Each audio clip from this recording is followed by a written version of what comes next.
Well, Taffs Well F.C, to be more precise.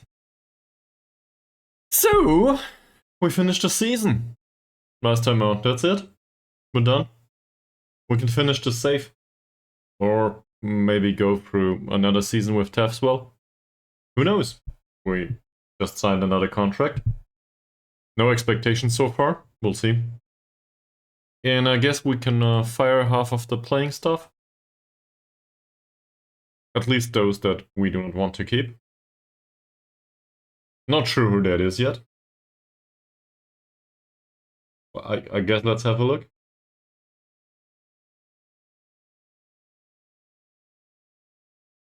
So Coleman will not be around. He doesn't cost much. He's personality-wise, he's okay as an addition to the squad. We don't need to keep him though, skill-wise. He would do. So maybe we'll extend his loan, but I don't think we will. I'd rather have this 29-year-old maybe. With an emphasis on maybe. Yeah. In case you're getting into this right now and you're wondering, well, will there be any action within the stream? No, there will not be any action within the stream. There will not be matches, there will not be any interesting stuff. It's all really boring transfer business and sorting through the squad. For however long this will go on. So, I don't know yet. Hopefully at least for 2 hours. So if you're into that really boring stuff, this is for you. If you're not, I don't know. Come over next time. Or skip to the next video in case you watch this on YouTube. But don't blame me if you do not recognize half of the stuff afterwards. Playing stuff as well as the non-playing stuff. Right. So, I think we had a look at the squad last time out. Adam Jones is the best player we have. I think we can agree to that. Metsala, don't care much. Hi and welcome back to the stream. You want to have a preference for indulgement in transfer business and sorting through squads, because this is probably what this stream is about. Or is this kind of boring to you? Because I feel like the player base is very torn on this. Some people just want to go to the matches, and some people basically don't play the matches at all. They just want to do the transfer business. So, which kind are you? You want action, Mies? Well, in that case... Wrong stream, I guess. I can switch to another game. Seriously though, we will not have action. Well, we can play a friendly, can we? At the end of the break. How long's the break? Only... Are they on holiday already? They are not on holiday yet. They will go on holiday tomorrow, probably. By the way, this was not like a friendly chest. Yeah, Call of Duty it will be. The Call of Duty is over. I worked for 8 hours and something. It's over. This is my Call of Duty. This is my free time. I can do whatever the fuck I want with this. There we go. There goes the swearing barrier. Oh, cool. Who the hell is this? Okay. Did we offer trials for some people? Apparently we did. I forgot. Yeah, we wanted to look into goalkeepers. Sure, we need a primary goalkeeper. So, would you really want me to play Call of Duty? Like, seriously? Other than me not having it, and I'm a really bad player of, you know, first-person shooters. Or, I guess, any shooters. Is there another shooter? Well, I won't do it. That said, I think I mentioned this like 500,000 times at this point. I'm very fond of a specific shooter named Cigarette. Both iterations. I like those very much. Not affiliated with the company in any way, though. I don't even know who did these. but they are definitely good. Also, within the last few days, let's say yesterday, I think, I tried a game named, what's the name? 7 Billion Humans is the name. I tried a game named 7 Billion Humans. This is a programming game. And so in case you're absolutely unfamiliar with any kind of code, this is a way to get into coding if you want to test that. I wouldn't say it's a game that teaches very good practices in coding. You played that? Well, then in that case, let me know your thoughts about it.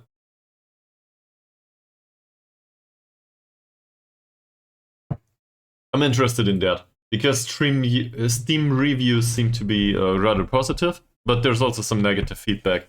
And I want to know, I don't know, what do you think?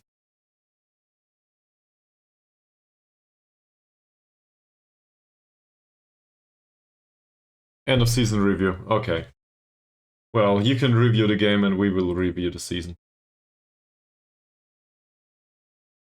If it loads at any point.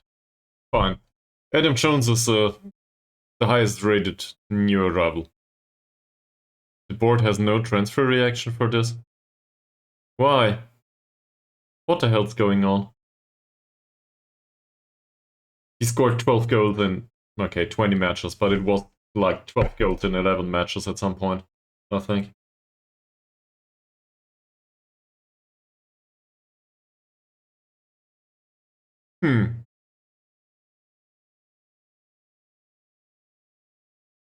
Well, you were, it's a multi-worker programming game, basically. And you do loops manually. At least up until now, I didn't do a full playthrough yet. That said, I think it will get rather fiddly going forward if they do not introduce certain comfort options. I'm not sure about that yet. I didn't do, as I said, I'm not through the game yet. Yeah, mid-table position, not too good. That's a good thing, actually, I think. If we were to finish third, they would probably expect the promotion next time out. Yeah, with there's some sort of green items with numbers on it, and it's about sorting and shredding those. At least up until now. More often than not, the fastest or the lowest amount of code solution usually includes some sort of brute forcing stuff, and there's always an excellent solution for something, but this usually includes a lot of code, especially given that you have to use those in assembler they would call this go-tos. In 7 billion people, it's called jump. Thanks for the follow. So those jumps, they are really annoying to do manually. And basically, I feel like the game could do with some improvement on the coding side. Hi, welcome to the stream. This whatever we talk about, it's not about Football Manager right now. I'm fine, thank you very much. This is what I do in my free time. So yeah, I'm happy with that. Also, the club is happy apparently, so I'm happy with that too. And now we will do an extended pre-season, I guess. So in case you're interested in this, you can basically watch it from the start now, if this is the way you want to start out. So what brings you to the stream? And please tell me it's in some interest of Football Manager or whatever, a random IT guy that plays Football Manager, and not some sort of I do front-end work for, for streams. Usually that happens if viewership is rather is a bit low. You know, there's people coming in, I can sell you assets, your stream looks like shit. Yeah, okay. So, with all due respect, please pick a number, or, I don't know. This stream earned a whopping, let me have a look, I think it's $4.90 something pennies right now. So this is the entire budget I have to spend on graphical stuff, and I will spend it on electricity instead. So no budget, no graphical assets. I respect your profession, but this is not the right occasion. That's all I'm willing to say for this. And I go about this in this manner because, you know, to be honest, your kind of profession shows up like twice a stream. At least it feels that way. So, yeah, not a chance. I did play RimWorld, yes, Mies. I think the last time I had a look into RimWorld was with the release of Royalty, so it's been a while. I'm not aware of the current version. That's a new low, 41 gold. Don't care, that's fine. Do we want to get go? We should actually celebrate this, shouldn't we? Yeah, I think we should celebrate this, but I don't think we will. So, let's have a look at the support profile. They are... Well, they still want us to win the matches against whatever. Whoever that is. Grange Quins. That's a lower league. And Eli Rangers. We should probably arrange friendlies against these, shouldn't we? Prior to the start of the season. And then we should probably win those. So supporters have drifted a bit away from fair weather supporters. And more towards core supporters. I guess that's good. So these are more reliable. There we go. The fuck? Seriously? Yeah, this is where we get fired. Okay. So, I do not know if we will achieve this. This requires an entirely different... No, it doesn't. But it might require an entirely different playing style. I will still go with the attacking tactic and the defensive one, won't I? Let's negotiate. But this is probably not negotiable.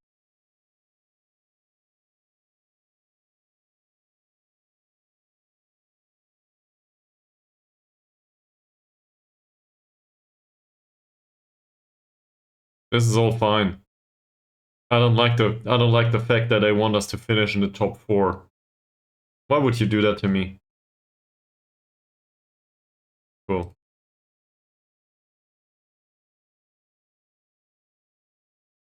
Plans for the new season. Well, they want us to have a top 4 finish, so we will tell them that we want a top 4 finish. Apparently, this is fine. I don't think so, but okay, great. You know, that's probably a sign of good leadership to be able to convince your employees, in that case, that the goals are fine even if you don't agree with them. No promises. Fuck off, Rooney, seriously.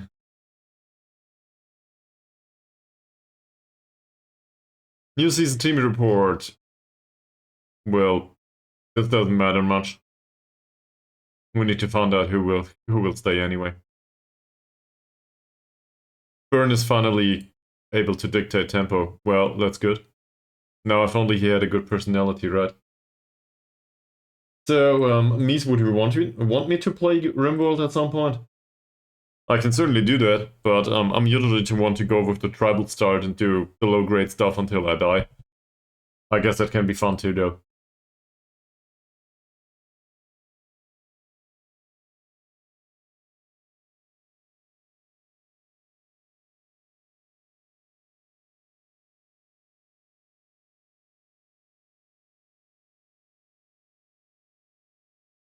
That's okay. Doesn't matter much. Nobody's happy with the strength coaching. Okay, okay. So... They are on holiday, which means that they don't train, right? They will go on holiday. When will they? I forgot. It was in here.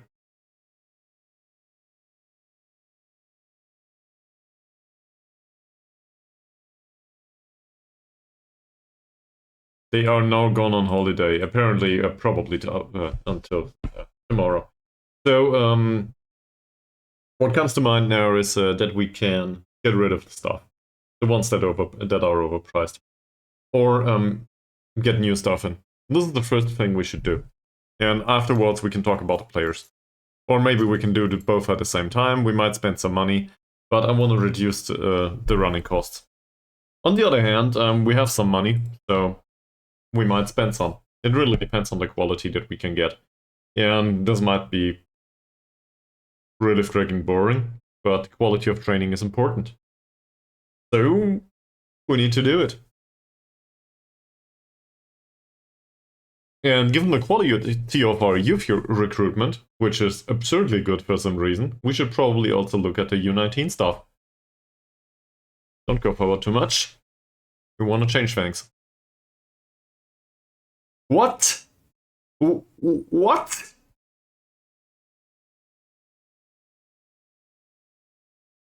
What?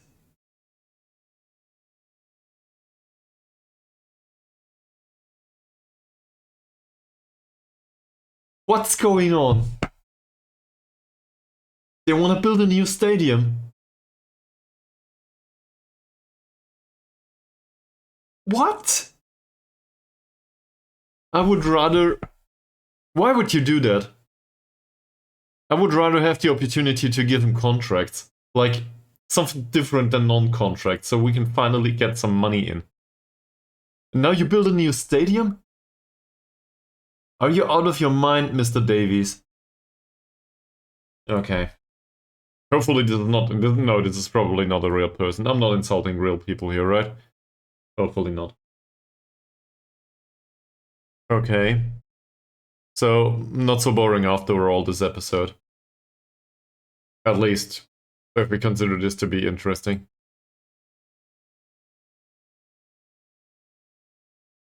Well, in that case, given that they want to spend some money, let's ask them for something else. Yeah, we can also do with the improvement of the training facilities, right? Why not? Also, we need additional staff. And should probably turn professional. Because why the hell not?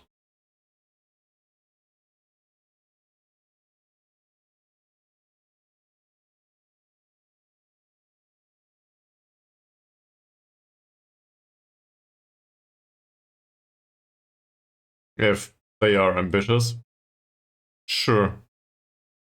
Let's do that. Then we will ask for additional stuff right afterwards.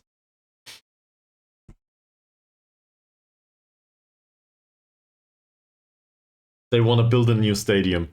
This is where they realize that there's no venue that is sold for 140k. Or they took on a loan for like 2 million. And all of a sudden we're really behind financials wise and need to sort the financial damage of the club without any possibility to do that.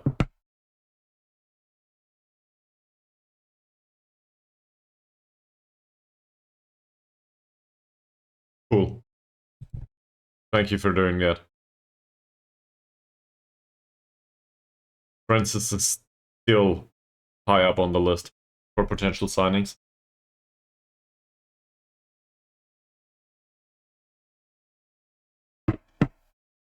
I'm gonna give in on this, am I not?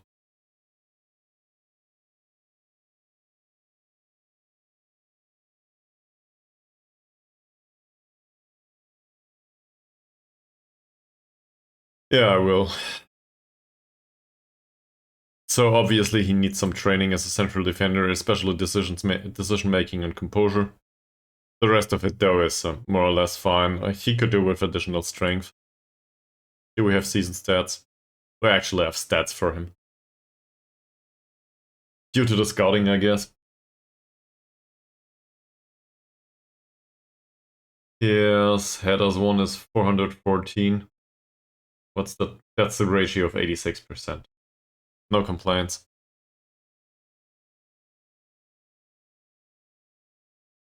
Okay, now we only have to get him. So I consider this first team, right? This is definitely a first team member. He's 24, he's balanced, he's media friendly. Determination is 12, so it is a random personality more or less. Also, he's not a new gen. That said, we know that he's consistent and he has a certain resistance to pressure. That's good. Also, he's box standard central defender. He doesn't know how to play anywhere else. And his passing is rubbish. Same as the rest of his technicals, more or less, with the exception of the tackling. He's pacey though, for a central defender. Okay, and he doesn't want to join. Thank you very much. That's all we needed to know. Moody, on the other hand,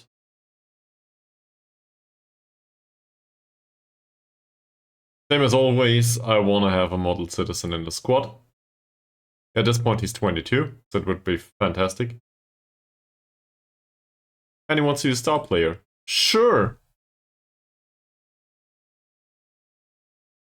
Why not? So, assuming that we retrain him for the right wing, he's much faster than Muhammad Toker. He's much faster than Muhammad Toker. And we want him to be inverted winger. There's definitely some gaps in the mental area here. Crossing's not that great, long shots are not that great, passing is not that great. He's got good technique though. And the physicals are not better, they're just different, but they are better suited for the role. So I guess Morgan Moody can definitely be somebody to play on the right wing, if we want to do that. So why not try? And I would say he's a regular starter. He would be fine with this. And then there's a slight monetary problem. Oh, that's not too shabby. So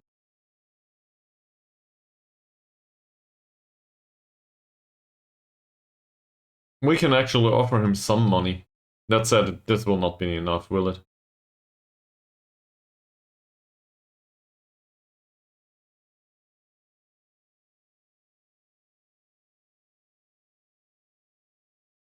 Yeah. But, welcome to the stream, by the way, Charonald. He wants 700. Like, we need to give him the unused fee. We can remove it later on, but, you see, we do not get anywhere. In fact, we will probably need to give him, I don't know, a really high bonus here to get something. To get him into the squad at all. And once he joins the club, we can just renegotiate the contract from time to time and try to reduce the fees and so on. At some point, he will adapt to the circumstances. That said, for a model citizen, I'm willing to spend money. Like, if I could give him a long-time contract, I would do it just for the personality. And then, you know, as some sort of conceptual stuff. So, how have you been doing, Sharon Allet? Anything new with you? That will not work. Sure, 300 euros per goal, why not? Oh, we're almost there. Well, in that case... Ha! Now he only needs to accept it. I do not believe this. This will not happen. We'll try to. Yeah, now he insists on that one, sure. To be fair, he's a fairly consistent performer and he has a really good pressure and is also a true model citizen. Ah, this is great. If we would get him, this would be fantastic. He's not even that small though. Jumping reach is 4, strength is 4. Not a big fan.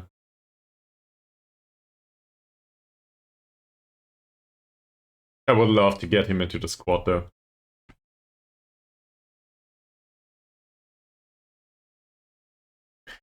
Then we can throw, I don't know, other players out of the squad that we consider not good enough anymore. Or not a good personality or whatever. 22 is also right, I think, on the brink of not changing the personality that much anymore. I think it's up until 23, if I'm not, if I recall it correctly. So, what? Richie Sue all of a sudden is considered, oh, this is an 18-year-old. Yeah, forget about that. I confused it with the Code Creeper. A new firm bed mattress. I think this sounds like a reasonable investment. Obviously, I'm not an advisor of any kind, really. Am I? But I guess I can talk about computer science. No, but your back and so on, they rely a lot on a good mattress. So I guess that's a good investment in considering long-term health. That is, if you don't have a good mattress, for obvious reasons.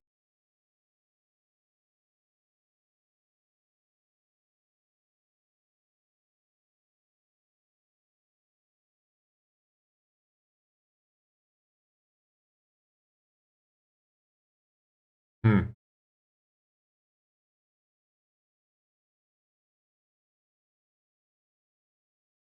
I think I consider us having two really good Shadow Strikers.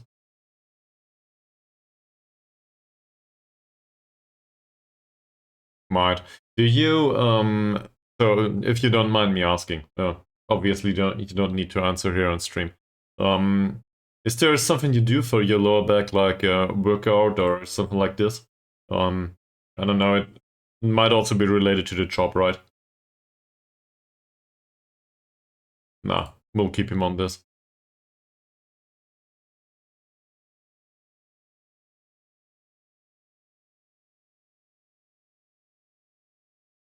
So in this kind of formation, I expect Adam Jones to take full position here.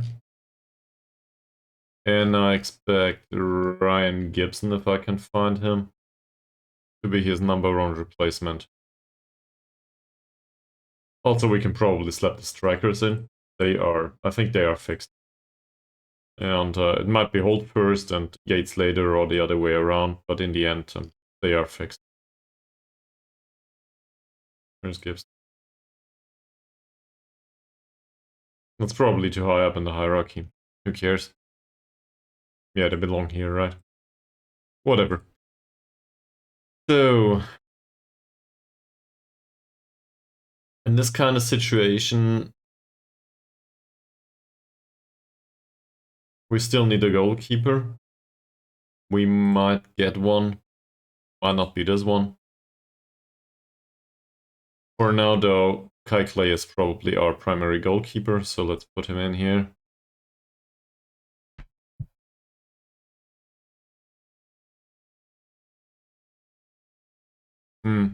Yeah. Also, so for lower backs, I think this is a bit of a complicated topic. Due to, well, I don't have the vocabulary for that argument. The lower back, you can roll out, you can roll on some sort of they call these black rolls here in Germany. Do I have one around? I don't know. It's some sort of a bit soft but not really soft material, and it's a roll. And you can roll your back on that kind of stuff. You do that after workouts.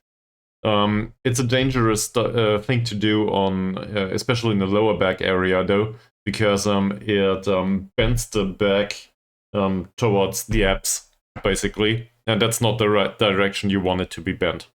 But the muscle then needs to be stretched if an mountain is taken. Yes. And so especially if you have lower back pain, I think the general argument goes that posture overall. Like starting from, I can probably try to simulate this here. Who cares? So me doing fitness stuff, right? This is kind of, take it with a bit of caution. I'm not an expert. This is all YouTube knowledge. But I think the argument goes that if your hips are too far in the back, then your back needs to compensate for this back here. So you get into this this wrong posture, and then you have the arching upper back, and then in the end comes this kind of thing, turtleneck. So once you start doing glute exercises, the rest falls into line. So in some cases, you gotta obviously find out for yourself and your own posture, every individual. But in some cases, it might be a good idea to look at the glutes first and to look at the effects of the other areas later on. So maybe it's not so much about bending down all the time. Maybe it's also because you tend to sit, I don't know, in front of a computer later on, and you do not really stretch. So your lower back has a lot of work to do, but the glutes, for example, are somewhat weak. That's just a theory without looking at your body, obviously, though. And also, in case you want a professional opinion, get a professional opinion. Like, seriously. These people usually know what they do. But sure, a mattress might help in the end, because it's about it's also about relaxing later on. But stretching resolved a lot of it for me. And also, with respect to overall posture, get a skateboard. Try skateboarding, like seriously. My back pain's gone overall.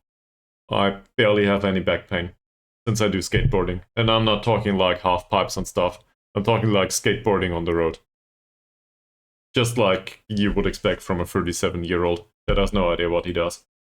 But it's really fun, and you get outside, and you definitely have better posture afterwards. So that's what I can contribute to this topic. Not that anyone requested it specifically, but hopefully it's entertaining to you. Alright. So Holt is probably not the best striker, but we will see with time. This isn't Friday. No, Mickey Billion, this is not. But I'm very happy to have you. I'm sorry, I introduced an additional stream. Also, I gave unsolicited, what's the word? Whatever. Nobody asked for it. Instructions on how to stretch and how to get better posture. Not sure if Charonella is affected by that, given that he does some physical workouts.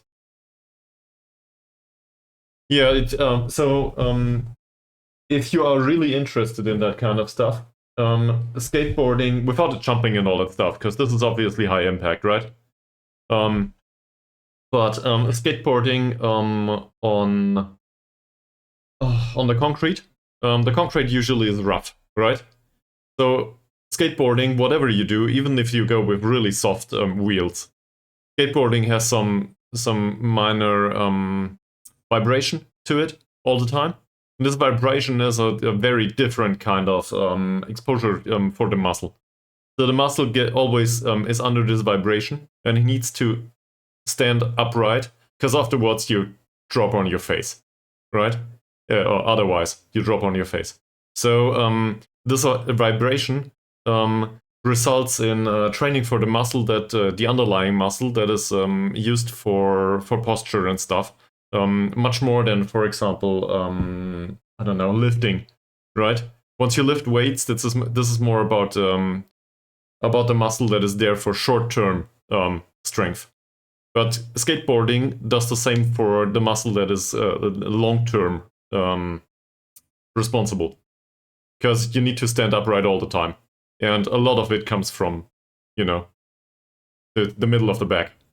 So even if your posture is shit, like mine, it improves over time. It's not like this is a magic pill or something, but it does improve posture overall. That said, you know, you need to be in an environment that is viable for this, and to be fair, you find out about your own city. I did not know. Would you want us to? Yeah, it's a problem. Because he will be gone, well, in a few months. It's not like we pay him, so it doesn't matter. We cannot end the loan prematurely. But we could extend it.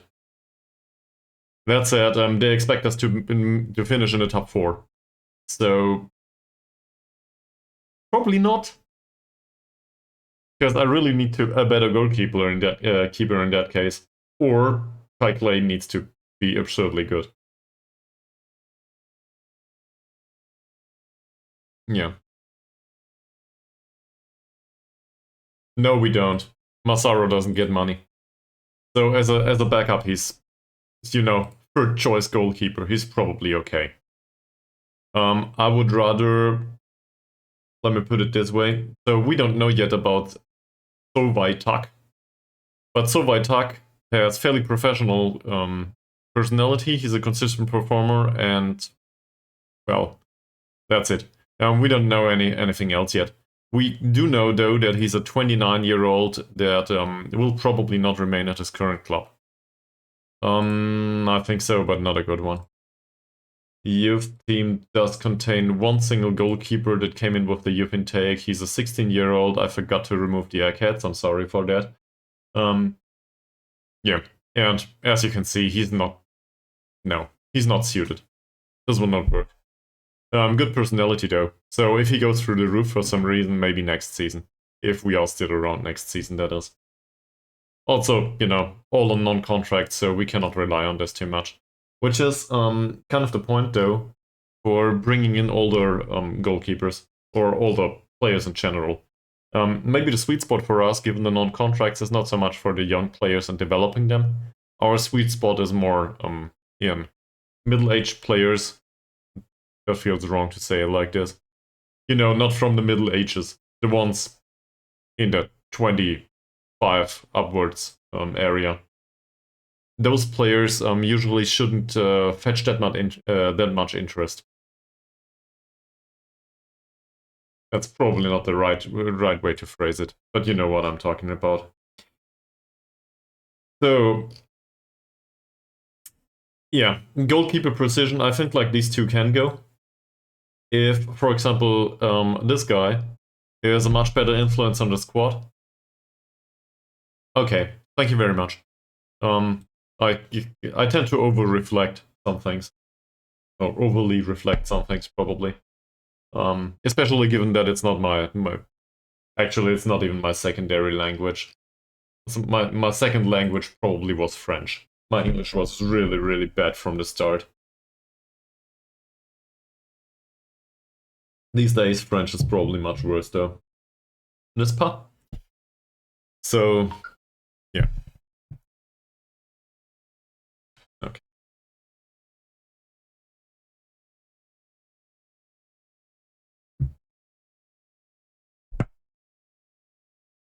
Oh, wow. That's that's very interesting from two perspectives, actually. So first of all, it seems you. So I don't want to. How do I put this? I don't want to assume, and I don't want you to talk about stuff that you're not comfortable with. But I, assuming that either you were born there in one of these countries or you traveled a lot. This is interesting to me. So I've never been to either, and if there's anything in particular that comes to mind about these regions, feel free to share.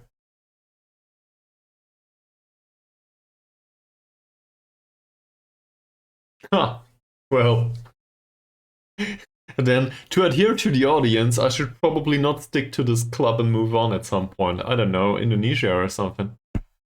Maybe we should get all over the world some sort of a journeyman save.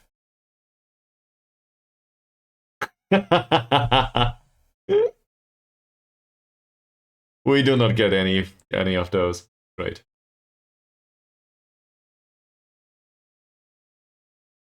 Nah, you cannot. There is absolutely no profanities on this stream.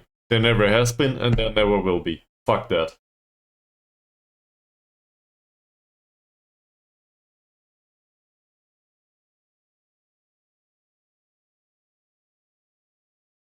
What can we do?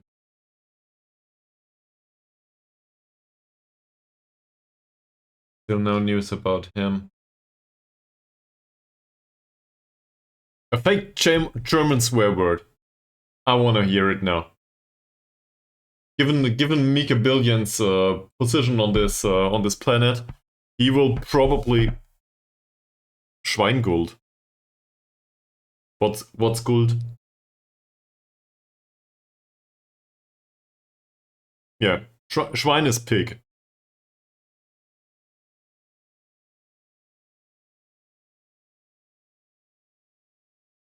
Luckily, this stream is not monetized on YouTube anyway, so who cares? Pig shit. That's so pig is Schwein and shit is Scheiße. So this would be Schweinescheiße. It's not a common thing to say, but I guess it's a bit very specific to be a common swear word in Germany, I think.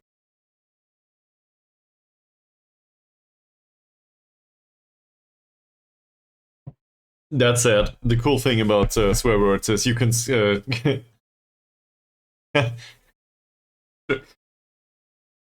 is kind of weird to us as Germans, because we don't sound that harsh to ourselves, right? For us, this is just normal. It's not like we're harsh in any way. Also, I think this kind of assumption that we do not have any humor, I don't know where this comes from. We're quite a funny people, I think, from some perspective. It's a bit dry sometimes, though. Just like the British one. Who is this? Do we want a 20? Probably not. That said, his star rating looks really impressive, so let's offer him a trial. And Jordan Pike has been set for release.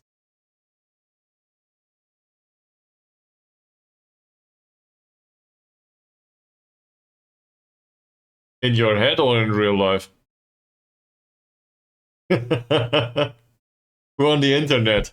There are no... The members of the female species do not exist here.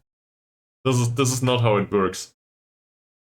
This is with streamers and people that watch streams. This cannot be that far off from computer scientists. There's no girls here. They do not exist. They are all imaginary. I will not be convinced otherwise.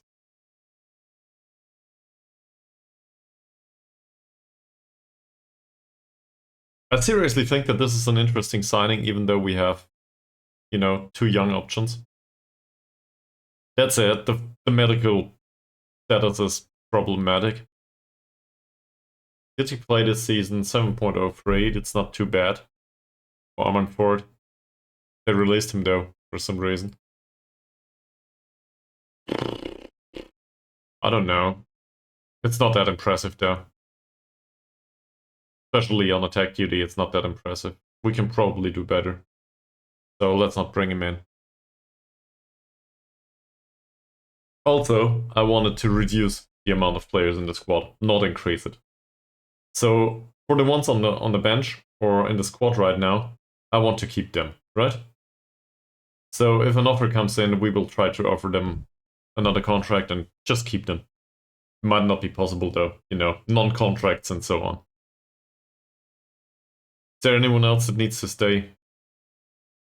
In Flynn Mary's case, I'm kind of divided. Torn is the right way to put it. I'm kind of torn about this, because he did have some really great games, but the unambitious personality and the average rating do not feel... This is not great. Then there's players that can leave, for sure, like Shea Kirk. In fact, we should probably fire some of these, shouldn't we?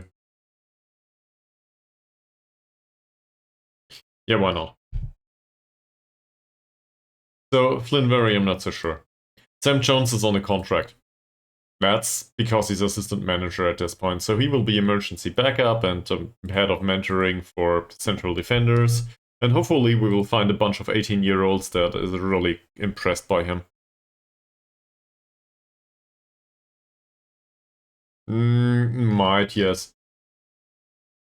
On the other hand, if we look at his performances overall, stats are still available. No goals, one shot on target. Okay, this is not his job. Yeah, passing is not that great. He's on a defend duty after all. He crosses more often though, this might be included here. Where's cross completion?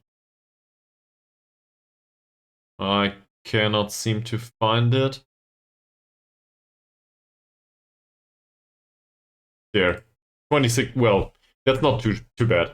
26% cross completion is not too bad, actually. Gotta be fair about with this.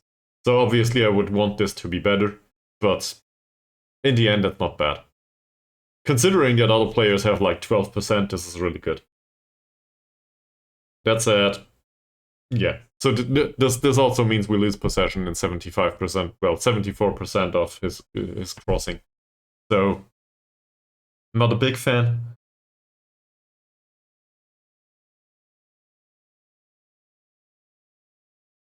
This doesn't specifically rely on his crossing only though.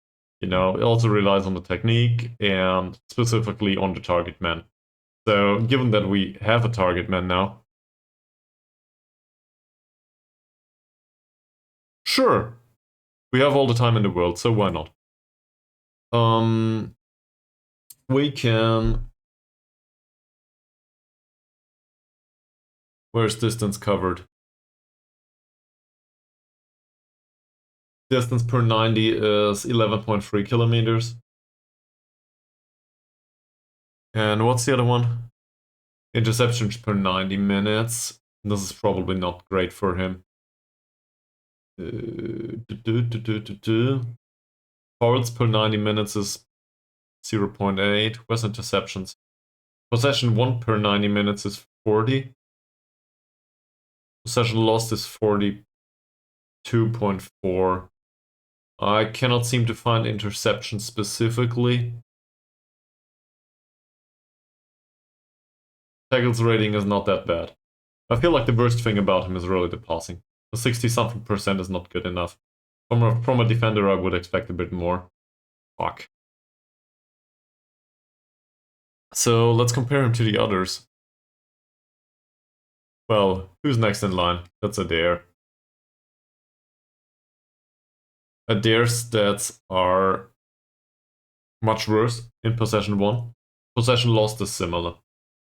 Adair's passing is better.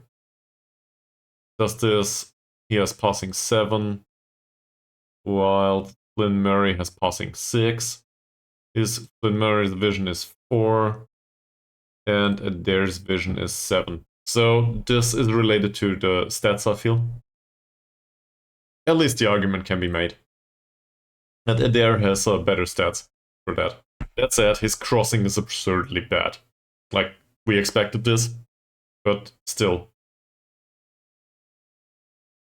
Yeah, this reflects the attributes, really. So, seen from that perspective, Flynn Murray is a much better defender, sure. Tackles 1 ratio is somewhat similar. Wouldn't want to overdo it with that. Also, Adair didn't play that many games, did he? 9 games. In the end, the rating is similar. So, who's the worst choice? Probably a dare. That said, he's an 18-year-old, so who cares? He can develop. At least that's the hope. I wouldn't say one of the two needs to leave. Now, if you find somebody, obviously we can get rid of one, but we don't have to. And then there's Jimmy Roberts, just for argument's sake. Let's have a look at him too, right? So his passing is not that bad, 65%, same as the others. Given that his passing is 5 and his vision is 2, that's not too shabby. I don't know why that is though. Headers 1 ratio is not that important. Tackling ratio actually is really good for him. He doesn't provide assists though. And this is quite impressive actually. I was not aware of this.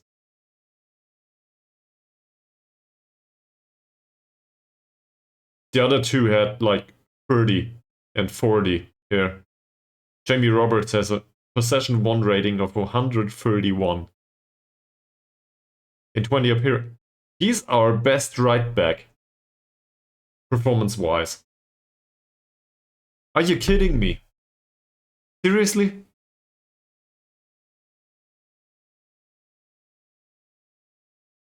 We should have played him more often.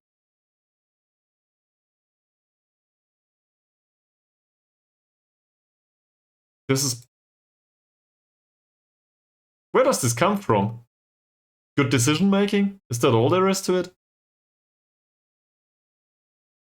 Anyone's got any ideas?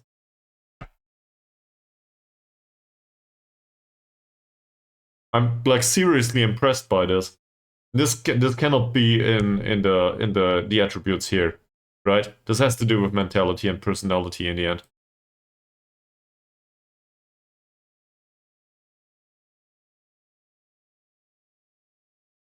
Well, I didn't want to fire him anyway, but no, that's given me some thoughts. Yeah, he looks awful. Problem is his stats say otherwise. So, assuming we wouldn't play with attributes, he would be the best central, well, you know, fullback we have. I agree with it though. Yeah, it might be, really. So, currently the mentoring group says something similar, says we use all 4 of them, yeah, all 3 of them. Like, Flynn Murray is in here, Adair is in here. Same as Jamie Roberts. It feels like, in this situation, that maybe he's emergency backup though, at this point. We even got rid of captaincy on him. It feels like we should play him in these circumstances. The attackers will probably outrun him, but the other two need some time to develop in that case. Maybe we should do it the other way around. Play Jamie Roberts and give Adair and Flynn Murray some time on the pitch from time to time. Because, you know, if they turn fairly professional for some reason, why the hell not? Flynn Murray, on the other hand, is really old. Or, like, 22 is too old to develop much personality-wise. His ambition will probably not improve much. So this is why I'm not so fond of the idea of turning him into the star player he expects to be. In fact, let's have a look at this. He still wants to be star player. I want to demote him. Can we at least get him down to regular starter? Yeah. Okay, regular starter it is. So I don't care that much about the money. I care about keeping him happy, on one hand. So, you know, reducing his expectations is probably a good idea to keep him happy throughout the remainder of the season. And then I care about the mentoring group's impact. Because if he has too much of a high status or stature, what is it? It is probably status. He's too high in the pyramid, in the hierarchy, then he will not be considered a good target for mentoring anymore. He doesn't. He will not listen to Roberts. So let's try to wrap up this contract negotiation. Sure, you can have the 60. Fuck that. Let's remove, not this. Let's remove some stuff here, because you know, I hate to pay money.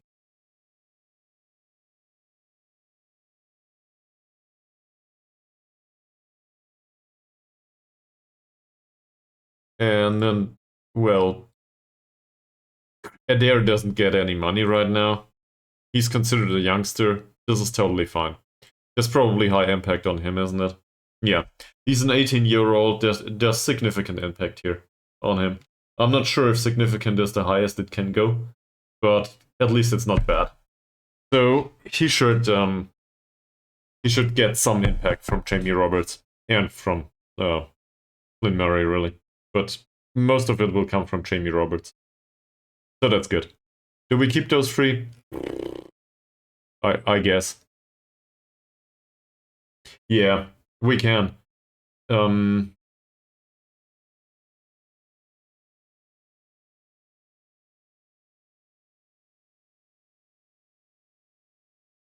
I think that's a good idea. True. In fact, though, there will not be U19 matches right now. You know, this is off season now. We can arrange some, I think, but a U19 might be on holiday too. They are on holiday too. So the next match will be at some point. How's training again? Tuesday, Thursday, Saturday, right? So we can arrange a friendly on Wednesday against our own feeder clubs. I think these are the ones that we can definitely do from the start. Doesn't get us any money, we just need a match practice. And then we can talk about an additional friendly here.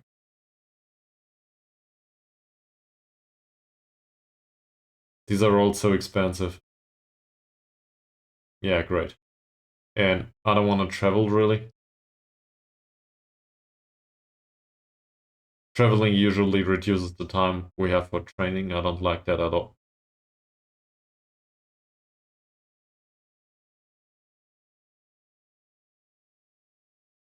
I guess we can travel for that. That's fine.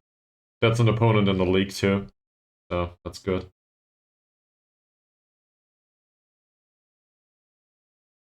Is there anyone else? It seems to be related to the league here. Doesn't look like it. Nearby teams, Pleven and Blues. These are the ones. These are the ones we play in the league too. So let's arrange friendlies for those. I can definitely remember Ton Panther. They are going down though. Doesn't matter, we can play a friendly. Then, well, obviously this will probably not happen today, because there's a few weeks to go. They will probably be a worthy opponent for a friendly too. And what do we have here? This is the normal Glenvid, or however it's pronounced.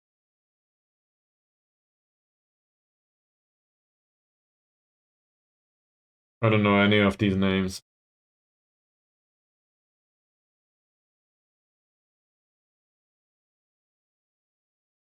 Apparently this is a really famous team, so let's invite them and see where it goes. Even though it doesn't get us any money. And same with TNS. Why the hell not? If they want to come over, sure. Let's see. And the same should be done with the U19, really. But in the U19, it's much more vast. Best fixture list. We can do this for every Sunday for the remainder of the season, I think. And just add some random team for the U19, really.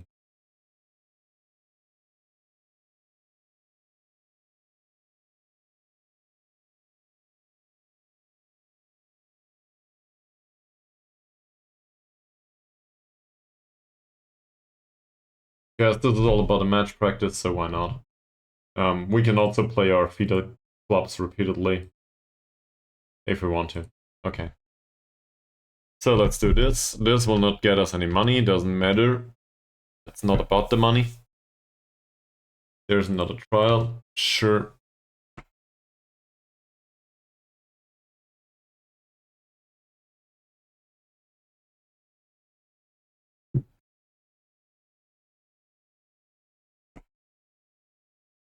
In other news, I wanted to have a look at the squad.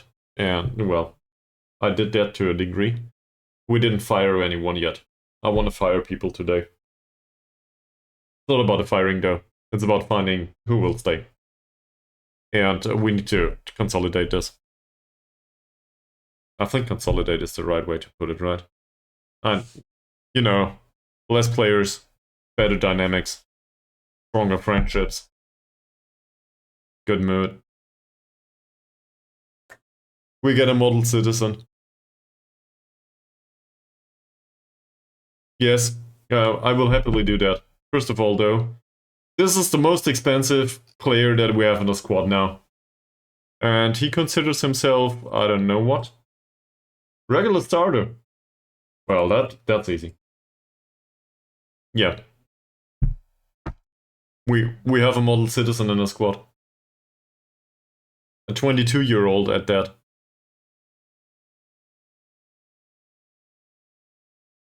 Okay, we will have a model citizen in the squad. So, attributes or no attributes. He knocks the ball past the opponent, which I think for some sort of winger role. He's 22 though. I think the problem here is we need to wait until he turns 23. As soon as he turns 23, he shouldn't be influenced by the rest of the mentoring group anymore. So then we can slap him in a mentoring group that gets something from these traits as well as the personality.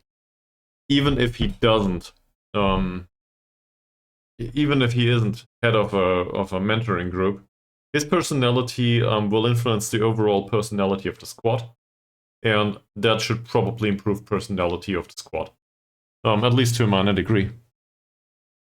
Yeah, exactly. This is the way to do it, but it will take some time. We will need to wait, and throughout the seasons, if we ever make it this far, he will be a positive influence. Imagine him turning 30 at some point. At this point, he will be probably club captain, play like 20 matches per season. Well, if we keep him. And assuming that we remain on this level all the time, he's probably good enough for this level.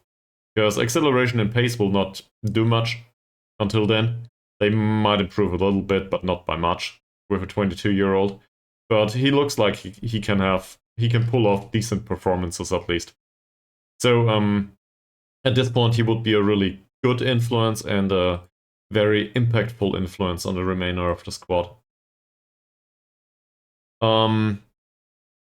With he would his own personality would probably decline. Also, let's not forget about the traits, right? The traits are a bit dangerous. Let's have a look at the mentoring unit that includes Cloyd. He's not with the club by now. He will come in at the start of next transfer window. But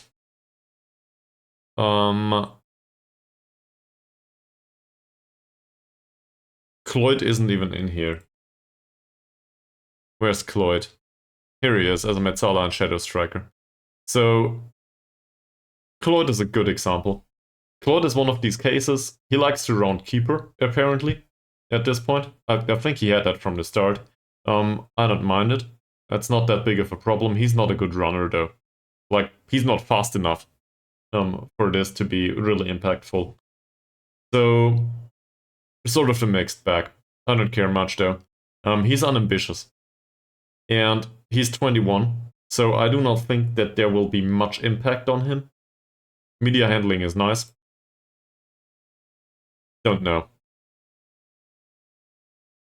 The problem is, do I want him to knock the ball past the opponent if I slap him together with whatever the model citizens guy's name was? I don't think so. He shouldn't knock the ball past the opponent. In fact, that's the opposite of what we want him to do. So this is not a great combination for a mentoring unit. It would teach him something that we absolutely do not want on him. So that's not possible. And a similar argument can be made about a lot of these players. They need to be fast. So with Rooney though, Rooney, sure. Penalty? Hell yeah. Why not? I wouldn't want this trait on the model citizen guy though. So this needs to go. It needs to be gone first, which we do not even try right now. I think we failed at it. So traits on players that you do not want there are really dangerous, I think. So in the end, I'd rather refrain from doing the mentoring group because the traits usually get shared at some point. If you know, in particular, the ones that you do not want on the players get shared. That's just how it is. It's I guess it's some sort of unwritten law to Football Manager. That's also a problem with him. He likes to round the keeper. That's not a problem for me on a Shadow Striker. That's decent. Also, his dribbling is okay. He's not that slow, so dribbling is 6 only though. I don't know, maybe we should remove that too. In fact, we should remove both of these. I do not know for sure either, and that's why I'm careful with it. But I had, especially with the discipline stuff, like tries to play way out of trouble and argues with officials and all that stuff. Once that is introduced to the squad and like every other player has it, you do not stand a chance to get rid of it anymore. So this is really not great to have in the squad. And a similar argument can be made for Adam Jones with the outspoken, volatile, and confrontational aspects of his personality. Perfectionist or no perfectionist, he's a pain in the ass to deal with. Like, seriously. There's some really good aspects to his personality and there's some really horrible ones too. We gotta be aware of that. On an 18-year-old, this would be something that we could change if not for this trait. That said, maybe we need to change his personality to affect the trait. Because he will not unlearn the trait as long as his personality is like this. Like, seriously, yes. Sorry, did I say this?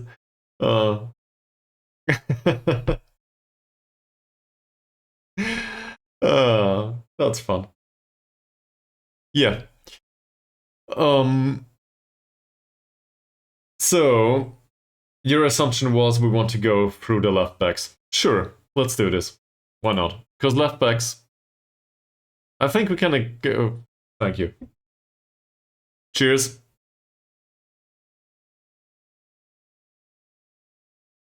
As part of this request, I will also fill up the water once more. Take an additional one. I talk too much.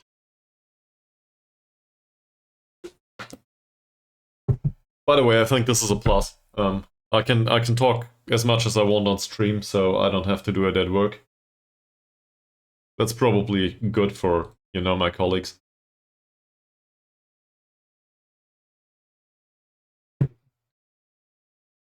So, Jake Evans. Personality-wise, this is good. Otherwise, this is a waste of a signing, really. I don't know why we signed him. I guess I did it due to the personality, and I was hopeful that he might develop. He's too old, though.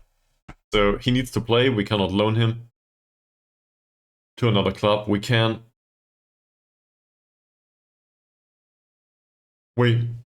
send him to one of our feeder clubs either. We could if he was on a full-time contract or on a part-time, but he isn't. So I guess this is a candidate to get released. Let's look at the others first, though. He never made a single appearance. Then there's Adrian Doherty. Yeah, don't remind me of the pace. I'm aware. Stats say 6.41 rating, that's really bad. He made a whopping 8 appearances. That's not that much. Pass completion is bad. Cross completion actually is not that bad. That is in line with his crossing 9 and his technique 7. Also, well, overall, I wouldn't say that he declined too much. This is just a redistribution of attributes, really. I would want him to have some additional pace. But he probably has the best personality for the left backs. He's resolute and reserved. So that's good. You know, not want to cry for the media immediately. For an 18-year-old, I really just don't want to fire him. I would be perfectly happy to have him as a backup option. He's considered a youngster, in fact.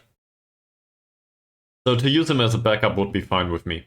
I just don't want to fire him with that personality. Right? This doesn't feel like a good move to get rid of him. Because all he needs is additional pace. And afterwards, well, okay, his composure and marking could improve, sure. There's always improvement to be had.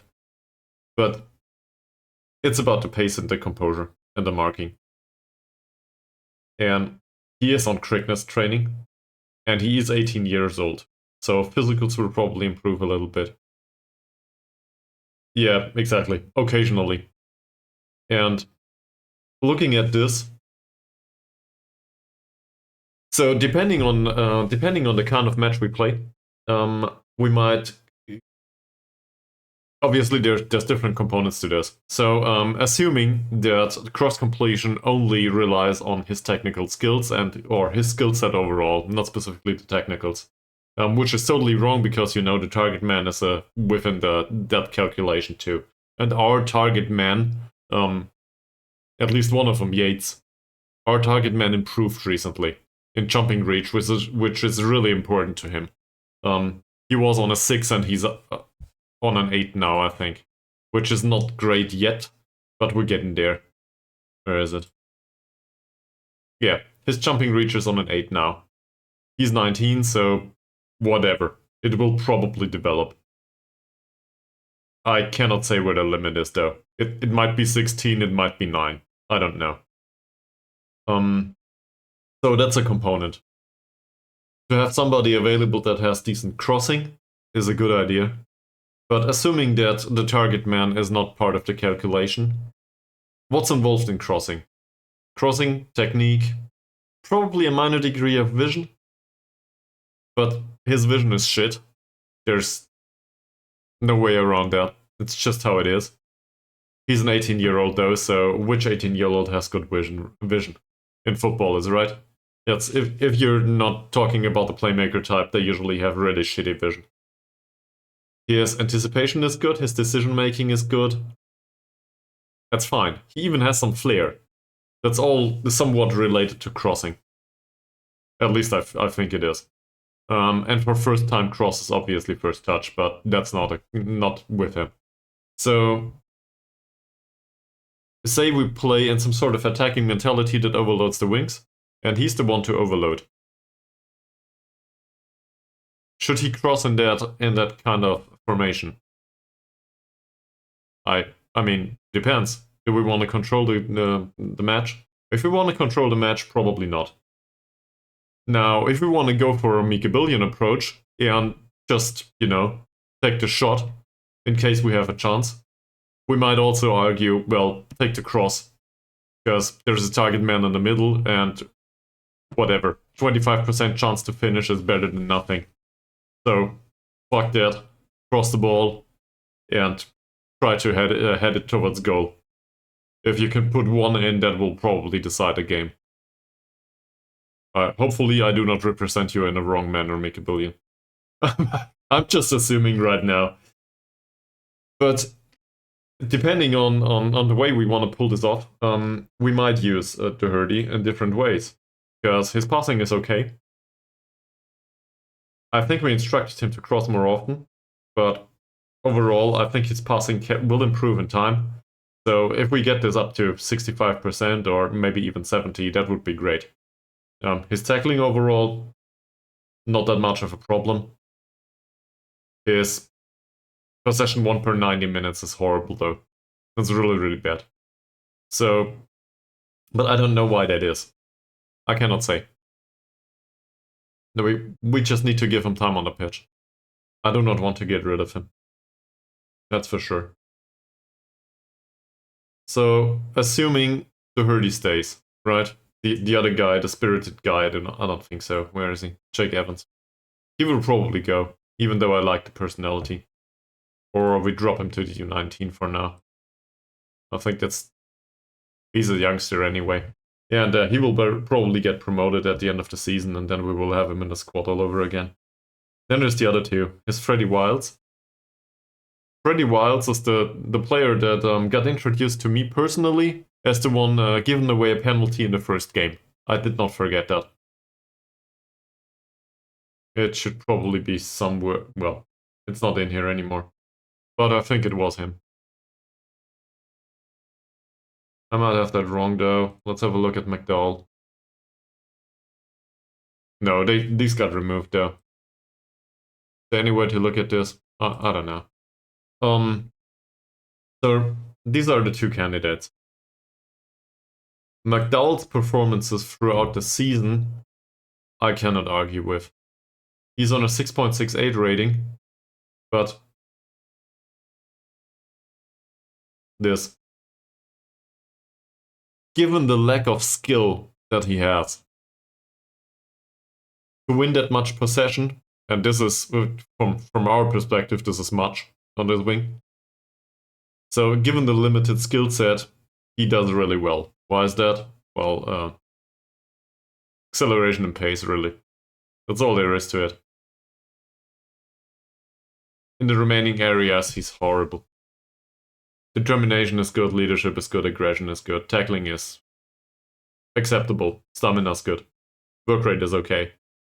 Nothing else. The entire technical department is a desert, at best. Mental's not much better. Other than mentioned, this is all shit. So, dynamics-wise though, he's a team leader. Well, what do we do now? He will be sorely missed from a dynamics point of view. Do we want to keep him? Maybe as a third option, really last-ditch backup. He's considered to be emergency backup anyway.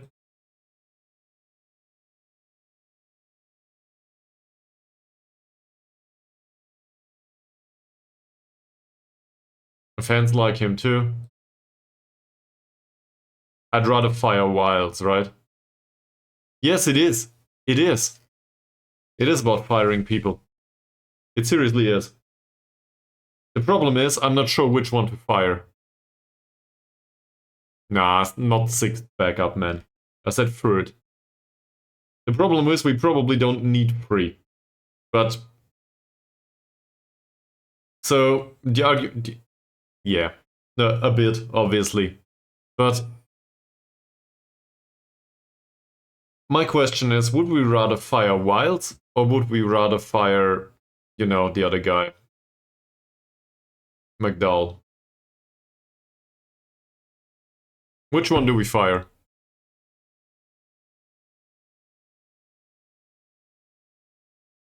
So right now I argue one needs to go. Which one does need to go?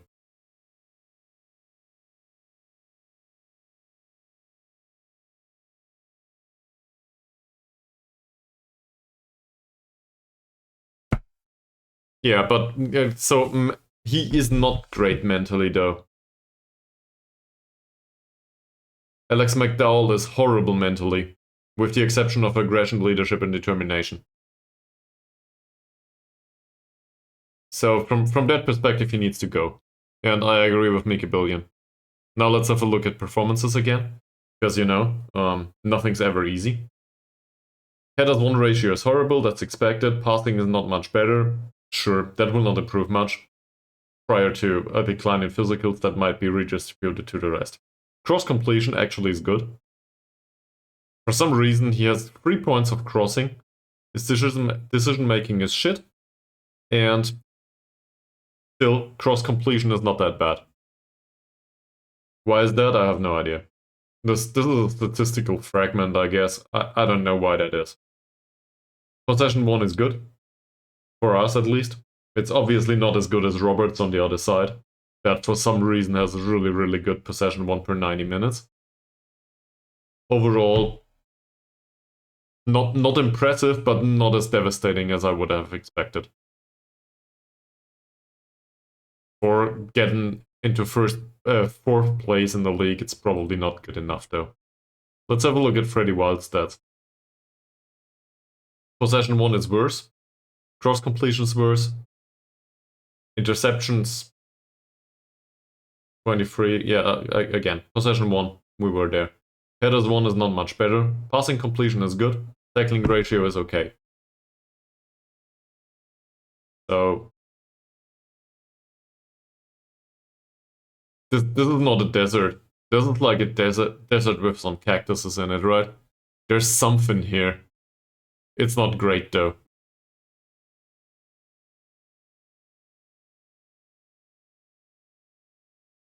So what's the ideal situation? We get rid of both? I guess that's an argument that can be made. Want to get rid of both? But then we need somebody else here, right?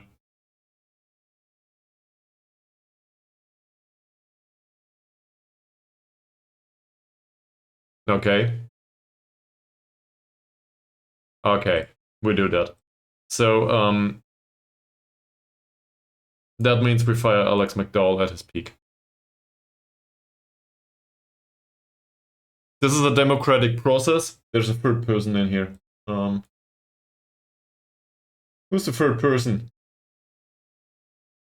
I don't want to call out anyone, so whoever. There's a third viewer to the stream right now. In case you want to comment on this, feel free. Otherwise, I will fire him. But part of a democratic process is to discuss things, right? So we will probably have a mutiny on our hands, given that we fire a team leader. But you decided. I'm going with this. This is I read up on leadership recently, actually, so I want to apply this here. And I will go about this right now. We will release him on a free transfer. And I will consider this to be an act of advanced leadership because I trust your opinion. I think your opinion is valuable, and I think I should follow this. You decided. I will follow the advice. Because you know better. You have a similar opinion on this, so given that I do not have a strong opinion on this, I follow your advice. Gotta practice this anyway, right?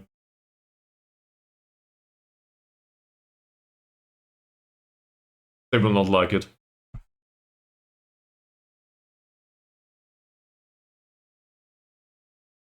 And then we look for a replacement for Wilds. Yes, exactly. But this gives us a way to sort through the squad too. Because those that will start complaining, hopefully, are the ones with really bad discipline. So in the end, it might be, really important players like Adam Jones. So, doesn't matter though. We took the choice. That's it. He's been released on a free transfer.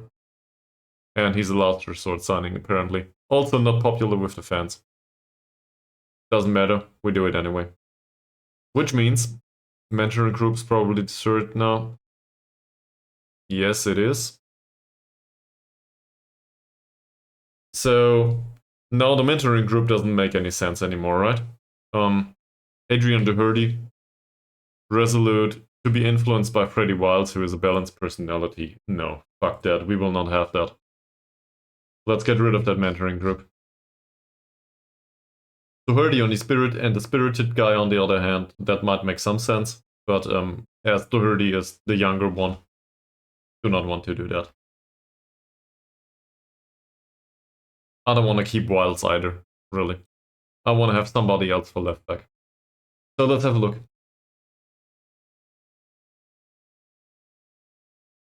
This is what you signed up for. Hopefully. For today. Jake Phillips is the right footed player. Not a big fan. That long throws is really great though. So... Nah.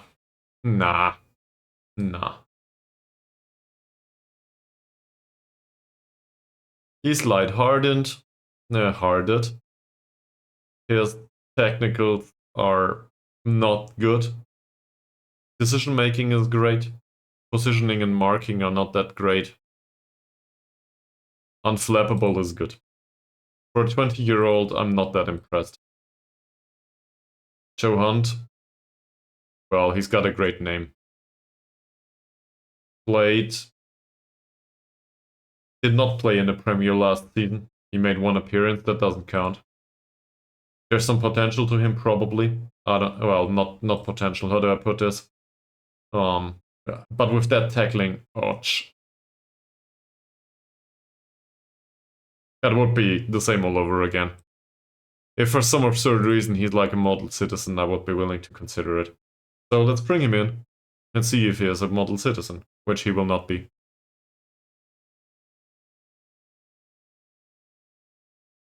Yeah, we can, obviously. So,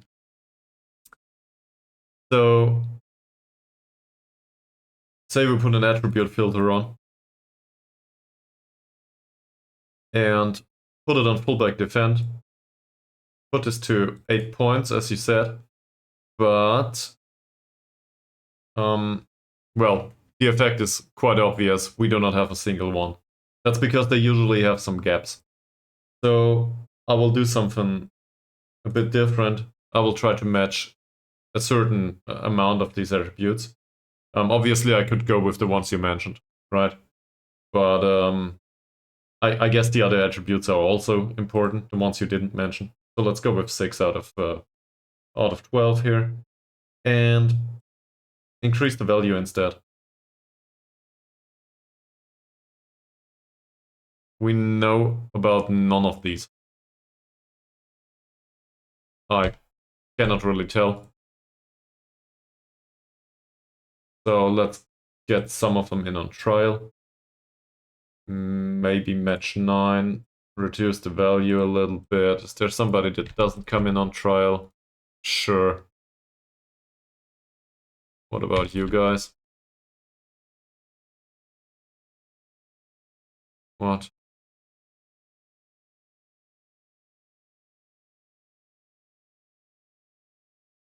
There's no way to offer trial to him? Okay, cool. Well, in that case, maybe I fucked it up for some reason. Or it's not displayed, whatever. So let's bring these in. Maybe one of these will serve.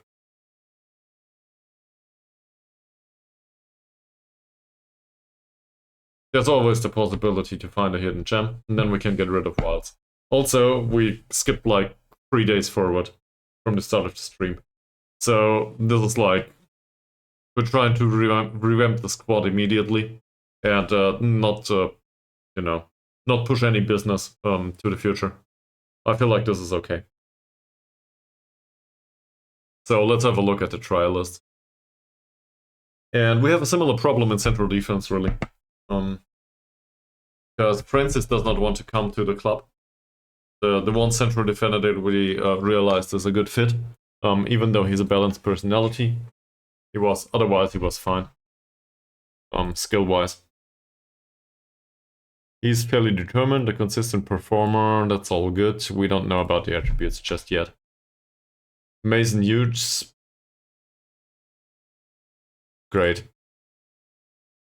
Cole.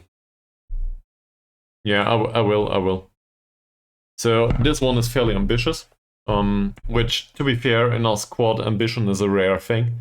So I would probably be willing to accept that. That said, This is off-putting. I don't like that at all.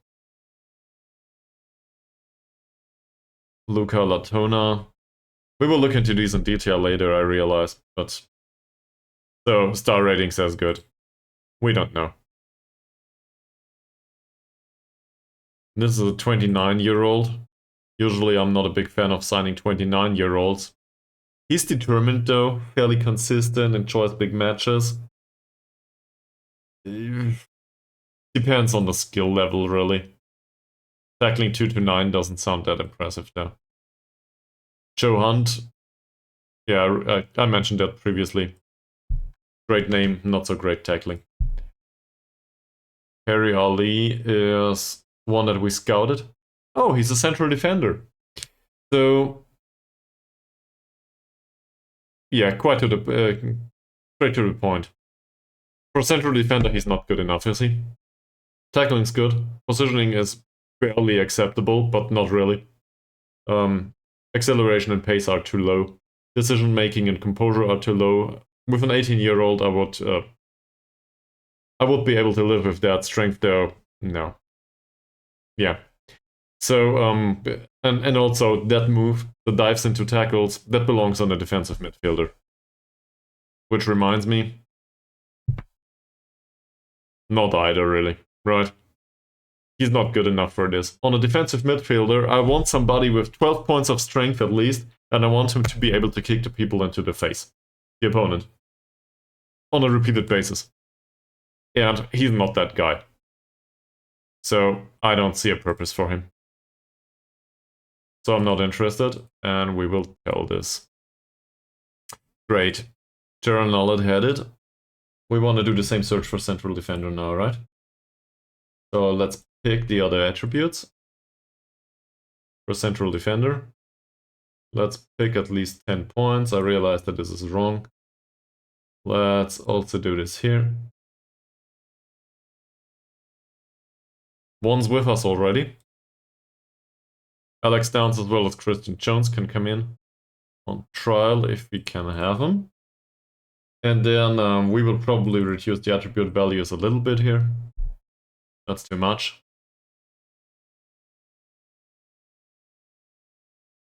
Maybe one of these will serve. I'm also kind of impressed that we have some scouting knowledge at this point. We can also argue that we want all 13 to match, or maybe 12. Let's say 12. And reduce the value a little bit. There's a few here. There's a few orders that might match under these circumstances. So let's bring them into.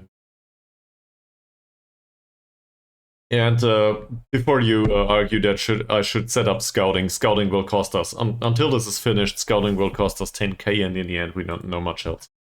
So I'm willing to go with trials here. Even though I will do the entire squad planner all over again afterwards. 3 people came in. That's also a problem. There might be candidates that are unwilling to come in on trial.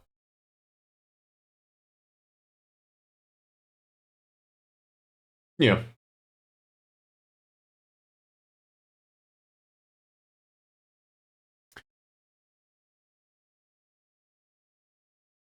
Jason Davies. That's not horrible, but not really convincing right now. Andy Quinn, same. We'll see. We don't know much yet. Nathan Martin. Sam Jones probably doesn't have the slightest idea about the star ratings and so on, so doesn't matter much. This one... Where do I know his name from? We did not play those. So, Ivan Stojanovic looks like he's a decent jumper, not great with strength. That said, he's not that young anymore. So, if he has a decent overall sample of attributes, positioning doesn't look that impressive, marking though, that might do, heading, that might do. He might be a bit weak. But really, most of our problems are with pace in defense, right? It's not about strength so much. Alex Downs. Well, acceleration 1 to 6 is really horrible. I don't know. We just need to wait until they train the through. Well, there's no training. Until we had a look at them. However, that works in off-season, right? There's no training at all. So, for some reason, they come on trial and, I don't know. They sit around on a training ground and 2 weeks later we know their attributes. This is how it works.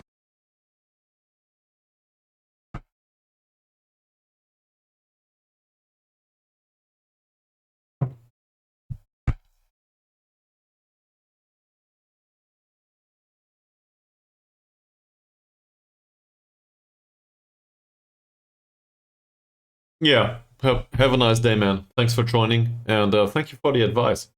And keeping us company. Thank you very much. We'll see how long it goes today. You know, this is not a regular session.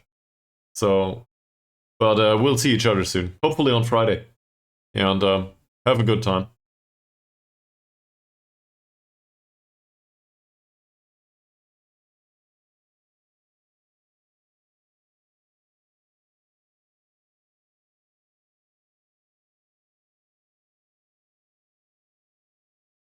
So, what do we do with this now? Well, we should probably also have a look at the defensive midfielders and basically every position in the squad, one by one. We cannot offer trials for every position at the same time, though. Craig Williams. Yes. This looks like the central defender to me. Not a fullback. That's sad.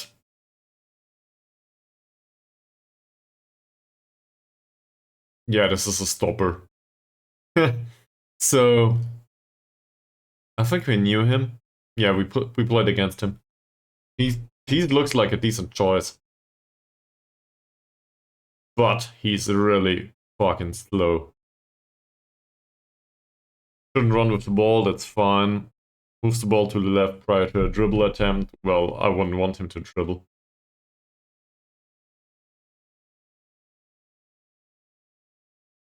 So hopefully that doesn't matter. Do we have stats on him? We have stats on him. Well, good heading. Tackling 1 ratio is fine. Possession 1 per 90 minutes is actually really... That's okay. And he even created 8 chances for some reason. Not sure why that is. Cross completed ratio is not that great. They might have played him... We don't know that, do we? No. So we don't know about most of his matches. But they might have played him on a fullback position from time to time.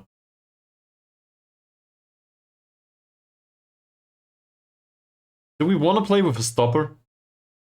Or with a really slow central defender? To be fair, he has really good positioning. So he might intercept some of these balls, some of the through balls, just by, you know, sheer mental fortitude.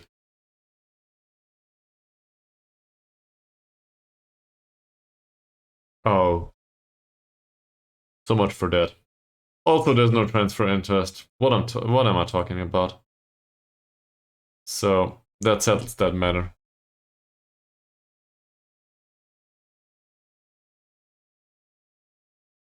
Let's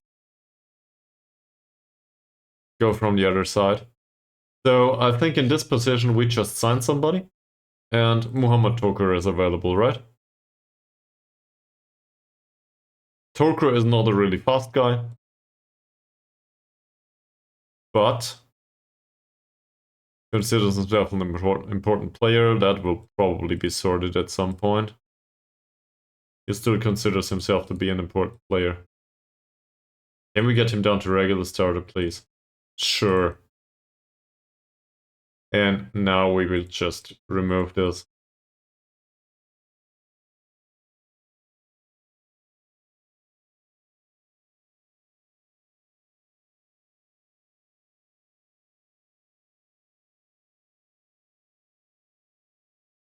So my thought process here is I think that Mohamed Torker in general is a good influence on the squad. On all the players, really. Just due to being a fairly professional. I do not think he will be a regular starter next season. Not if we give some time on the pitch to our model citizen. Youngster. He's not a youngster. But I want to keep him in the squad, right? Also due to flexibility too. He can play box-to-box midfielder. In fact, that's maybe that's not even a bad idea. We will get to that later, but maybe to play him as a box-to-box is not the worst of ideas. And we will get rid of the playmaker in the defensive formation. That might be a choice. So, not strictly an inverted winger. Let's keep that in mind. Alright, put him on the bench. He will remain. I think that's clear by now. Is there anyone else in this? Well, in this position, that's difficult to argue. Let's just have a look at the next guy. Nathan Giller is a professional guy. He's an 18-year-old. He doesn't belong up here. Not much, anyway. I think we needed him for a mentoring group, and at this point, I'm unsure what to do with him. Because I think we tried to train him as a shadow striker, realized that this doesn't work. Tried to train him as an inverted winger, realized that this doesn't work. He has good finishing, he has good heading, that's it. He's a poacher. Given that he's a poacher, our poacher position would be shadow striker.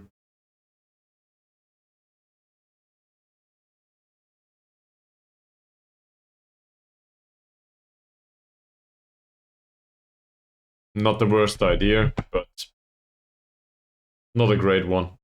He's got good off-the-ball movement and anticipation though, so I'm not saying it's entirely impossible, but he's not a midfielder. He's 18 years old though, so yeah. Also, we can probably demote him. We can do whatever we want with him, really. So let's get rid of the problem, move him to the U19. That's one player gone. James Alina. Like, gone. Also, let me go on a 1 minute break for a second. This is like best reason ever. I need to have a look. The washing machine has been going, and I need to find out how much time I have left. So, be right back.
Hi. Hi. So, I also found food, and washing machine will be another 14 minutes, or until it starts beeping, you know. Those times usually are some sort of guess. So, I will need to do another short break at least, once the washing machine's done. What about Elena? Anyone's got an opinion on that?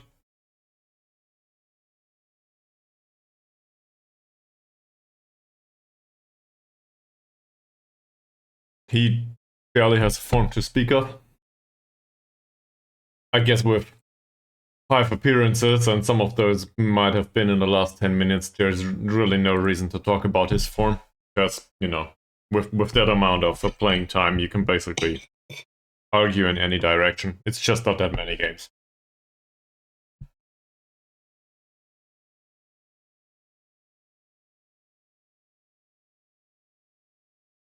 In comparison to Toby Yates,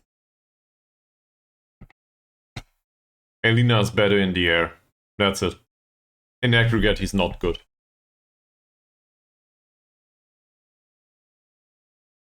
Kind of surprising, really. I always thought Elena was a really good jumper.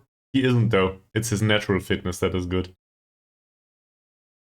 His heading is decent, but Yates is better. So, overall, that's not really impressive. And if we compare him to... Where's Holt? That's not much better, right? Sure, Holt as well as Yates are really fucking slow. But at this level of pace, it doesn't matter. Like, we're talking between 5 points and 6 points. That difference is... It might be interesting if the central defenders have pace 4. Which, to be fair, this happens in our league, right?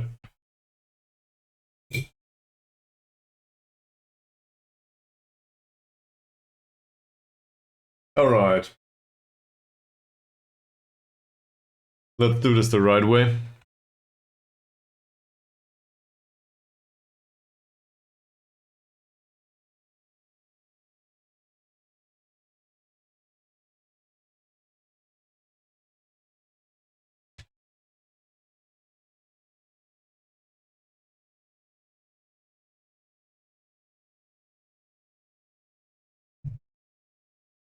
Here's the poll.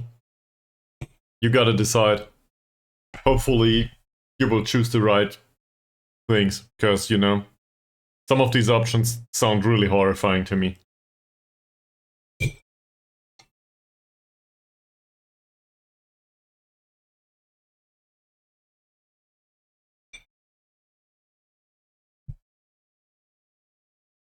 We should do this every single time.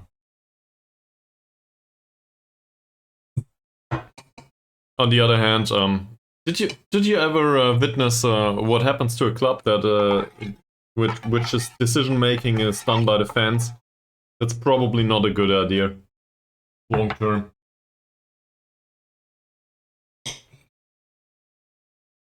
In this case, though, I think the choice is pretty obvious.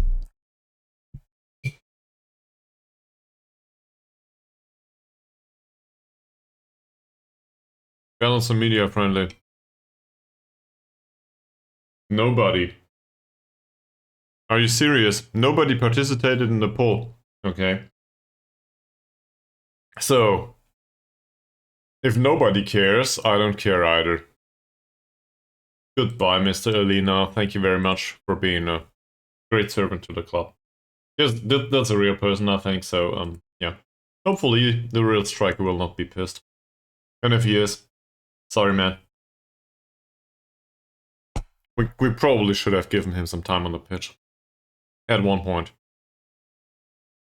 Oli Ishak is somebody that came in for the personality. He's rather flexible. He might be a decent winger. I'm willing to keep him. What's the contract? Youngster. Yeah, he will remain. Now we're getting into things. Wayne Cloyd. So, did I mention that I have had enough of this? There's a promise going. He's really annoying. Just due to the promise, really. And he's fucking slow. That said, that promise will probably be fulfilled. So the promise shouldn't be a problem anymore. His development is not existent. As an inverted winger, he's too slow. As an inside forward, he's too slow. As a poacher, he's fantastic, but we do not play with a poacher next season, so this will not happen. Also, we have an additional poacher that is better on the physical side, with similar finishing, actually, and similar heading. He likes to round the keeper. I don't care. He's unambitious, and he's unflappable. That's not the worst personality.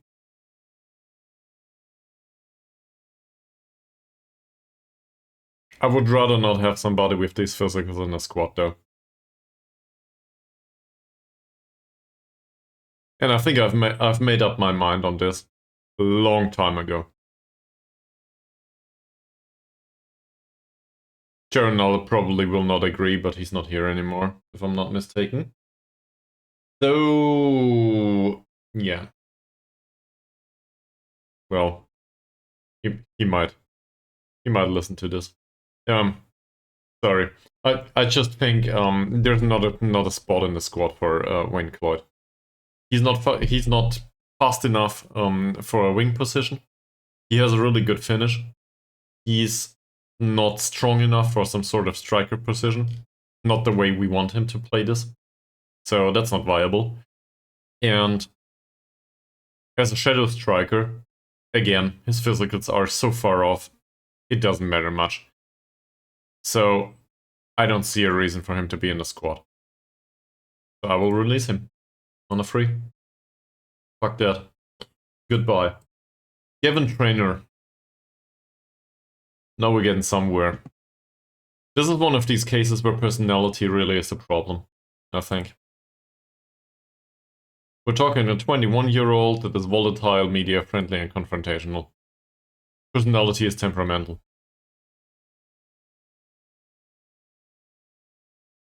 Development-wise, as an inverted winger, which he trains as, I think, there's barely any development at all. I mean, what did I expect? 6.51 rating. Form says it's not consistent. That's for sure. Nah. It's quite the opposite of consistent. I feel like in recent matches he improved a little bit. This feels like Antoine Pouget all over again, really. And my problem here is, if not for a personality, he would probably be a decent player and maybe even a great player at some point. Due to the personality, though, I'm not so sure. Now, there's a slight additional problem here. He's the only player with a decent trait that fits this position within our squad. And at the time speaking, it feels like Tumulty as well as Rooney take another 5 years to get used to the left, position out on the left. On the other side, his mentals are shit. Not that the other guys' mentals are much better. Rooney might get there at some point, but I'm not impressed right now. At all. In fact, I think there's a thing that we can do to Rooney. Rooney is an 18-year-old. Rooney gets paid for some reason. You know what, man?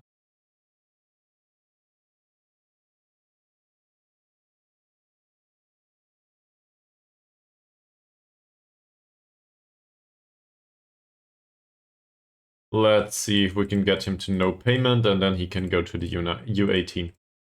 Play there. Yeah, and he can get familiar with the position down there. Okay. That's impossible, so we can demote Rooney. Anyway.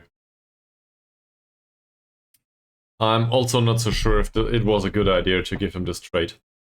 And this is due to the fact that on the left wing, this counts as conflicting information.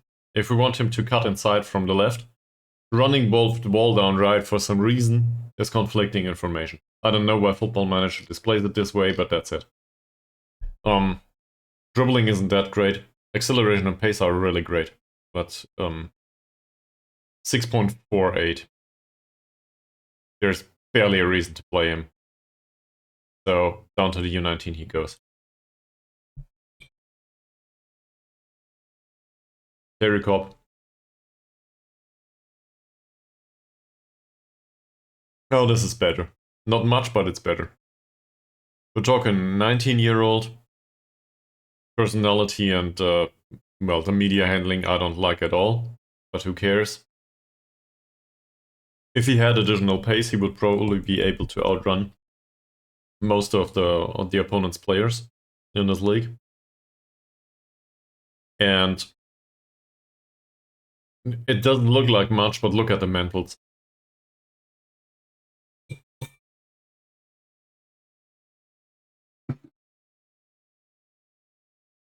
Given that this is a 19-year-old, that's not too shabby.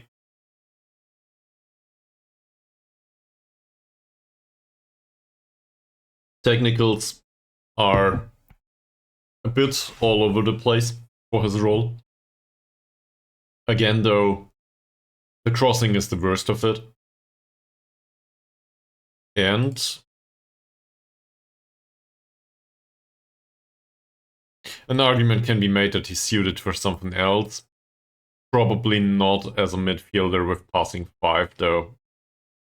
I'm not very fond of that idea. So let's not do that if we can help it. Shadow Striker, same argument.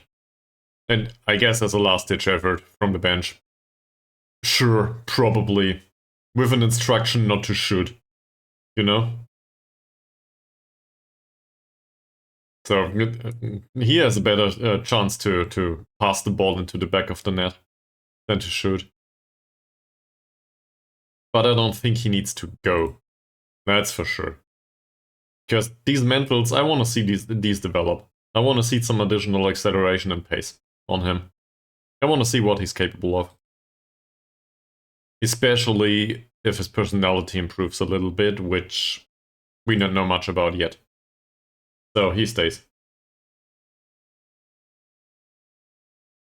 Mickey Lewis, I think, is an error on my behalf, to a degree. That said, he's an error that I'm fond of. At least up until now. I'm not so sure if he's a good idea long term. But in midfield, he's barely a playmaker. I think the mentals are just too bad. Really. He has stamina though. So the rest of the physicals aren't great. Natural fitness is that's okay.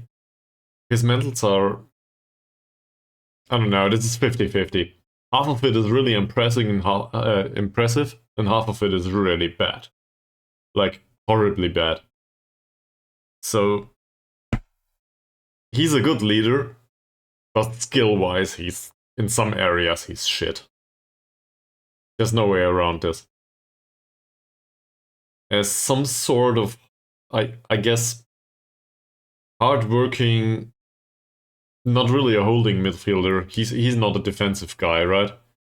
But as some sort of option in midfield with a very limited role, plus the leadership and the free kick taking, he would be okay. So what role is this?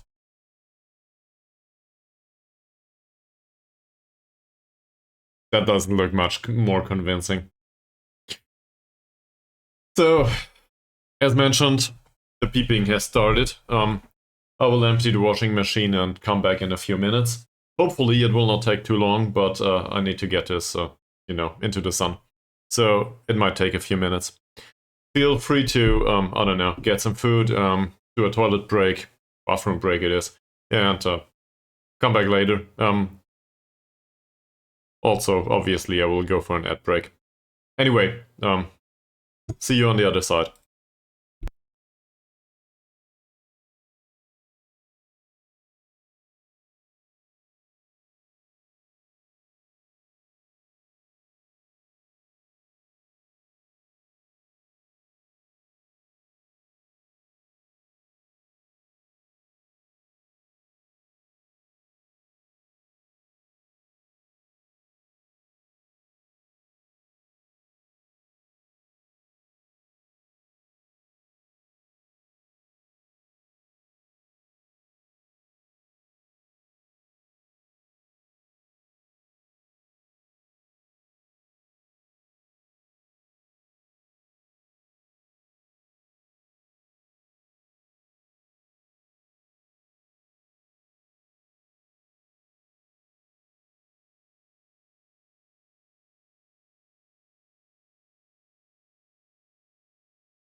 How long did it take? Too long, didn't it? Okay. Sure. That's part of my duties. Laundry. Really popular on the internet. I'm quite certain. So what do we do with Mickey Lewis? Anyone's got any suggestions? Other than, you know, get rid of him or play him every single game in whatever role.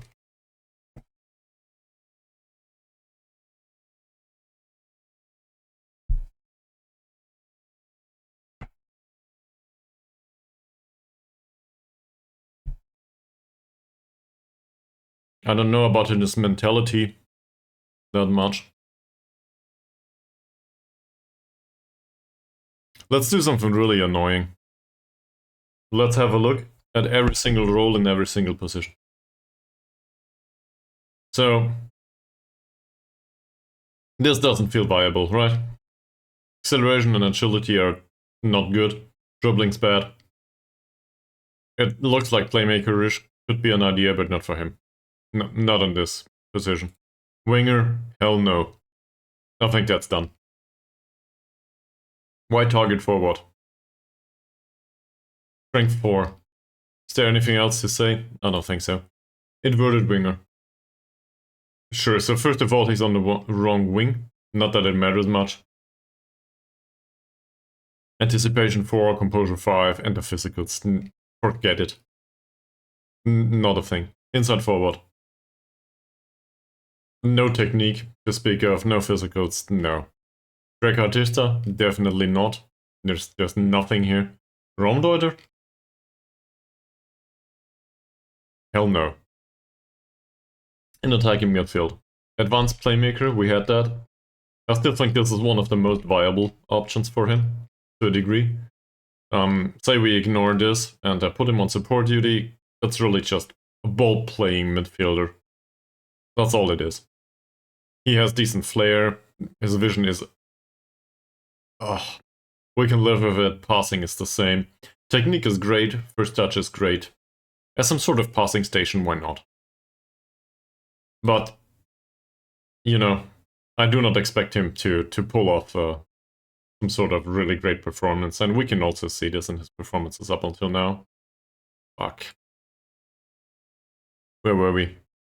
Attacking midfielder on support duty. That does not rely as much on him as, you know, a playmaker. He does not have great long shots, I don't care much. Dribbling is borderline acceptable, off the ball movement is borderline acceptable, same with agility. Anticipation and composure, it's not good. Shadow striker, no. This, that's a bit better. Because it doesn't rely on his physical that much, right? So, as some sort of creator again in midfield, that doesn't need to move much. Sure. And then there's Artista, he moves too much. Not much of a chance. So, Enganche or some whatever it's pronounced in English, really. Enganche. C'est français? Probably not. Let's have a look at the rest. Defensive winger, I think we can agree that he's not a defensive-minded player, so... no, disregard that. Wide midfielder. So, defensively, definitely not. He's got the stamina, to be fair. That's not a bad idea. On support duty, again, the tackling's really concerning. And he's not a great crosser. So, I guess some sort of holding wide midfielder, if that makes sense. That's not convincing, though. Winger, we had that. No. Inverted winger, same. Wide playmaker, we've been there. Now, to be fair, wide playmaker, at least it doesn't rely on many physicals here. So, to a degree, I can live with this. I wouldn't know how to include it in our squad, though. And then there's midfield positions. Advanced playmaker, we had both of these. I think the advanced playmaker and support is probably the best idea here so far. Ball-winning midfielder. Well, he's got the aggression, he's got the work rate, the mentals are somewhat okay for some of these. Positioning, concentration, and anticipation are so far off, though. He will probably hit, I don't know, something else. Not the opponent's player, at least. The LP. We tried that. We did. His balance is so bad. Not that it matters much. What's his pass completion? 79%. For a playmaker, that's not great. Nice amount of key passes. He barely wins any possession. Not great the deeper he goes. So, playmaker, I'm not so sure. This? I mean... Nah. He has some of what's needed, but not really. On support duty, not much there either. It's probably one of these things that would be okay, though. And then there's this. I think we can agree that he's not a great goal scorer. That's for sure. Caroliero. That's a really restricted role, by the way, if I'm not mistaken. So he just shuttles in midfield and drifts a bit wide. Yeah, that basically relies upon all the attributes that are missing with him. That said, he would probably have, he would probably have decent condition most of the game because he doesn't track back all the time and push forward all the time. Metzala, I don't think so. That's not a thing. And then there's box-to-box midfielder. Now, as a box-to-box midfielder, at least we can restrict some of the stuff he does. Even though this looks really horrible. So, assuming that he just works hard, which he does, he's just another body. So I think this is one of the possibilities. And then there's roaming playmaker. Nah. So we have the options, I think, box-to-box midfielder to a degree, even though he's really bad in some areas, and advanced playmaker. And probably wide midfielder too. Advanced playmaker doesn't make much sense in our formation. Just doesn't. Box-to-box midfielder though, that might. So that's all that's left there. And I will try to put him on box-to-box midfielder duty. Get rid of this. What's absolutely needed? Probably all of it, really. So let's do the attacking movement. Whatever. And in the defensive-minded formation, we will not play with a playmaker anymore. So disregard that. We'll try to find a box-to-box midfielder. But Mickey Lewis can stay. He's club captain. I want him to play. Nat Brotherton.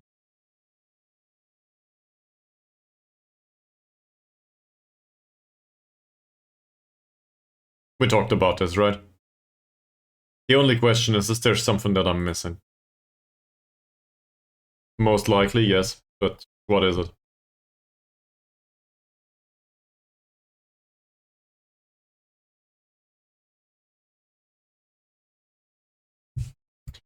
Personality is not great. At least from what I can tell. As an inverted winger, he will not do. He's too slow.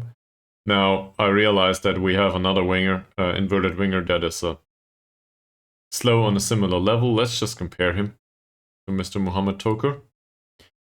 And then we see not only has Mohamed Toker better personality, he also has slightly better attributes. For some reason, this is considered to be... Yeah, there's some distance there, isn't it? So on the physical side, that's not great. The difference is not that great. But on the technical side, as well as on the mental side, Nat Brotherton basically is aggressive. That's all he has going for himself. And a decent first touch. And good natural fitness. So, let me compare him to our not so fitting Mickey Lewis as a box-to-box, just because I can. Yeah, well, all of a sudden Mickey Lewis has really good technicals and has really good mentals. Even the physicals are not that far off, and Mickey Lewis physicals are really, they are not great. So Matt Brotherton will not do. I think that's a decision here. Get out. We should have done this earlier. You Tumulty. Spoiler alert, I will not fire him. That said, it might take him a while to get into the squad again. He's considered a squad player, he gets money. Breakthrough prospect would be better.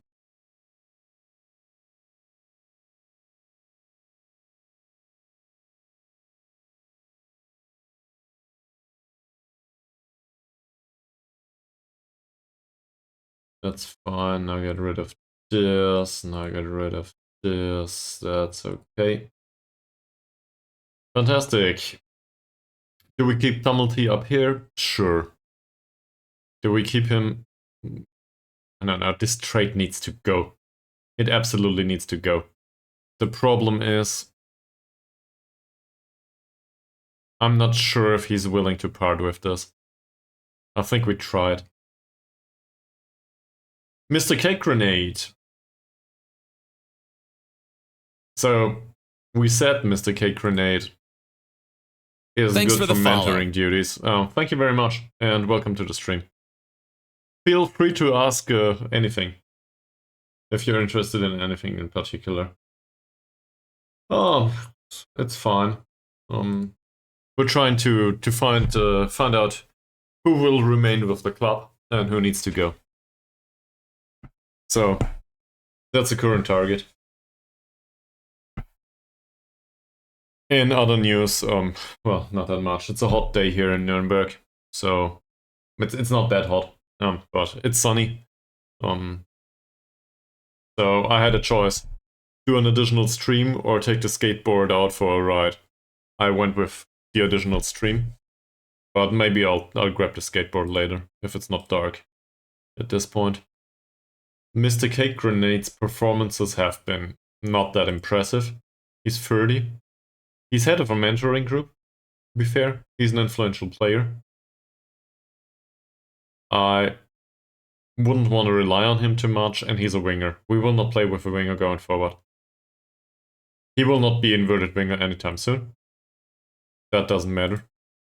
And his personality is fairly determined as well as media friendly, so not a big fan of the personality, that is.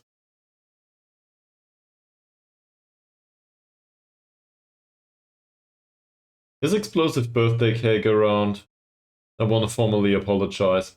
Yeah, so I will do this now. First of all, Mr. Explosive Birthday Cake, very welcome back to the stream. And in case you're not aware, this is one of the long-time watchers here. And I guess somebody really important to me as a streamer. So kind of similar to Mika Billion, really. You know, people that have been around for a long time. In the case of Mr. Cake Grenade, this is the one that Explosive Birthday Cake renamed.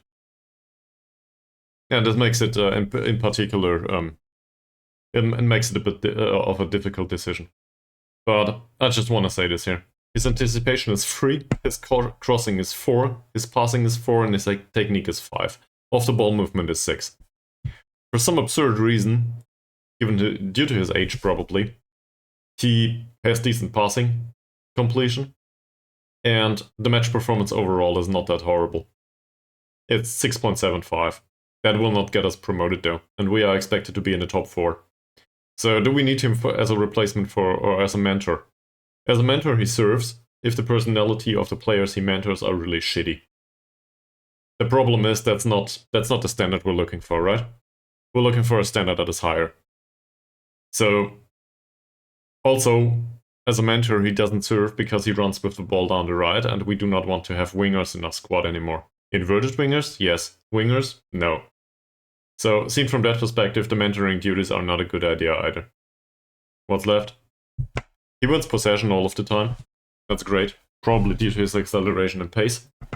But we gotta make a decision at some point. If we play him for another season, I wouldn't know where to play him. Because on the inverted winger position, we have on the right wing. Like, we have two people there, Mohamed Toker, as well as the model citizen that comes in that want to be regular starter. So Mr. K. Grenade will not make an appearance. And he will not be a useful mentor. I guess that settles it. So, yeah. Greetings down to Vienna in Austria. He goes. Sorry, man. Michael Kelly. Pickle dictates tempo, decent passing. This is a playmaker type to me. We need a playmaker type. The positioning could be better, but these attributes overall look decent. For an 18-year-old, this is good. My biggest problem is the personality, really, with this guy. He's media friendly. You know, talking to the sun or whatever it is in Wales. Somebody needs to tell me. So, what do we do with him? I guess we keep him, right? We just removed Lewis from playmaking duty, so Michael Kelly can stay. There's personality is not great, and if I look at the development, where it is, yeah, if I can hit the menu, that is. Here we go. Not impressive. Not horrible though. Did he play? Sure. He won a bit of possession actually. That's not too bad. Passing for playmaker, this is not impressive. Chances created is kind of... For an 18-year-old, I wouldn't say this is absurdly underwhelming, but I'm moderately underwhelmed, I would argue.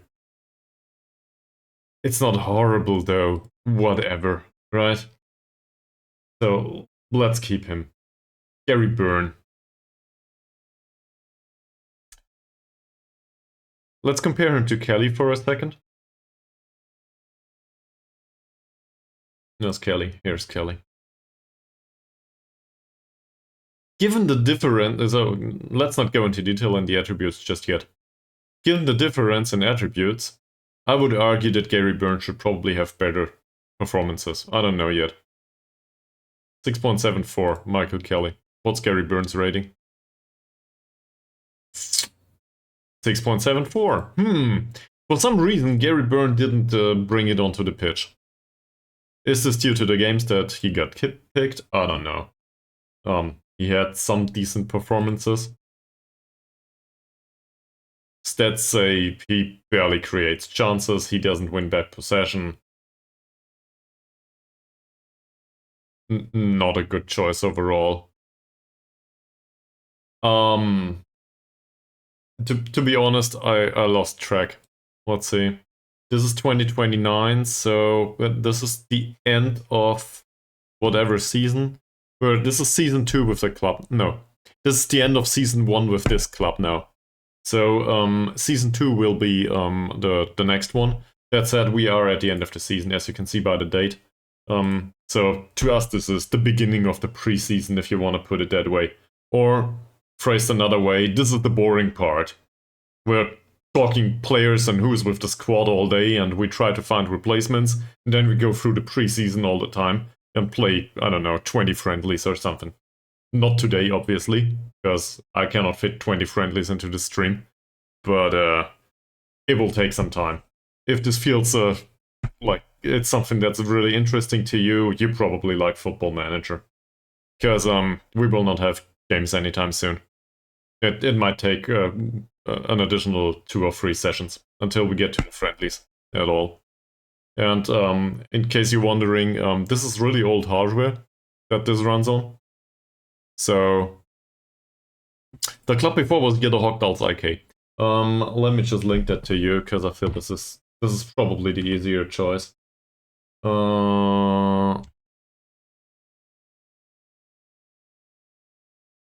Like this.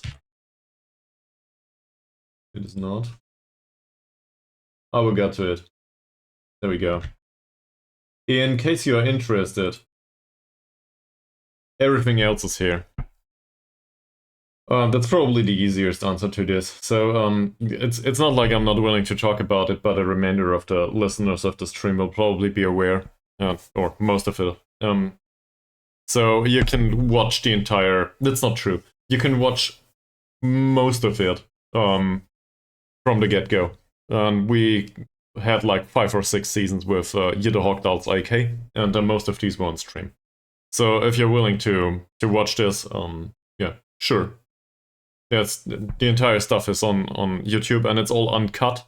So feel free to skip through stuff that is not interesting to you, right? Obviously, this is the live streams. I didn't bother to cut it. There's one video that explains the style we played with Jidderhawkdals IK, and I'm quite opposed to this general style, the possession-based football. So seen from that perspective, it was kind of interesting to arrive at that conclusion. And also, it was a rather successful story. Well, up until we got fired, that is. But, yeah. I think that settles it, as a short answer. The long answer takes an hour. I hope that's okay with you. Feel free to ask, though, about the specifics.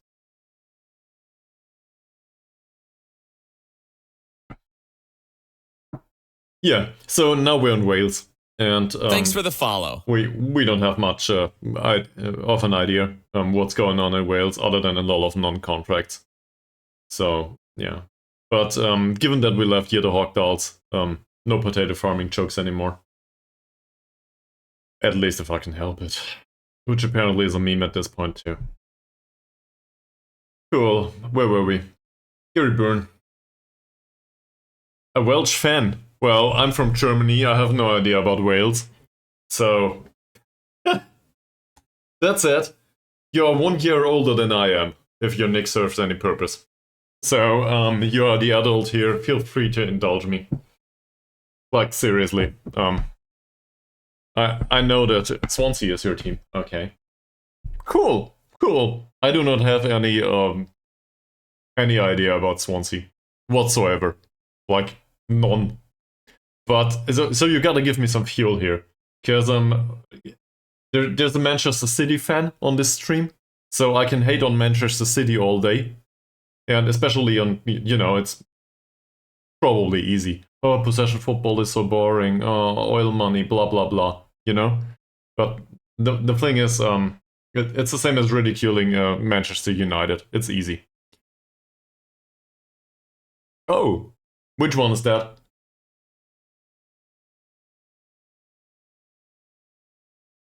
And what do we do with Burn? I guess from the attribute perspective, this is not a bad. Hamburg? Well, you have to be a masochist, right? Or the sadist. Depends. So, do you feel like this is a club that you identify with? Or is this rather something you enjoy for the comedic value? That's easy fuel now. Sorry, man.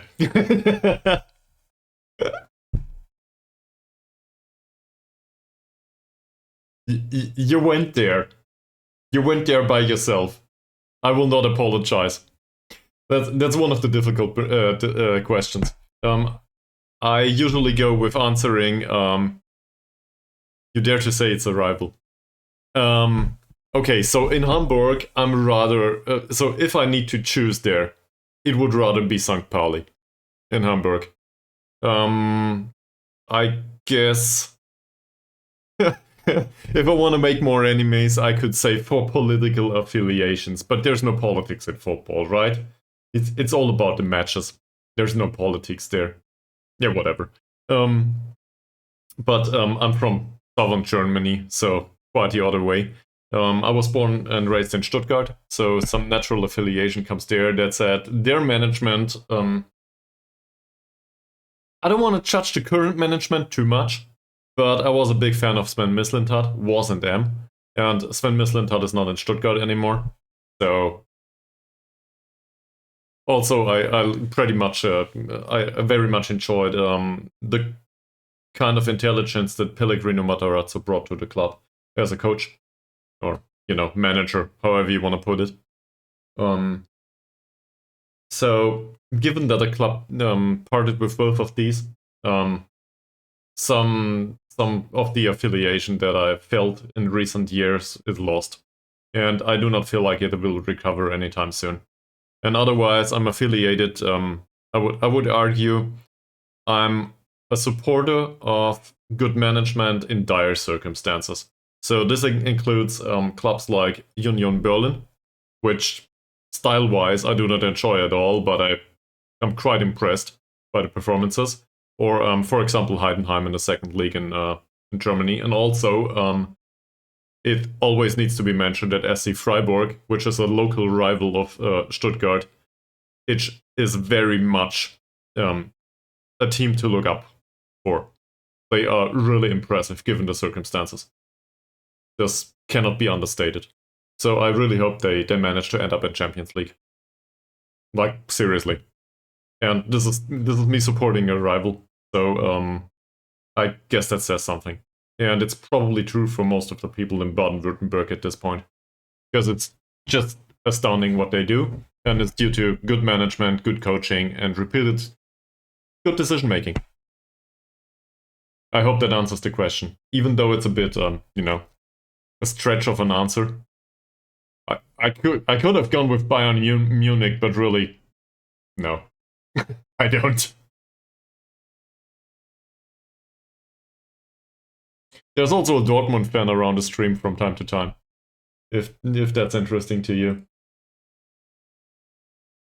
He's gone for now. But part of why we picked this club is because they have yellow and black kids. So, yeah.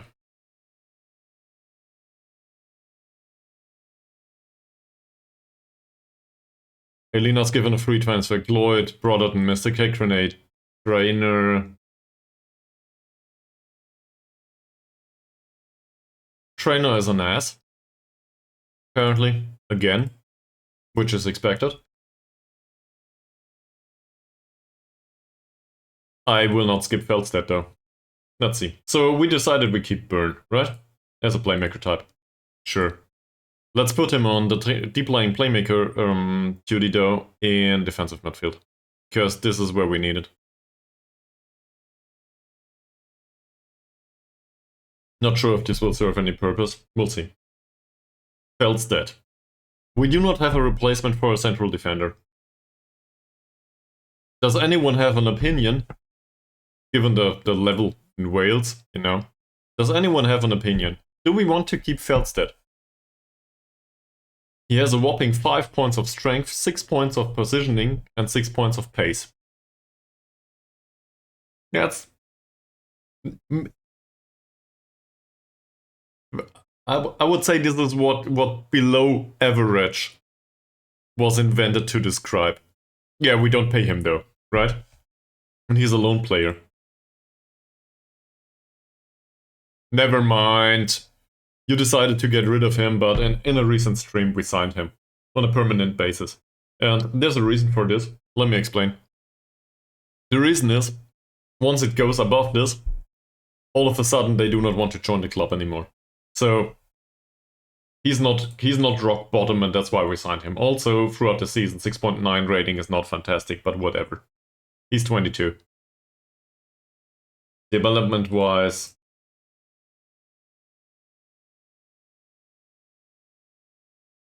yeah. Yes. If this would be a stock, like in investing, you would probably need to get rid of it just because, well, on the other hand, this is not a stock. There's no volatility here. This is a bond. You get exactly what you invested for. This looks like the perfect bond. So I guess this is fine. Right? Well, there's no loss though. So this is not true. Also, there's no volatility, so I guess he is short-term cash. No future value. No, There's no discounted cash flow on him, no discount rate. He will not develop much, most likely. He will contribute as expected. That's okay. In this squad, that's okay. Also, nobody else can come and poach him. This guy, I had a long hard look. Pressing forward with these physicals, nah, fuck that. Target forward. The physicals, ugh. Balance is not great, composure is horrible, decision making is bad, off the ball movement is inexistent, aggression is fantastic, teamwork, barely, heading is shit, first touch is shit, finishing is shit. We do not play with a poacher, and the rest of it is horrible. Here, we try to go with ball-winning midfielder, but these physicals are so bad. So, going forward, we can entertain a box-to-box midfielder, but really no. And then we have some sort of central defenderish stuff and pace free on a central defender. I will not stand. This has been a long time coming. He didn't make a single appearance last season. Let's get rid of him. Freddie Wilds, we talked about him. And then the defensive midfielders are left. So that's these three. Harry Martin, Darren Evans, and Gary Moody. Harry Martin apparently is our best defensive midfielder. He dives into tackles, he has decent tackling, good work rate, positioning's great, aggression is... Yeah, that's a ball-winning midfielder, right? At least at first glance. Bravery, ouch. Concentration, not much better. Teamwork is not great. Agility could do with some improvement. So let's have a look at improvement. Oh yeah. So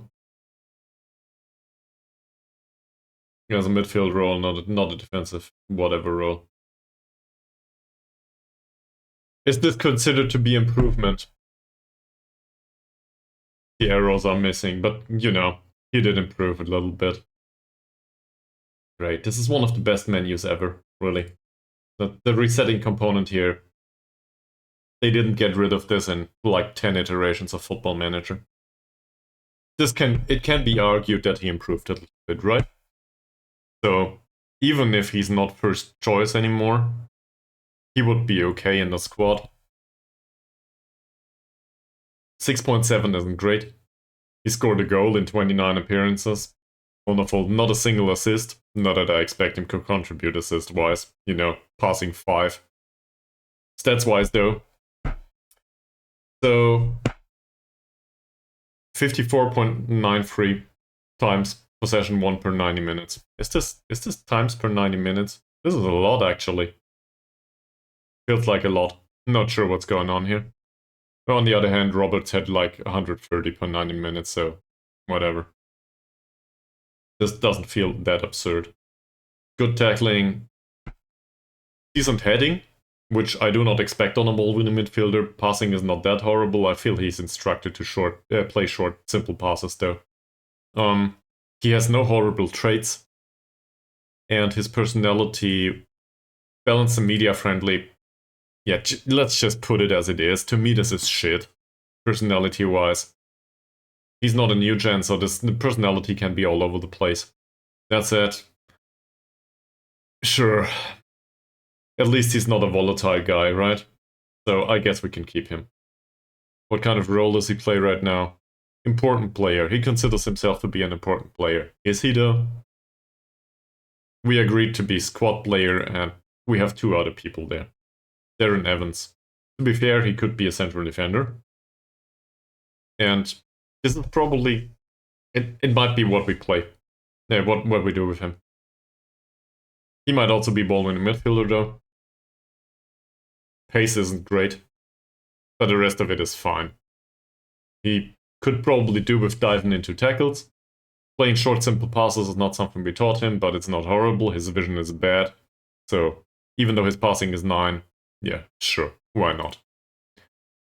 Overall, it feels like this is worthy as an addition in the squad. Also, fairly professional, and I think he's reserved. That's a good personality overall. And then there's Harry Martin we had. So, these 2 can compete for places. That said, Harry Martin Look at this. Sure, the mentals are really, really horrible and he dives into tackles, but from the bench he can play central defender. I'm happy with this. So if he sits on the bench, he can come on and play central defender. With 3 points of composure, we will probably, I don't know, maybe no-nonsense is better, right? And then last but not least, there's Gary Moody. Yeah, so this is good. As a central defender, his pace is really bad though. Argument is similar. If he sits on the bench, that's fine. For the last few minutes, that's okay. As a ball-winning midfielder, physicals are not that impressive. He's 19 years old though. And we don't pay him. And he's a youngster. So sure, let's keep him. Is there anyone else? I think that's it. That's not it. There's Luke Thomas. Luke Thomas is left. We're talking a 22-year-old who stays back at all times and for some reason had acceptable performances once he played. Is he still influenced personality-wise? I'm not sure. Let's have a look. And also get rid of all the mentoring units that all of a sudden are not full anymore. Where is he? Here's Luke Thomas. There's average influence on him from the remainder of them. So I think that's an easy statement. Luke Thomas can stay if we do not find anyone else that plays in central defense as a last resort. And we kind of have a last resort in Sam Jones. If we compare the two, I'm not fond of Sam Jones as a player anymore. That said, he had decent performances. Yeah, so doesn't feel like Luke Thomas needs to be around, right? And we wanted to get rid of players that do not need to be around, so this might be unpopular because he's 22, but fuck this, let's get rid of him. He's gone. So that mentoring group here can go. And now we will have a look at the player count. Because that should improve now. Dynamics overall too.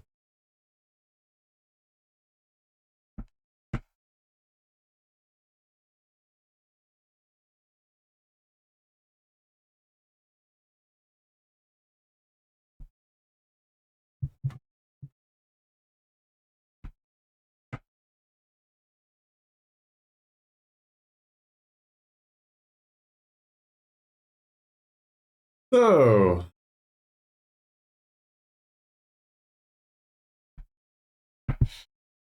now we need to see if we need additions to the squad at all. And if we get some, you know, the central defender and the left fullback position come to mind immediately. If we get some, who needs to leave? Because some players might need to leave. To be fair, we sorted some of the stuff.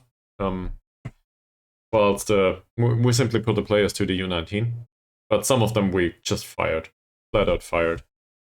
And that's not bad, I think. Jay Kirk has been released, Thomas has been released. Let's have a look at these again. Jay Kirk is considered to be a terrific signing for the future. I do not agree. And Luke Thomas, last resort. Sure, okay. The board is not too concerned with the transfers right now. Yeah, this still includes last season. I will also miss having a Mr. Cake Grenade around the club as a club favorite. That's true. Same with Alex McDowell to a degree, but I think it needed to be done. And this apparently resulted in hierarchy that is really interesting. That's not bad, right? So obviously we lost a few, but Sam Jones all of a sudden is a leader. Why is that?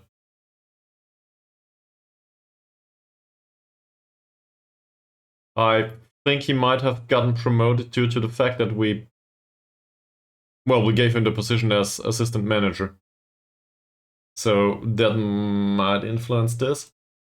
But I like Sam Jones as a leader. He's a consistent performer and he's a professional. Sure, pressure could be better, but that's fine.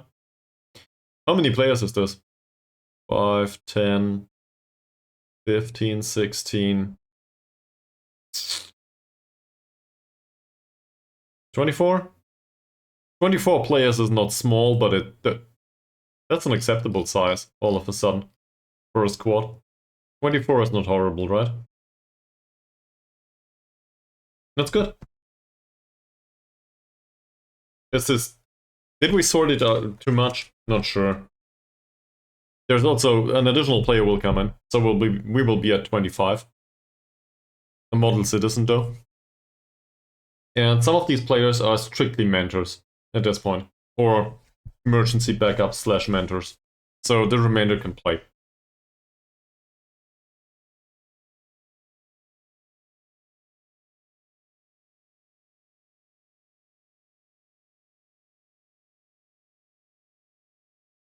Also Coleman will leave.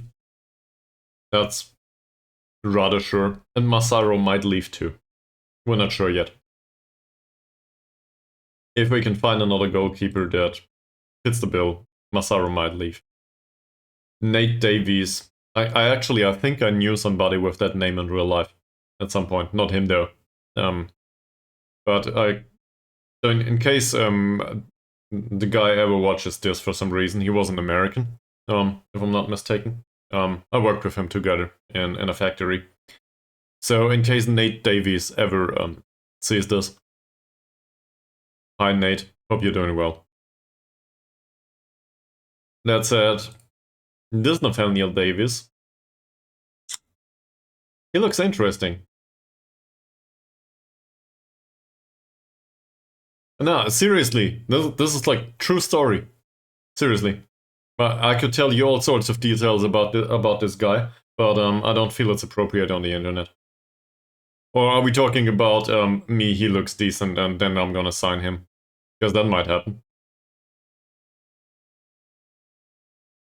There's proof for that, in fact. One of the watchers of this stream, well, watchers is a bit of an overstatement. One of the followers of the stream that rarely watches the stream, actually, is a good friend of mine and former colleague that worked with me together in that factory. He can prove that this is the case.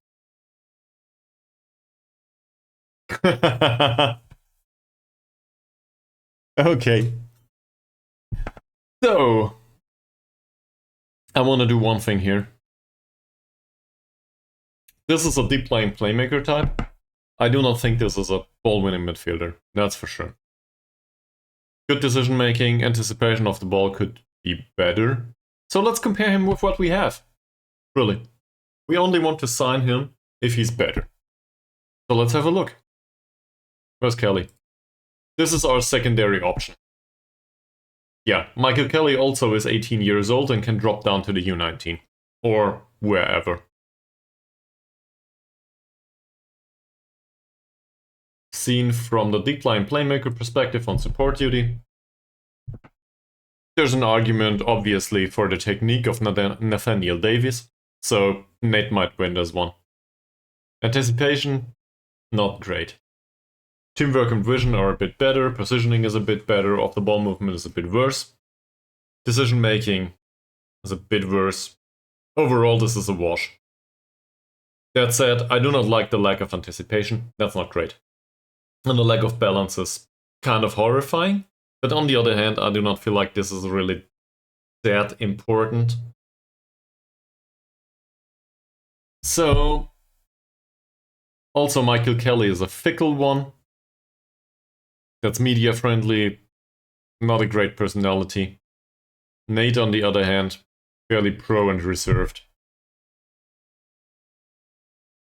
I will not complain. If we have a chance to sign this guy, then Kelly can go to the U19. He's in a bad mood for some reason. Why is that? He had a whopping 11 appearances. Is there a risk to injury? We don't know. We don't think so though. He's from Wales. He can play here. He's not under 21 anymore, so we would need to register him. Not a big problem, though. We've got enough young players in the squad. Do we want to introduce some age? Sure. Let's compare him to Burn too. You know? I still think that this is a wonderful... This picture is fantastic. Or, I don't know, it looks that way, right? Might also be... Or, it just feels like there's no lip there. For some reason. I'm not sure what it is. I can make fun of this all day, because, well, hopefully I can. I don't think this is a real picture. This is AI generated, I think. Hopefully. Otherwise, really sorry, Mr. Byrne. I'm sure you're a great footballer. Probably not a lipstick model, though. Sorry. I just couldn't avoid it. It had to get out. So in comparison to Byrne, it feels like at least somebody found it funny. Thank you, Mickey Billion.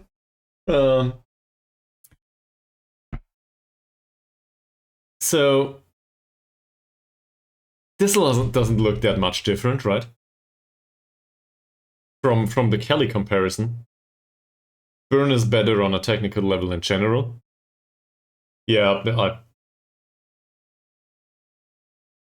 it's not like, you know, to make fun of somebody's appearance is always low-hanging fruit, and yeah, but it's always a low-hanging fruit, and obviously this is not very. It's not very sensitive. It's bad humor, really. I just couldn't avoid it in this time though. So yeah, not proud of it. Anyway, I think Nate is a good signing to the squad. And Keller will drop down to the U19 French player. Let's go with Breakthrough Prospect. Okay, he wants to be French player, sure. Also, I think I heard the door. 45. Let's go with 55. 60. Come on, man. 260. Cool. So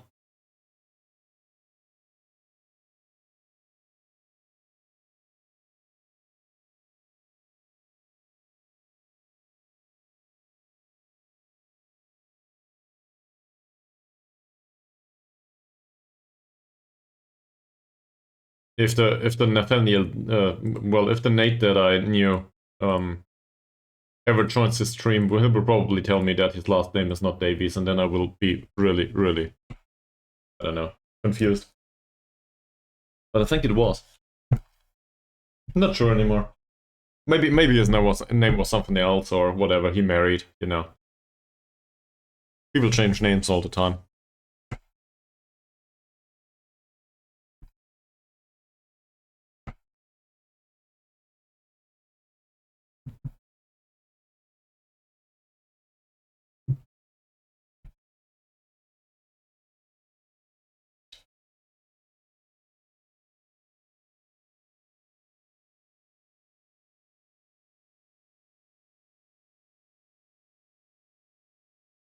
And then there's a lot of players in the U19, so some of these might just need to leave because they're, you know, deadwood.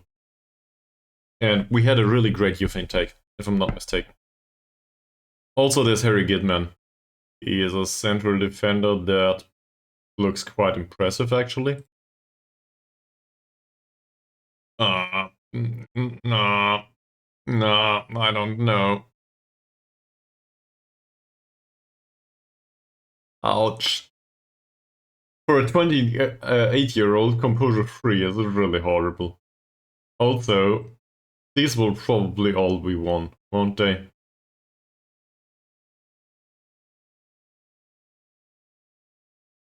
He looks like he had a focus on central defender training throughout his entire career. And now, you know, technique 1.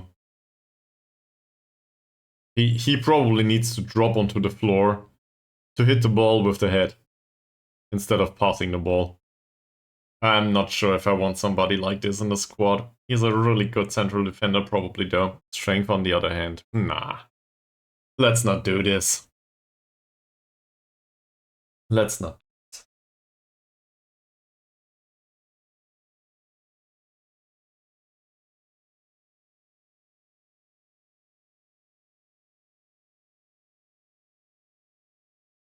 No, we only need to do the non-playing stuff, right? Yeah, that will be fun.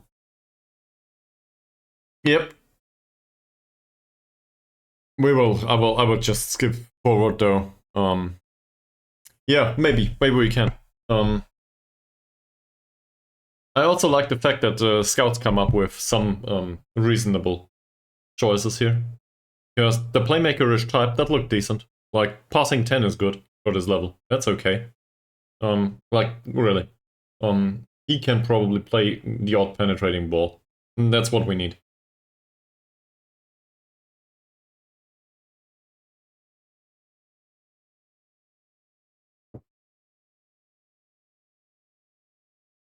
I'm not sure if there's noises from outside my room. So either there's you know, somebody broke in, or my girlfriend's home. I'm not aware though.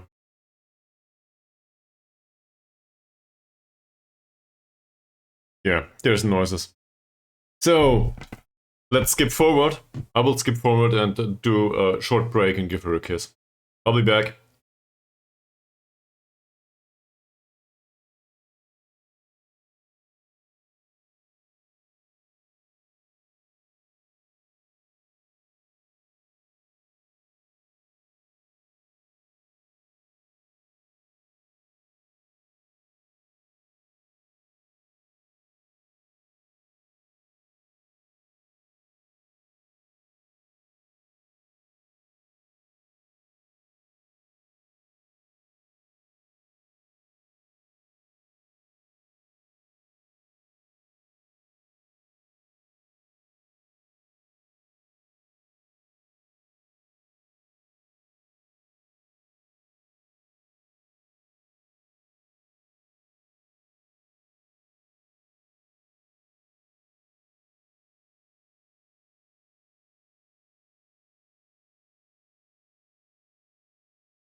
Wonderful as always.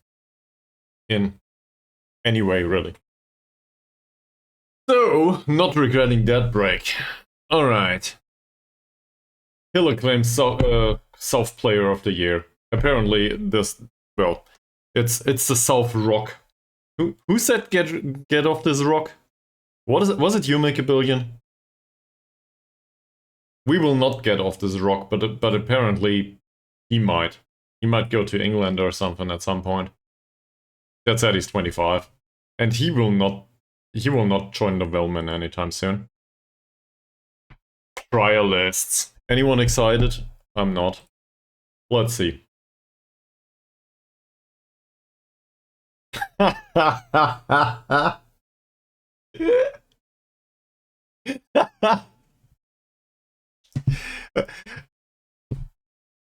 I can see Mika Billion typing.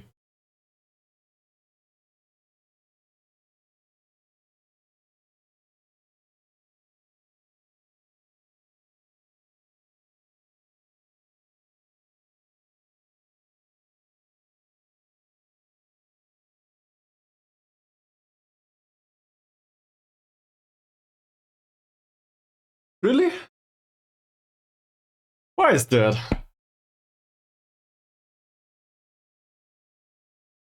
Okay, in comparison to Massaro, so this is low level, right?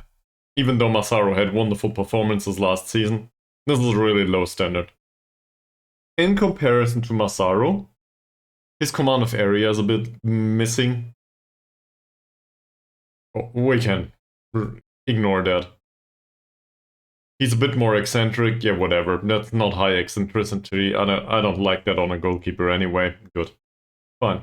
First touch is bad. Sure, that's not great, but, you know, it's not like we play with a goalkeeper that needs to pass. Well, we do, but he usually plays possession passes. Like, the really horrible kind that is not really important. So, if his first touch is 1, cool. Doesn't matter much to me, not right now. Handling of 13. I like that. That's good. Kicking, sure, that's fine. Doesn't matter much, but 9 points of kicking is great in comparison to the 6.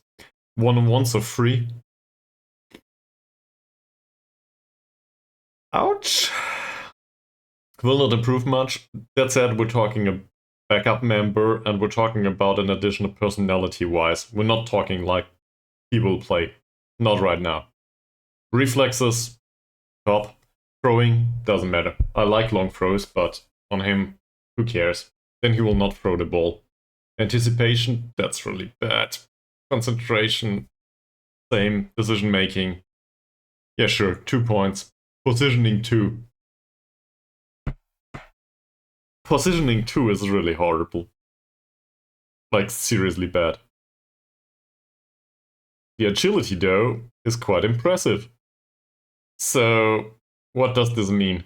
The rest of the physicals, by the way, are quite impressive too. For a goalkeeper. Not that it helps in any way. His stamina is 1, by the way, which I'm quite impressed with. So he might actually, you know, suffer from a loss of condition at some point. Other than the rest of the goalkeepers in Football Manager. If we play him for 120 minutes, he might be a bit tired in the end. But overall, he's better, isn't he? Did he play?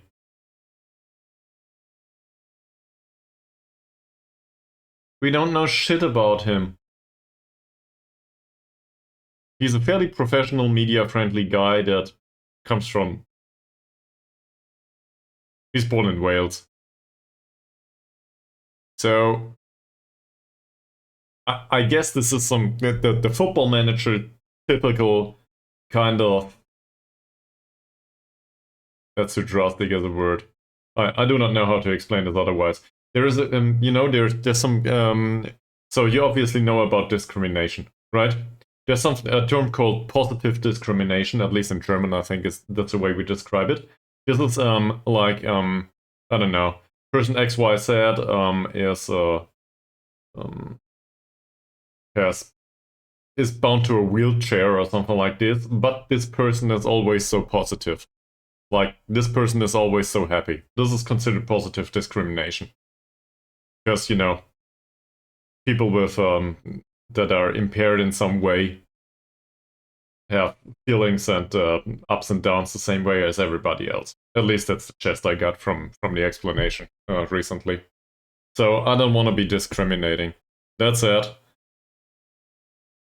I feel like in Football Manager, if you find somebody that has a nationality that you can sign, because of work permits and stuff, and this person comes with a secondary nationality that might include some scouting knowledge going forward, all of a sudden the positive discrimination alert goes on. Because, I want to have him just because he has know-how about Hong Kong. Maybe. So, given that he's 29-year-old and has a decent personality, and we might need a goalkeeping coach at some point, I think I will do this. Yes. I think I will do this. As an emergency backup, strictly speaking. He doesn't even need to get paid. We might pay him though, because he will not agree. Yeah, he will not agree. And given his professionalism, this will probably drag on forever if we don't do it. Fuck that, he's signed. Great. So, next question is, how are the others?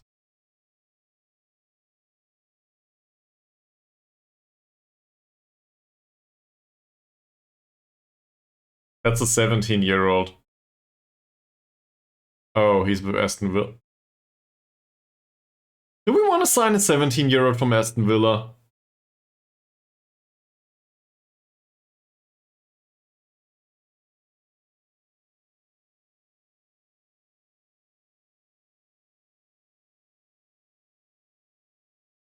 Sure, at the end of the contract. Sure, as a youngster. No, you don't need any money, do you?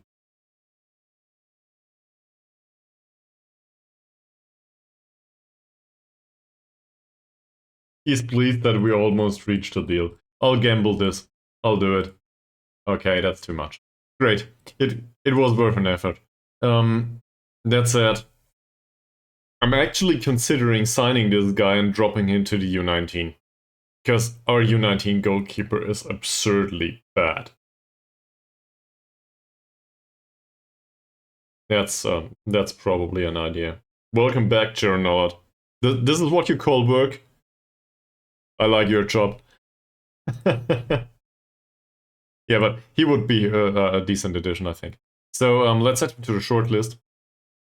Nobody else seems to be interested right now. And we will just sign him at one point. James K. Cullen. Again, unambitious. This is a... Are we seriously considering this? Like, really? As a central defender?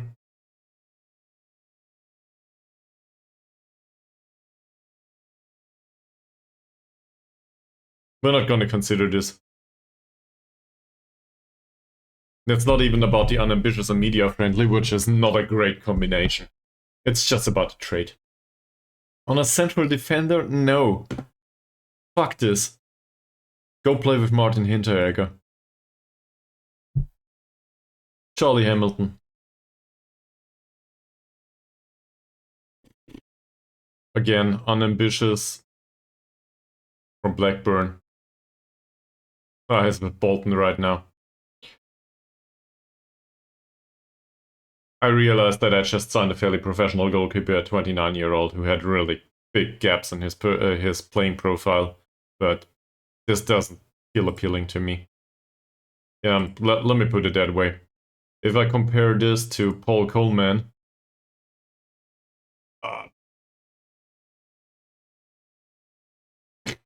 probably neither of them.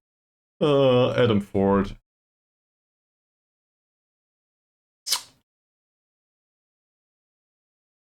Star rating says this is better.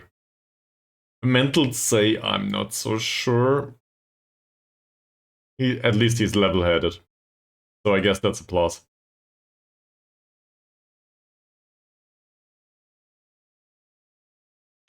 But as a primary option as a goalkeeper,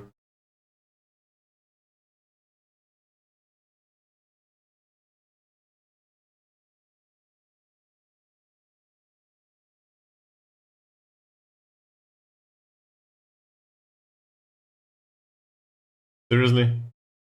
16. Eccentricity is 16? Where does this come from?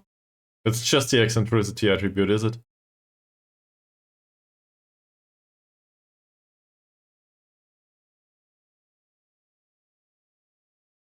So this means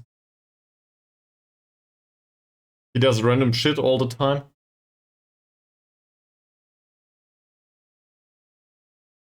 Do we need creativity in a goalkeeper? Anyone's got an opinion on that? Because mine might be, you know, it's not the only one that counts here. I'm in particular, let me put it that way. His anticipation is really bad. Same as his decision making. But he's quite eccentric. So this means he doesn't realize what the situation is. Usually takes the wrong choice, but he's rather eccentric about it and does whatever he wants. Which should sign him just to get fired, really. Seriously. Just for the hilarious situations in the games. Where he runs out of goal towards the opponent's striker and, I don't know, tackles him. I realize, thank you. So, if he's got really good skill set and really good decision making, that might be a wonderful attribute, actually. I just don't... To me, it always has been something that's, you know, not that good. Is it John Aruma the one that is quite eccentric? We had this talk previously, right? He's not called that way. I don't know. There was a goalkeeper. We talked about him previously. I probably butchered the name or remember it completely different. Donnarumma, is it?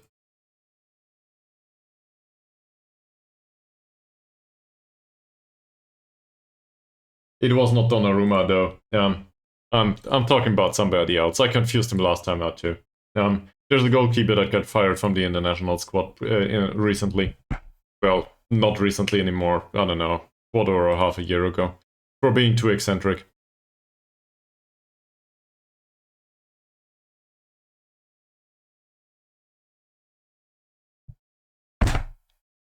Sorry if you heard that. I hope it's not too loud. What the hell is this? 4 points of marking. What are you?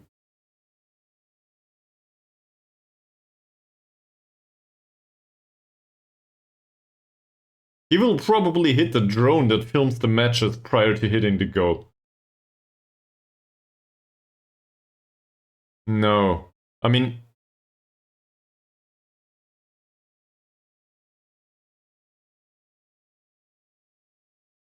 We're talking an 18-year-old again. But his pace is also bad. That will probably improve by itself.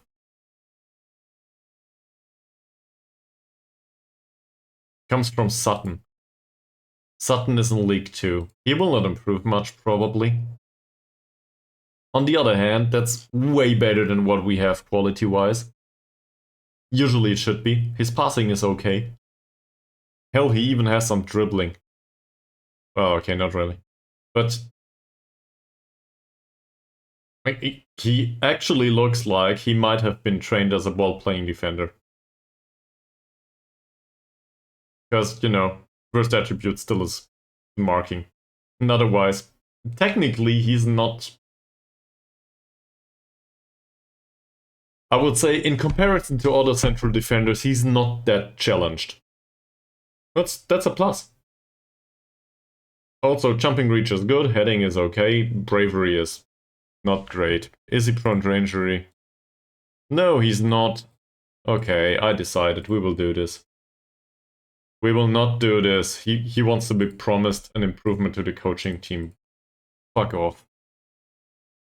And in case you're not aware, there's a history with you, the Hawk Dolls. Feel free to watch 120 episodes or whatever it is. It's probably 80. But feel free to watch that. This explains quite nicely why I'm not fond of promises to anything. No. Definitely not.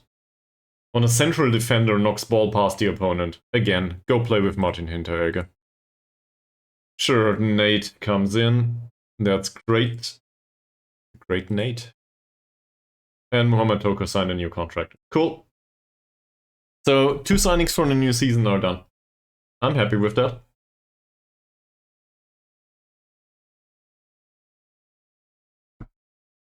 That's actually well, let me do something here. We have a lot of time on our hands. What needs to be done as a preparation for the next season immediately that we should do now? I can think of a few things, but say I'm really, you know, uneducated on playing Football Manager. What would be the first choice now for you for stuff that needs to be done? And if you tell me set pieces, I will strangle you.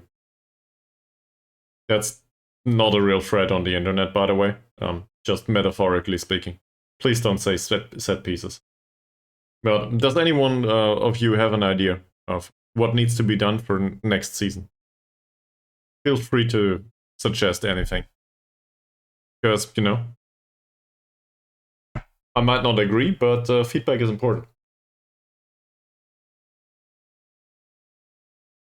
So, anyone's got an idea?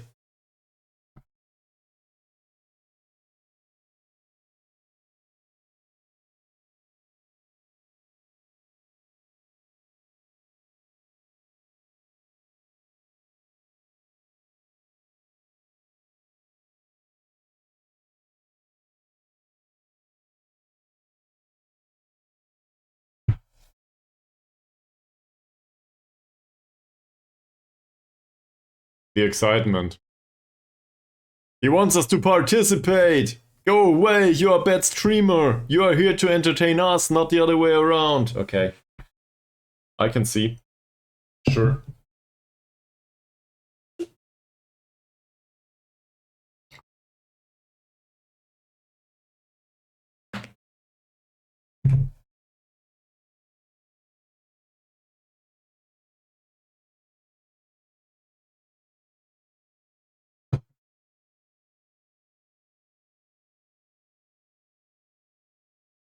Fine.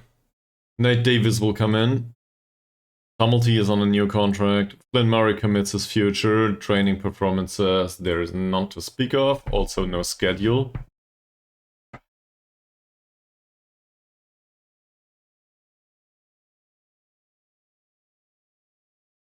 It's May. When will the next season start? This is Wales. They might start in June, and I don't know. They probably won't, though. There will be a horrible break for 3 months, and I will need to skip forward. Where is it? This current season? No. It's still next season. Next season starts 28th of July. That's not that horrible. That's not that far off. In fact, it's 2 months. This is not Sweden. Finally, this is not Sweden. Things actually make some sense here in Wales.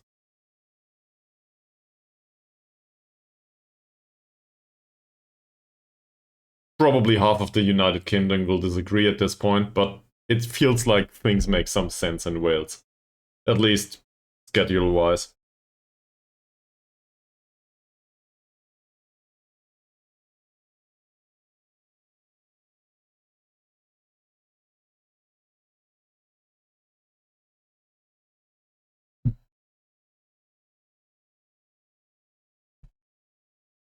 Cool.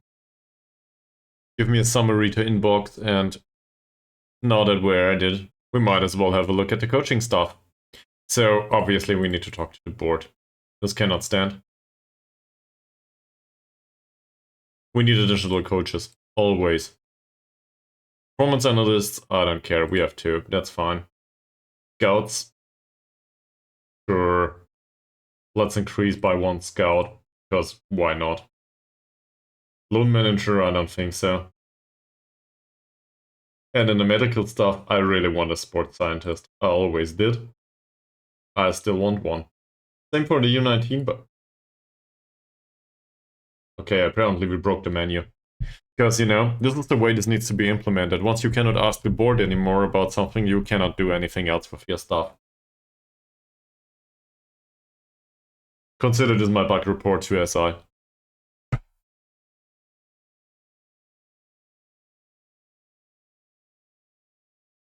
I should do these. And then file a bug report as some sort of a video, you know? Bug 1!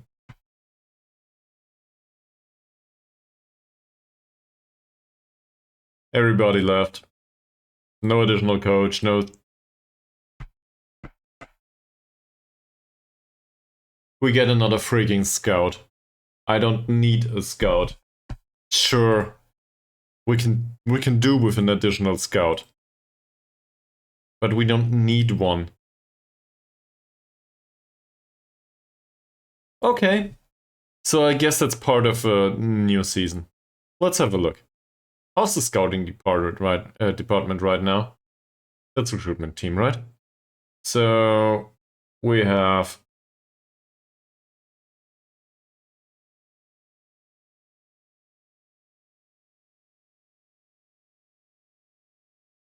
no money for this guy. He's also not required. Goodbye. Absolutely no money for this guy. Chief Scout on 8 euros, yeah, I can live with that. Ben Lee, Director of Football. That's not impressive. That's why we didn't extend his contract. Bye, Karen. So, that's done. That's the wrong menu. I wanted to see... So we needed recruitment analyst, obviously. And for less money. Also, this search is rubbish. We need a scout. So we need somebody that is good in these attributes. And now we need somebody that has scouting knowledge outside Wales. Because I do not care about Wales. So the easiest one is probably nationality is not Welsh. That makes it better, and now these all of these will be British. Yeah, we have scouting knowledge in Great Britain, thank you very much.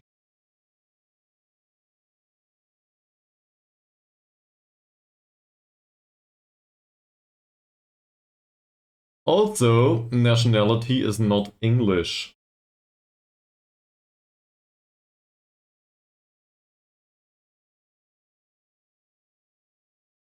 Thought so. Okay, cool. Next on the list.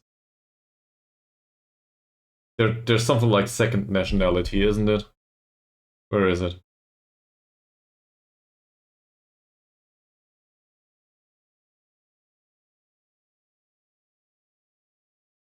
There's a lot of people that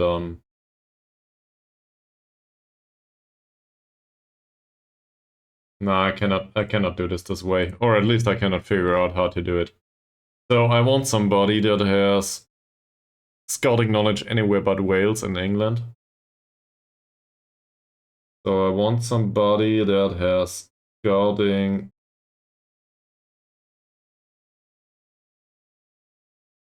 knowledge somewhere other than Wales and England.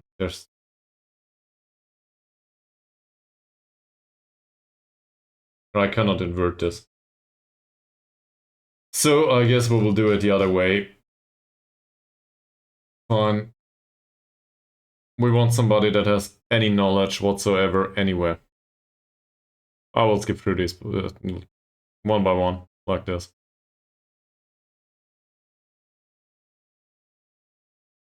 There's probably an intelligent way to do this though. Not England. Thank you very much. We know about England.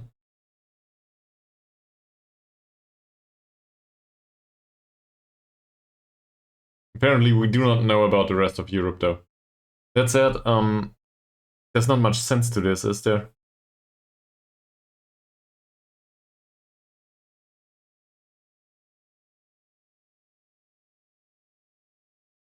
We know about Italy too. And we really could use a sports scientist, by the way. But, you know, the board did not accept.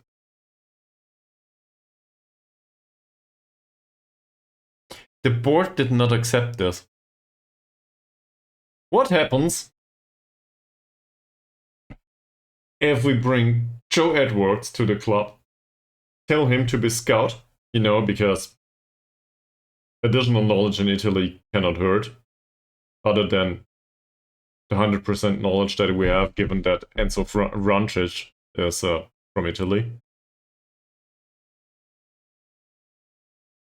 Say he's in his primary profession, he will be scout for the team. And in his secondary profession, he will be U19 sports scientist, because why not? Or even in the first team, actually. Because I think the secondary profession doesn't count, right? Secondary profession doesn't count towards numbers, staff numbers, I think. And now we will increase this to €9 a week because we are very generous people. And then we have a shitty scout that might be used as a sports scientist, and all of a sudden we have a rating. And might just find out about the additional injuries, the recurring type.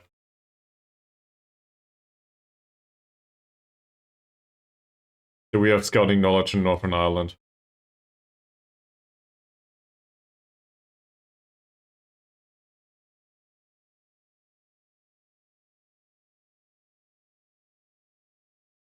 Yeah, fuck everything I just said. We don't need it. Well, we could use a sports scientist, really. So we need to fire another scout, maybe. Who are those? He has scouting knowledge in Northern Ireland, he's fairly... Is there a way to employ this guy?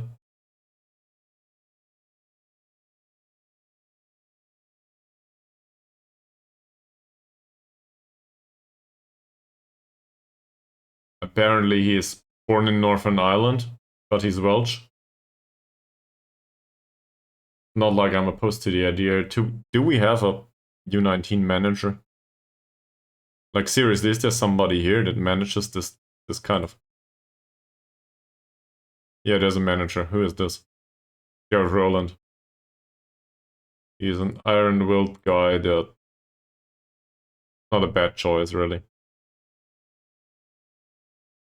Also, he's cheap.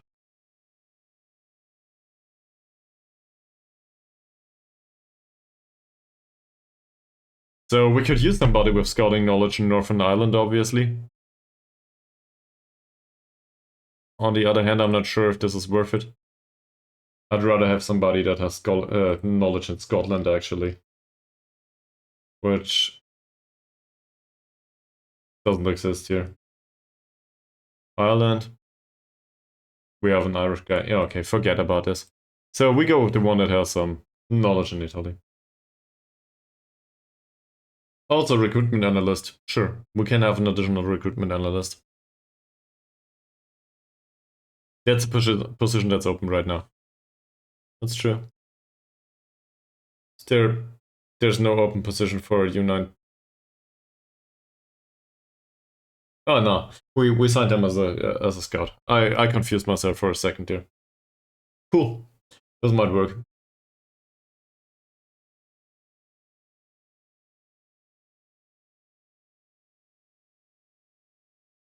Anyone's got any suggestions?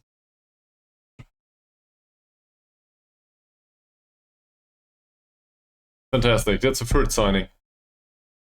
I always ignore these mails, by the way. At least it feels that way. He comes in.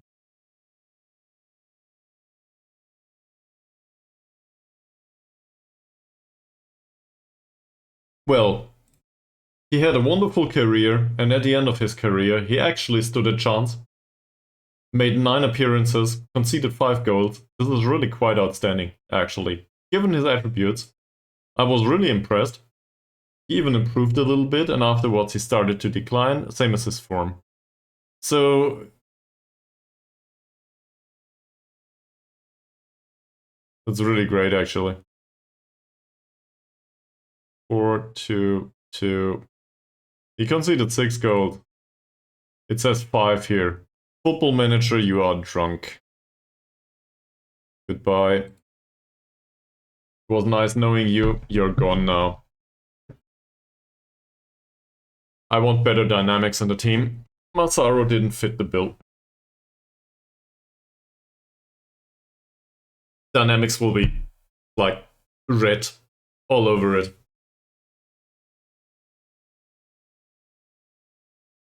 It will probably look like this.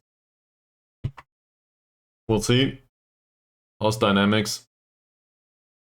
That's confirmed. That's...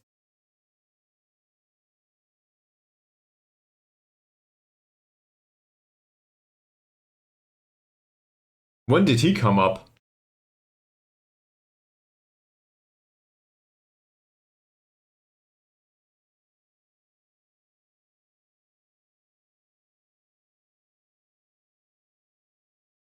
Good day.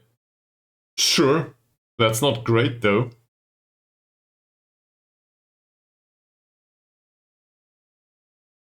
Anyone's got an opinion on the matter here? Let's not make any rash decisions. So, first of all, his transfer interest is dubious. I will, man. I will. That's the first thing that came to mind. So, in overview, Play is the better shot stopper, versus physically, versus on the... physically in general. He's already slow. Play. Mentally, Clay is a bit better. Communication is similar. Eccentricity, I actually think that Simon Owen is better, seen from that perspective. Aerial, really good. So shot stopping and distribution, Simon Owen is lacking. Especially the distribution we can probably deal with. The shot stopping is a problem.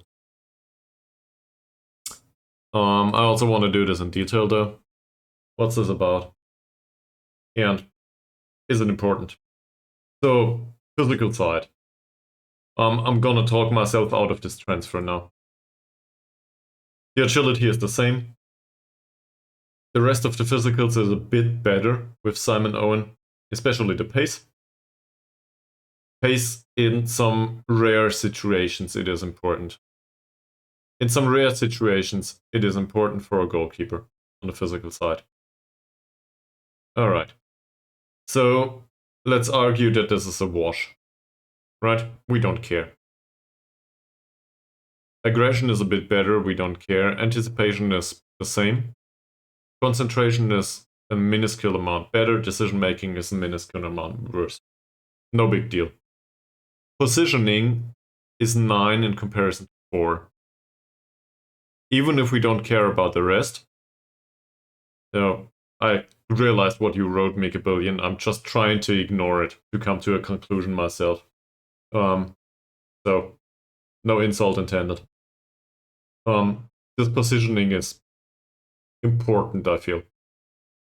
It's more than just the one point here. 5 points of positioning, that's a good bunch. I think that's important. And then we have the technicals. Aerial reach, I don't care about 1 point. Command of area, same. Communication, I think communication is an important part. That's one of these parts that I feel like are understated, just as decision making. This is one of the attributes that always goes below the radar, I think. Low eccentricity is fine, first touch is shit for both. His handling is really great, plays not so much. We saw that in the last season. 12 points of handling will not make it without an error, but he might catch the ball more often than not. Kicking 7 to 8, I don't give a friggin' whatever. One-on-ones, he's actually better. Reflexes, he's shit at though. Throwing, he's worse, I don't care. So we're talking way better positioning against way worse reflexes. The rest of it is more or less... The handling is good. So my conclusion is different. Make a billion. I think the reflexes are horrible though. My conclusion is this could be a first choice. In comparison to Calculate. Or at least it could be somebody to compete for places with Calculate. And this obviously is accompanied by the information that this is a media-friendly but professional personality. And a 22-year-old. For a goalkeeper, that means he's got 8 years to go, apparently. Or something along the lines of that, until he's reached peak. So can we get improved reflexes? Let's see. There's specific training for reflexes for goalkeepers. Please tell me there is. That's something we could focus on. Paul Coleman, would you be willing to... Yeah. Together with anticipation and concentration. For Coleman, it doesn't matter anymore. Together with anticipation, which he needs, and concentration, which he's good at. So that means that specific training would train 2 of his major weaknesses.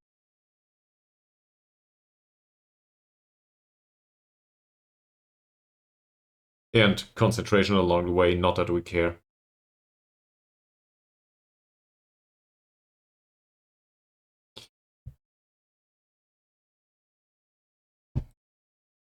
How much do you want?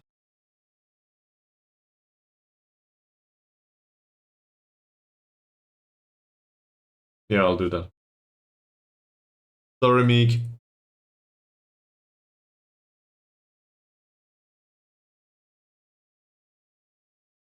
See it this way. You can turn him into a meme. Now you can blame me for signing him every time he concedes. If that's not entertaining, I don't know what is.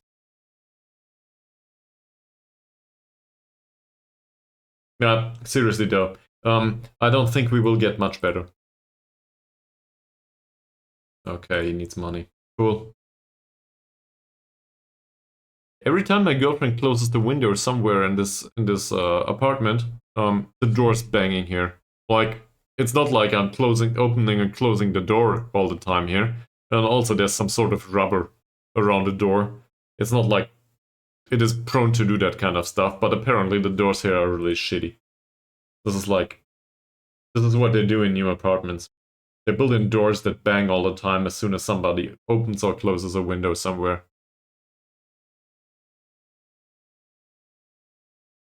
I could, yeah. Um,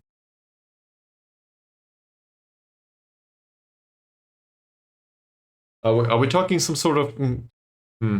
I need to figure out a way to do this. Um, I'm not entirely unfamiliar with most of the do-it-yourself stuff. I'm not absurdly bad with this, but I'm not the one that does this every day. Um, but sure, I could pad it with something. Oh, that way. Yeah, okay. I will look it up on YouTube. I was like, why would I do a YouTube video about it? What's he talking about? This is the level of brain fart that comes to mind after working for 8 hours and afterwards playing Football Manager for 3.5. Yeah. I will just do a YouTube video about it and then somebody will tell me in the comments, this is the way we do stuff.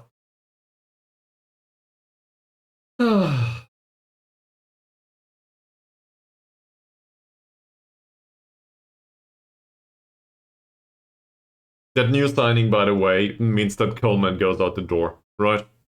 I just can't fire him. Or I would have fired Coleman previously.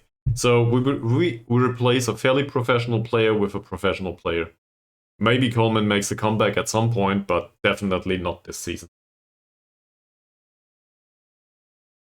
He can play with the other Hawk Dolls for all I care. They might need him, given that they were demoted. Is it demoted? Is it in England actually?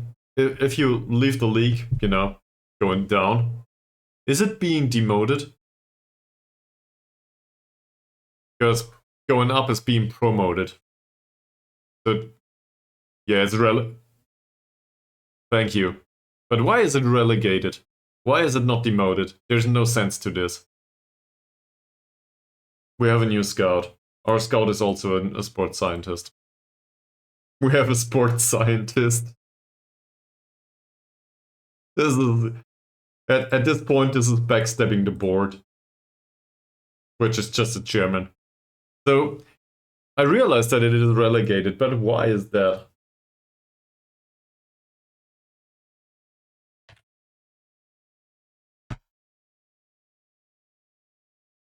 Demoted is more for specific personnel, is it?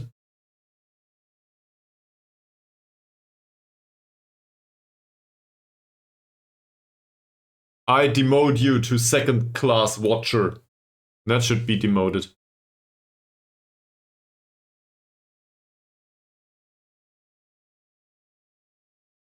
It feels kind of weird to me.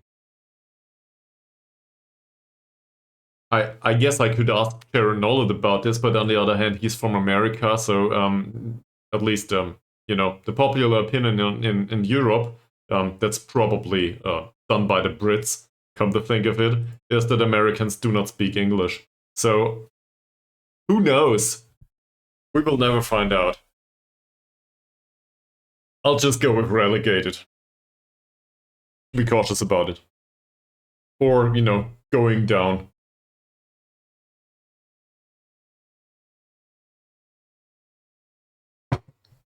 Let's switch on the light.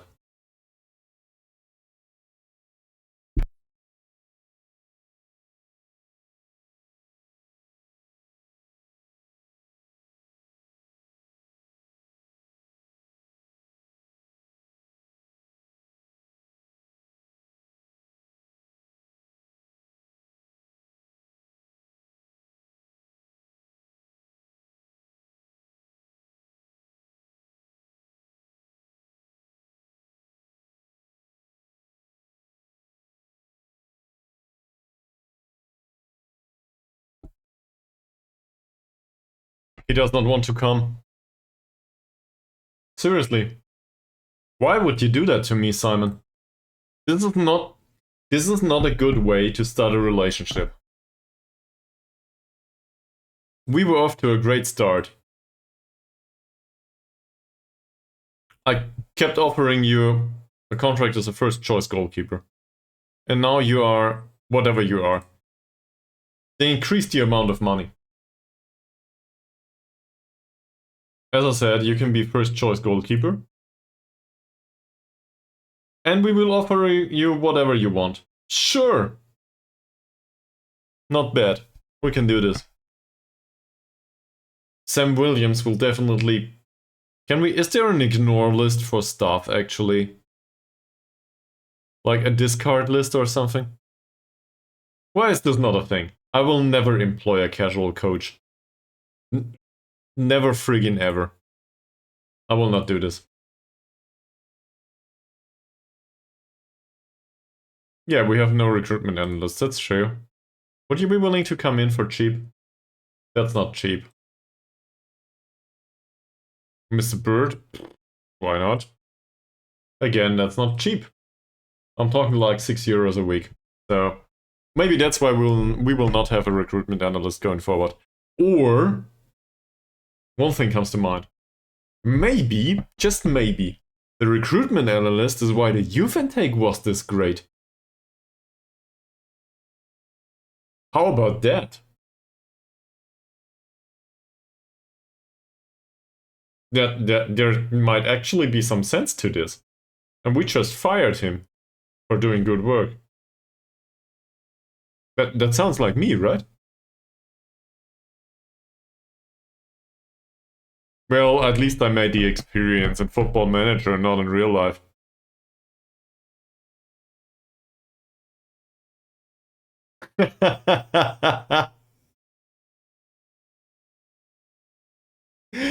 I have no idea, man. This is just me making things up. Yeah, so usually it should. The problem with the recruitment analyst is I'm not aware of what he does. I think I looked up like his job for 3 times or something now, and it always says it's a role that does X, Y, Z, and I don't understand it. So I will do it again, right?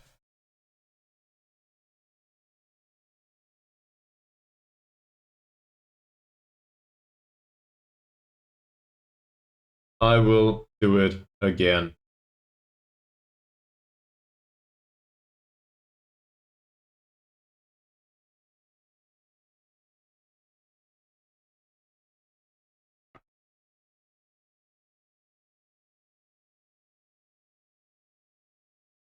Yeah, I realize. Okay.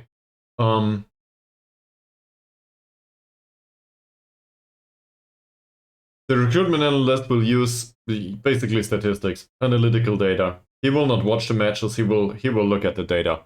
So he looks at the passing ratio and stuff, and puts this into the scouting report. This is why we had information about this in some of the scouting reports. Yeah, it was really, really useful, but not €55 a week useful.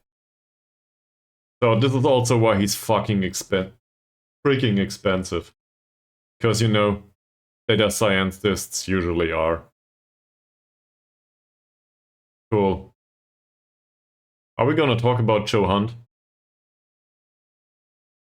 He runs down the left and gets forward whenever possible. Also, his tackling is 5. That's the end of the discussion. Harry Horwood. His tackling is 7. That's not much better. Be careful with that. There's an application for AI somewhere. There's also an application for data mining somewhere, and for data science in a more respectable manner. Back when I was at university, data mining wasn't yet, considered to be bad. If you look into, for example, investing these days, data mining is like an insult. So, perception has changed, let me put it that way. But in some areas, the core term data mining, like finding something in the data that you might exploit. In some areas, that's still very viable. Say, you're trying to optimize sales in a shopping center. You don't give a flying why the data shows up as it is. You just want to increase sales. So if that helps you increase sales, who cares? Let the one that buys baby food also buy beer. We don't care. I don't need an explanation for this. I just want to know that the data says so. I guess there's a case for data mining there. That said, most of data science probably moved past this. If it ever was stuck there.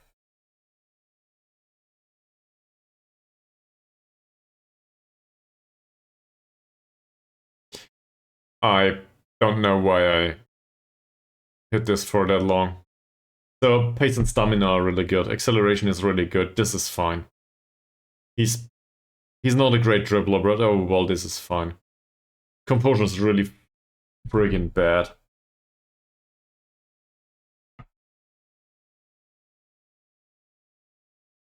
We can also play him as a winger in case it's needed. He's really small. He has no jumping and no strength whatsoever. Also, he's 29.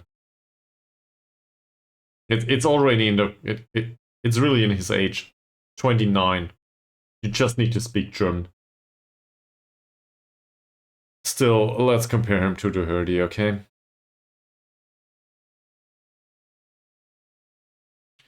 He's faster than Doherty. He doesn't have the physicals otherwise. No strength, as we said. No aerial reach. Technique's good. Can he cross a ball?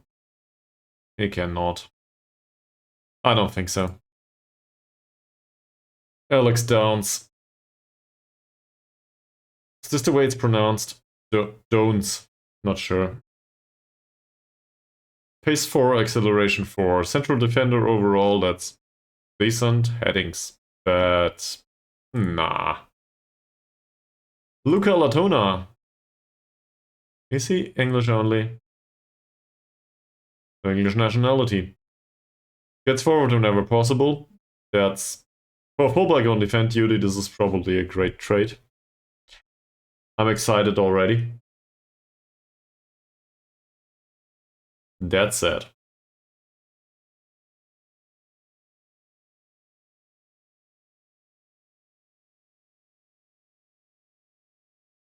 Yeah.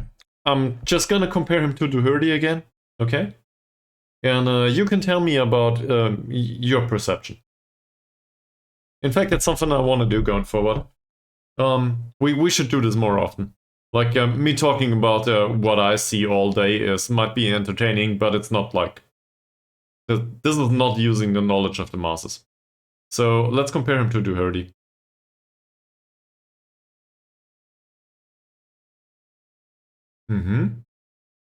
Okay. So we're talking fullback to the left.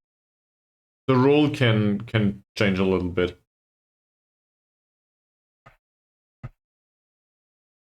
Anyone's got any opinions on this?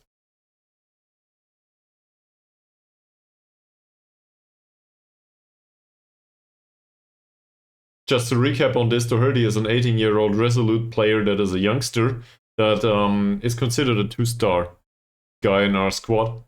And we have somebody as a replacement, a 25-year-old that is rather pacey, but nothing else. That's the short way to put it.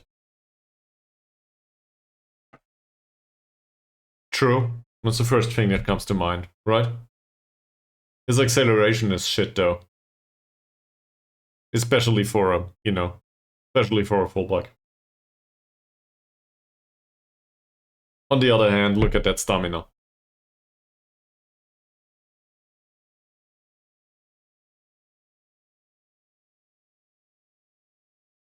Crossing's not that great, but it's... I guess for this level it can do. First touch, same. Marking, a tiny bit better, but not really. Passing's really bad. Tackling is okay. His teamwork, that's what I'm looking at right now. And the work rate. Even though the work rate is not included in the, in the required attributes.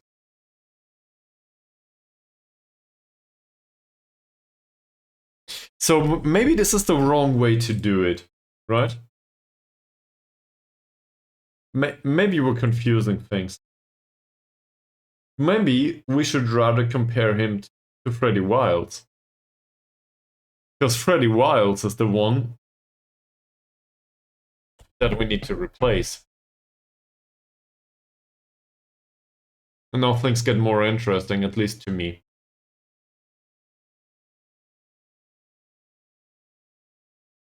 So, doesn't make sense now.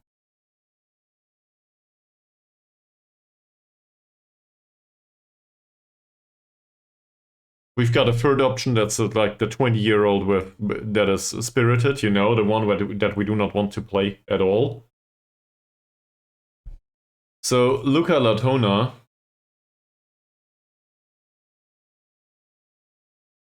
is from Wales and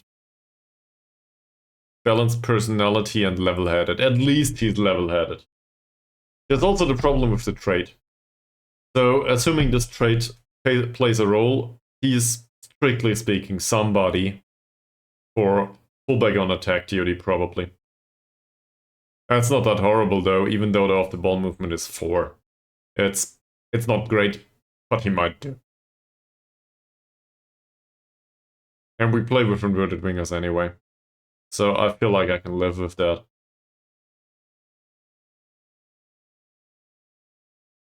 Thank you, Stream Stickers.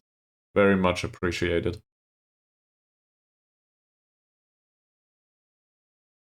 Over Wilds any day. Say we go with Impact Sub. Fringe player's better. He would probably not agree to this though. Yeah. Squad player? Squad player it is. Great. That's fine. If he wants to come in, sure.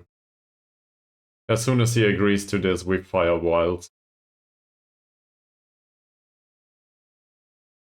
The fans will love us. Everybody that's with the club, that's been with the club for more than a year, will get fired. Cool. 45 per match. Stojanovic, we still can use a central defender. Not this one though. Definitely not this one. Nah.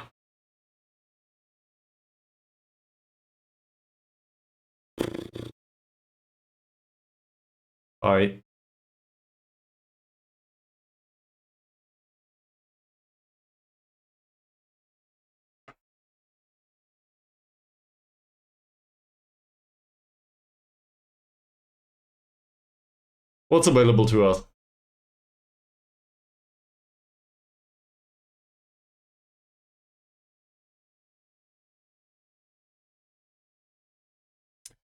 We have... Well, Francis is done. Francis will not come. He doesn't like us. So we have... I gotta be cautious here. So... We have as an option... Is his name Evans? His name is not Evans. What the hell is his name? His name is Evans. So we have Darren Evans as an option in central defense. If we compare this guy to Darren Evans though,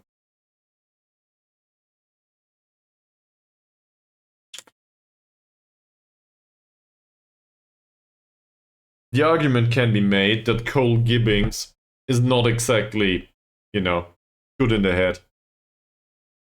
Otherwise, he's probably better. And we do not care about his attacking attributes at all on a central defender. Like, seriously, doesn't matter. His pace, though, much better. Jumping reach, much better. He's a bit stronger. Positioning's better. His mentals, as I said, not great. For a 23-year-old, this is not impressive. On the other hand, we can put him on decisions and composure training, and hopefully he will do. Heading, I'm not impressed. But as a central defender, I feel he's a bit better. I don't like him very much, and neither do I like the fact that he's 23. So his personality will not change much. But at least he's fairly ambitious. That's something. And media friendly. So, yeah. So let's compare him to the other one. Because apparently we signed Feldstedt, right? How's he doing in comparison to Feldstedt? Oh. Well, that's a problem.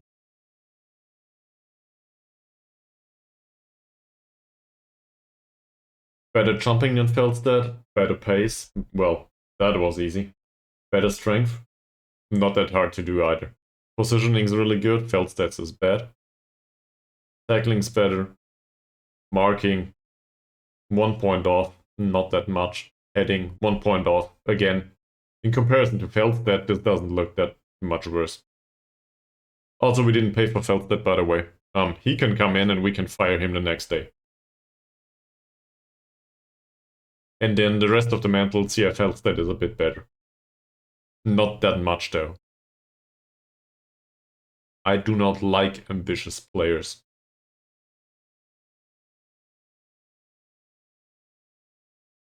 There's no reason to compare him to Sam Jones. I'll do it anyway, but, you know, Sam Jones will not play, and we just fired a 22-year-old, whatever his name was, Thompson or something like this.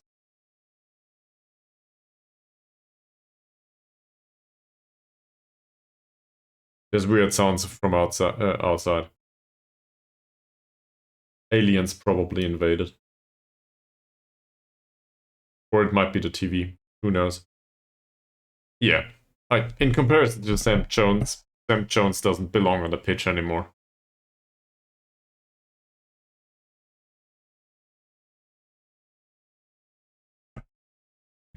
I guess that's good enough.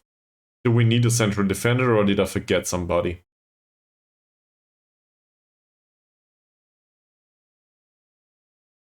No. There's actually a need for a central defender. How many central defenders are they? Are there? Martin will not play there. He's not a central defender to me. He is a DM. Feldstedt is available as a central defender. Moody is a DM.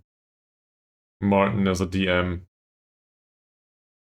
Next one is Darren Evans. Yeah, we need a central defender. Because there's some Jones there and that's it. And I do not want to play a defensive midfielder all the time. I'd rather get rid of one of the DMs.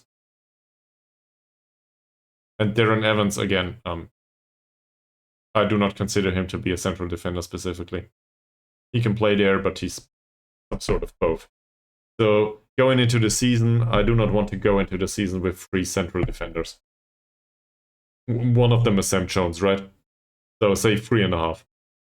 The signing makes some sense. What's the last option here?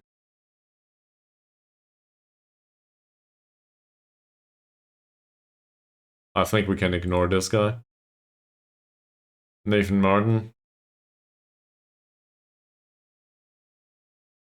No. Ben Bowen. Not much to look at either. Andy Quinn. Well, he's certainly not great as a central defender. And Davies. Jason Davies. Is he related to Nathan, by the way? No, he's not. That's not that horrible, to be fair. What was his name? Cole Gibbings.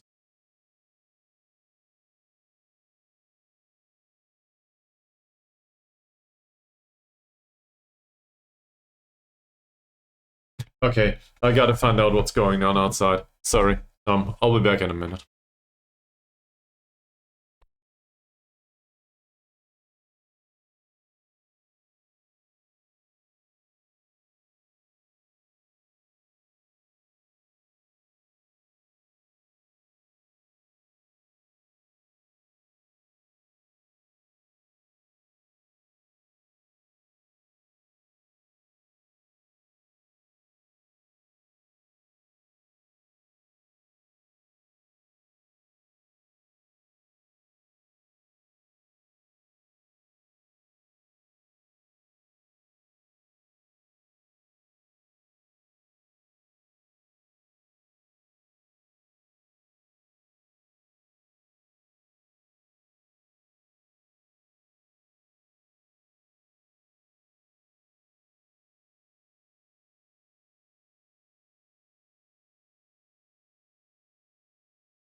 cooking videos in the kitchen.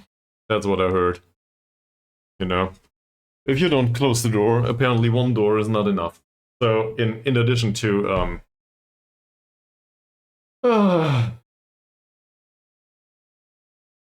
in addition to doing you know, the stuff with the slamming, words escape me right now, I will probably need to do sound insulation too.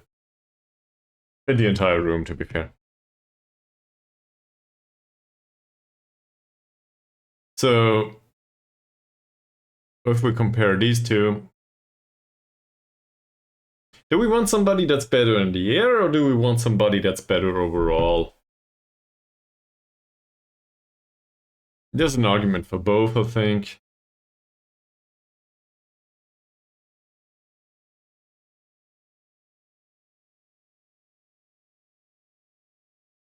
Push a 4. On the other hand, Jason Davies might be shaped. You know?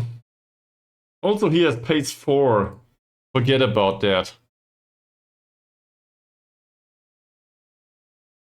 Sir, you want to come in, don't you?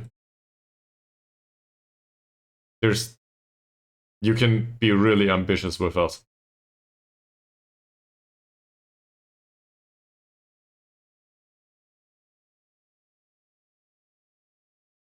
Sure. And Jason Davis goes to the shortlist.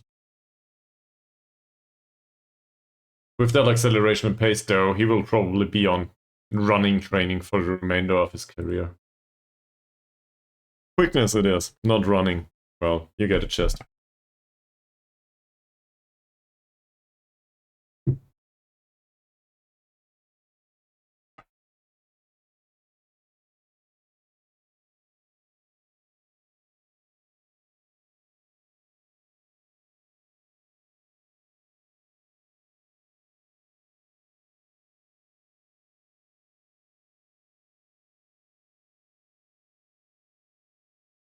So,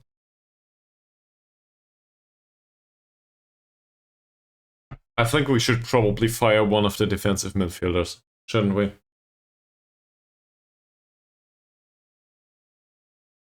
Because how many do we need, really? So, we have 2 playmaker options in defensive midfield. That's fine. We have 3.5 options to play defensive mid... Well, the ball-winning midfielder part there. Should we get rid of one?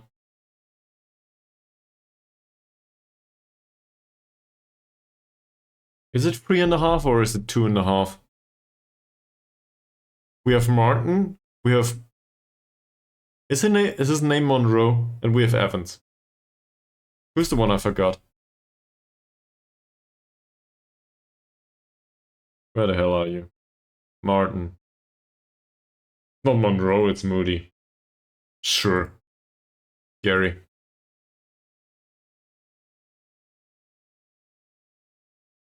He's Gary and he's Gary. No, it's 2.5. There's nobody else here.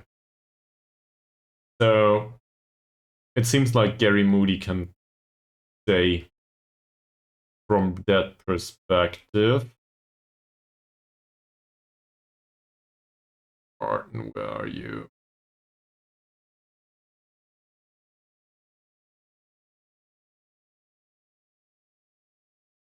For a ball-winning midfielder, this is really absurdly bad, both of them physically.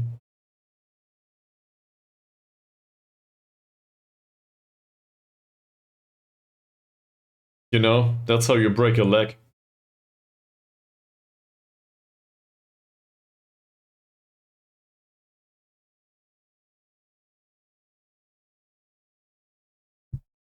So, in case we can get rid of one of them... Yeah, thank you. I'm aware. Thank you very much. Not interested. In case we can get rid of one of them... Or maybe both? Because ball-winning midfielders are a dime a dozen.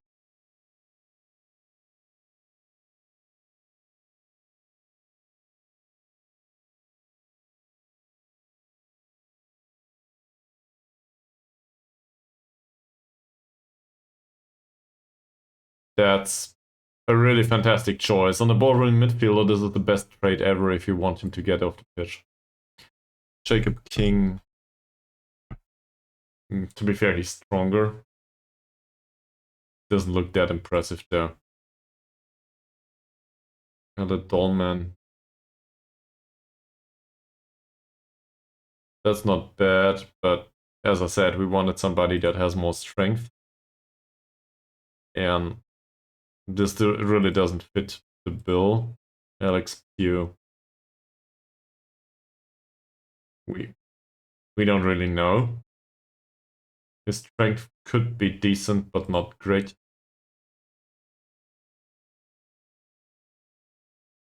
Huxley, on the other hand, he's on a non-contract.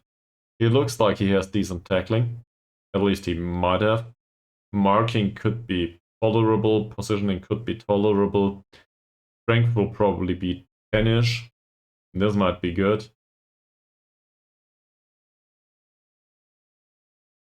We don't know if he would be willing to come in at all, so I guess we can bring him in. And see. Is there anyone else?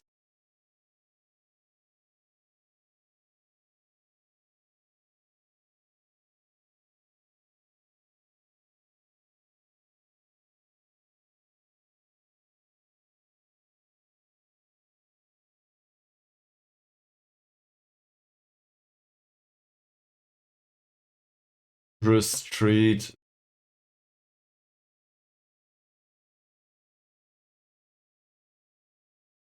I want this player to be strong. Nah, we need a 7 at least. There's nobody that fits that description.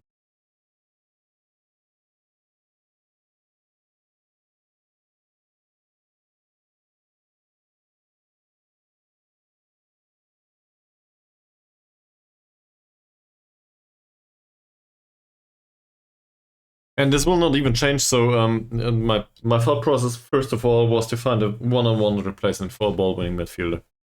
That's not wrong, considering that we play in the defensive formation, we use a ball-winning midfielder. And in both of the other formations, we use a ball-winning midfielder too. So in the possession-based system, ball-winning midfielder doesn't necessarily need to be there, but it's fine. As long as we press a little higher up on the pitch, ball-winning midfielder is okay. Because he closes down the opposition. That's okay. If we want to do a more tactical defending, not so much with closing down and going in for the tackle, well, I guess this is related to explosive birthday cake at this point. The idea to use an anchorman or something like this comes to mind. An anchorman needs strength too, though. And in particular, he needs very good positioning. Those bits got retracted. Cool. Why is that? Let's scout those.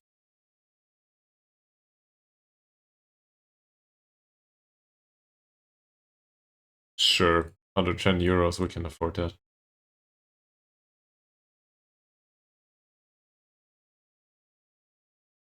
So, what we could do is we could try to not find ball-winning midfielder, keep what we have, and find an anchorman instead. Or hell, we could find a halfback. Or I'm trying to find out. I'm not sure, how does a halfback work in a 4-3-3? So I'm aware of what a halfback does, in case you push up. But... What? Which one? Oh yeah, sure, we fired the goalkeeper.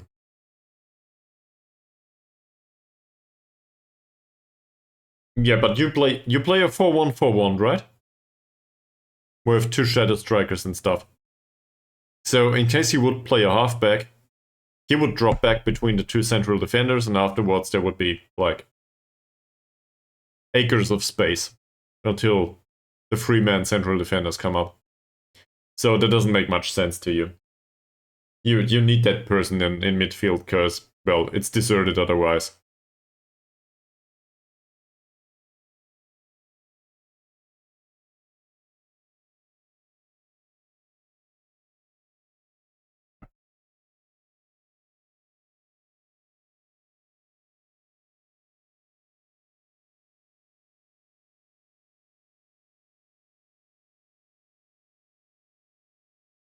Mika Billion, are you okay? There's only 3 attacking midfielders in this formation. Is this you? Are you serious?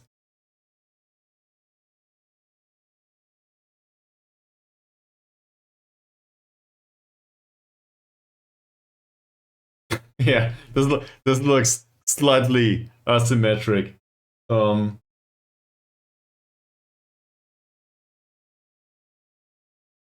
But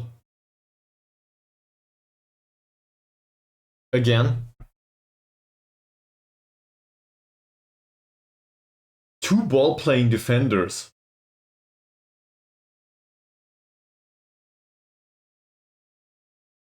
You seem to like those. Well, I guess if it fits your purpose, why not?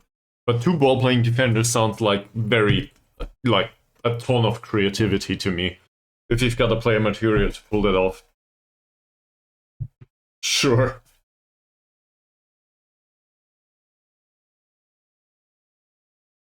I'm really honestly, I'm quite impressed. If that works. That is. So what does a halfback need? Because say we play this formation. Not is in particular with these roles and these players in here. In a more pressing formation, a halfback drops back a little bit with a box-to-box midfielder and a Metzala in front of him. That's not the worst of ideas. We don't care much. In a defensive formation, though, what's the role of the halfback? Is he still in front of central defense? Yes, he is, right? Is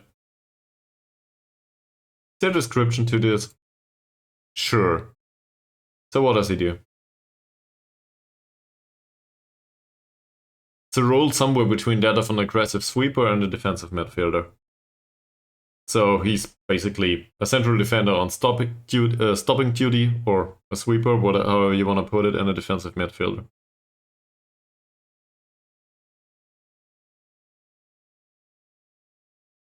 He drops deeper than a standard defensive midfielder in possession. So say we go on the counter-attack. This means he would not push forward but remain in the back. In a defensive formation, that might still be viable. I just don't know. Like, it's been at least 3 installments since I used a halfback. But, let's have some fun. So, we might want to look if one of our players is able to play halfback. Well, this includes additional passing. Well, we need to talk about this. I don't think so. He's not great. Not at this anyway.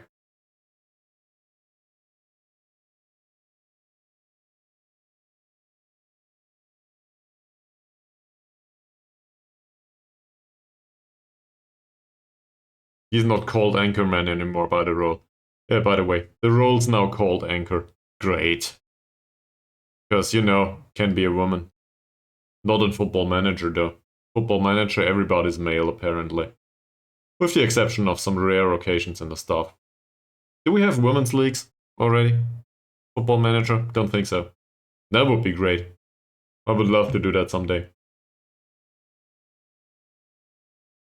This is not much better. Especially the passing in the first touch are not yet great. That said, yeah, I think I heard something like this, but my biggest problem, well, the biggest problem with it is probably the attribute values, because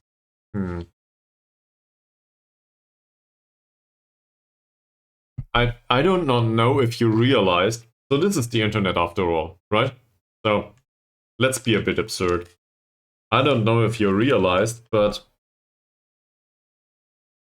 as nerds sitting in front of a computer all day, we do not perceive this very much. But the physicality of a male and a female are somewhat different in some areas. And I do not know how SI are willing to represent this in the game. Because this feels like a recipe for disaster to me. If you put it to the same attribute values as the male counterparts, everywhere, especially on the physical side, even if they play like international football, and obviously they are like women in football would probably knock me out of my shoes anytime, right? In whatever discipline. There's no debate there. Also, I'm a couch potato, so yeah.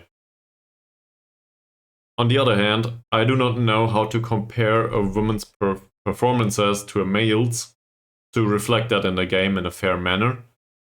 That does not insult either of the two sides, if you want to put it that way.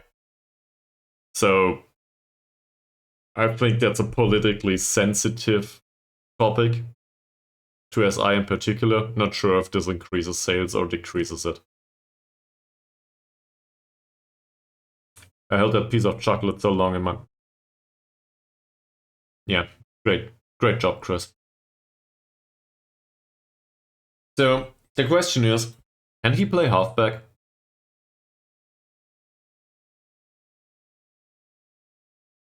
Yeah, that's probably a good... About the chocolate on the fingers? I didn't put them up my butt, no. But seriously, man. The like the woman stuff, I feel this kind of... The woman stuff is difficult.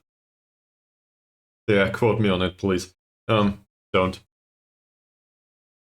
But I feel like sometimes it is hard to find the right way to do this other than asking them. So, I guess the best choice is asking them.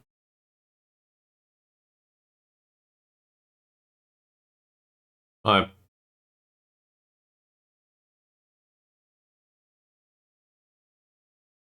Yeah, well, in some areas that's probably true, and in some areas I think not not necessarily quantifiably a minor area. Like I can entirely stand with the perception that men are in general are more stupid or whatever, right? Whatever. That's be sexist the other way around. Doesn't matter to me. Not right now. But in some areas, I can definitely agree to the fact that women are just way better. And this doesn't even need to be, we do not need to restrict this to social stuff and so on. Because really, there's quite a few really, really impressive women in my life. Not restricted to my girlfriend. She's too, but there's also other people. I'm quite impressed by what they do, and this relates to a lot of different disciplines. So, yeah, to argue that genders are similar, at least in aggregate, yeah, I don't know about the argument really. How would I need to? How would I judge? I don't know. But to get back to the attribute value reflection and football manager, because this is probably, a topic that's difficult enough already. It's probably best if we ask them, or if as I do, ask the international players as well as the players in the women's football league. How do they want to appear in the game? Would they want to, I don't know, be judged, for example, for acceleration and pace? Would they want to be compared on the level of the men? I'm not even aware. Are some of the women as fast as the men? Or is it the other way around? Are the women faster? There's arguments for this, right? I don't know.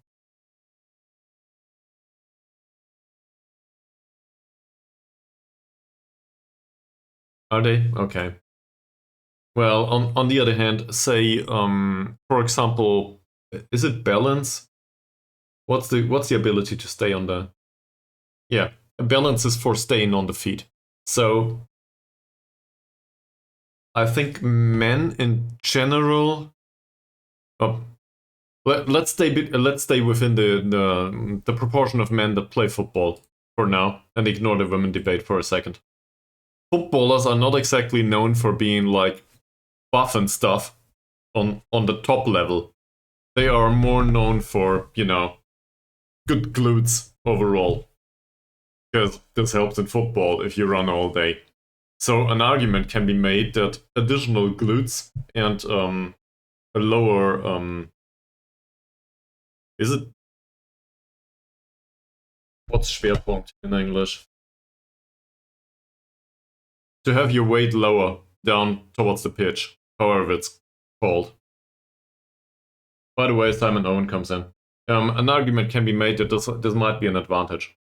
So, seen from that perspective, in aggregate, not knocking on anyone in particular, does this mean that at least some women will have a better balance in general?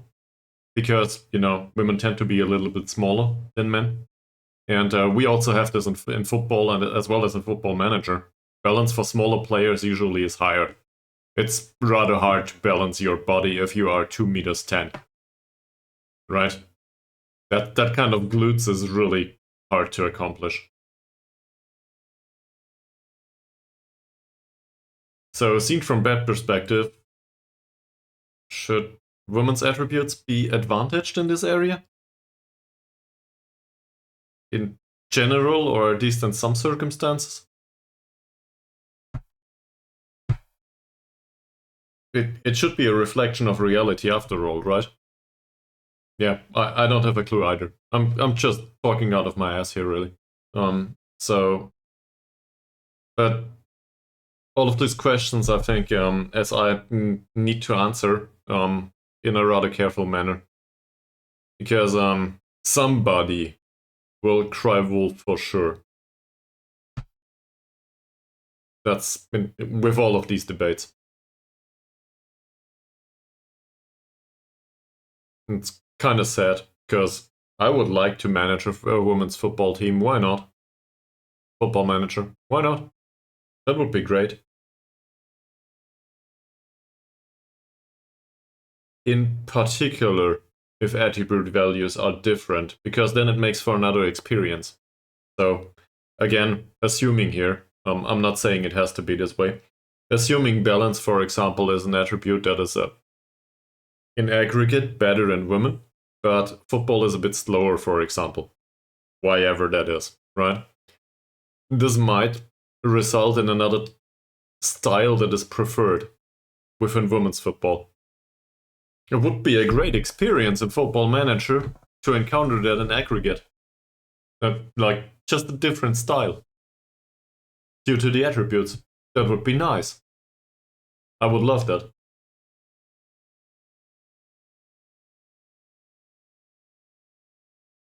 I've never thought about that in Sweden, by the way. I think that there's statistics, at least for I'm aware of statistics for women. I'm not aware of statistics for men. But shouldn't players in Scandinavia usually be taller? I'm not sure if it is the same with men. But say, for example, women in Scandinavia usually are much taller than the ones in India, right? I think that's the statistics in aggregate. So don't quote me on that, please. But I think this was what I read last time out. So is it similar with males? So is heading and jumping towards the ball much more viable in Scandinavia as a tactic than if you manage in India?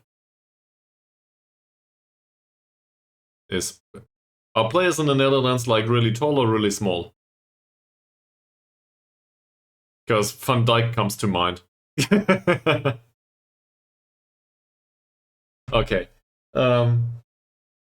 Yeah, I'm not a. It's the social sciences, right? This is probably social sciences. As a computer scientist, I'm barely capable to think about that stuff. I should probably talk to some professionals there if I want to go on about this. That said, I think it's an interesting topic overall. Hopefully, we get there someday.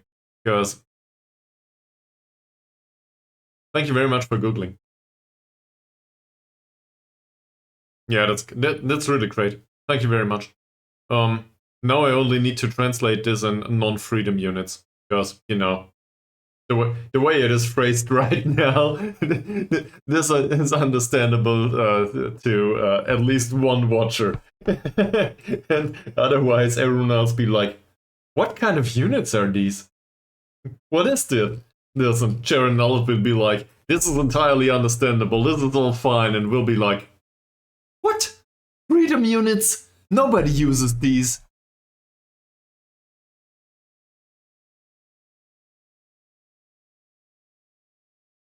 Yeah, thanks, man. Oh, this is great. So apparently in the Netherlands, they are 1 meter 84 centimeters in average on aggregate, and on the other hand, in Finland, it's 1 meter 81. So yeah, just as an example. Oh, and women are on the right. Sorry, I overlooked. Oh, okay. Yeah. Um, um, we'll just wait and see what they do in FM. Really, if this ever comes, we should try it. I think that's a really nice idea.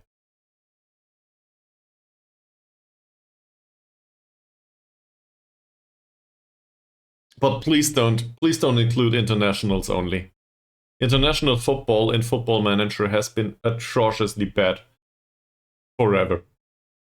I it just doesn't make much sense. So please include league football if that ever happens. I even if it's just fucking Wolfsburg. Seriously. And Bayern Munich and so on. Even if it's just the first league. But lower league management with women would be really interesting to me. I would love to do that. On Football Manager, that is.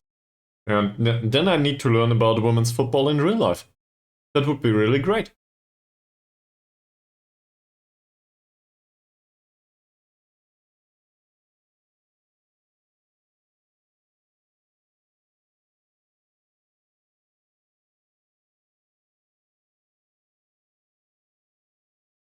Hell, maybe women have different. The size and all this also in influences goalkeeping, right? They do not have different goal sizes, do they? So maybe goalkeeping in a women's league is more difficult. I'm not sure about this, but this sounds interesting to me. Maybe long shots are more viable there.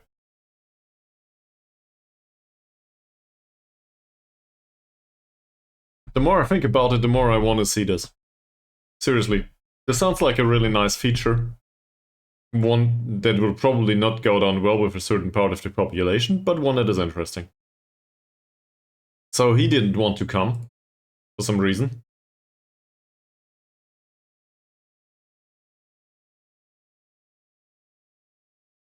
Oh, sure. I can help you, Luca, though. We will just offer you another one. You know? Yes. Last time out didn't work.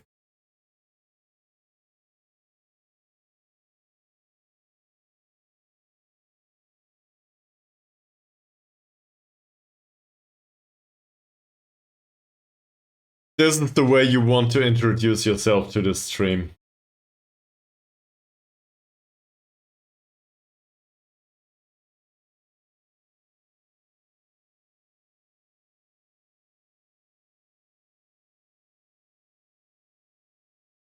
Where is it?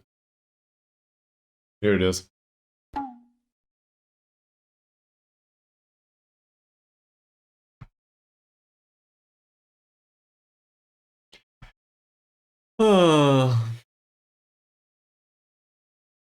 Also, for good measure, Just because I really, really like explosive birthday cake. That's for you too. I think you deserve it.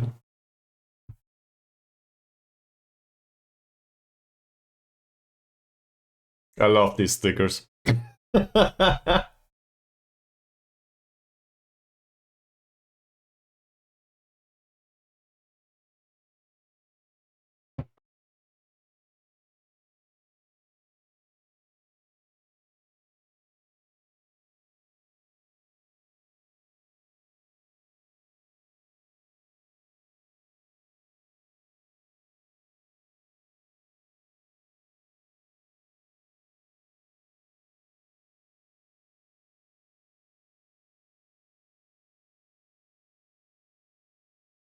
So, new season that starts at the 1st of July, does it?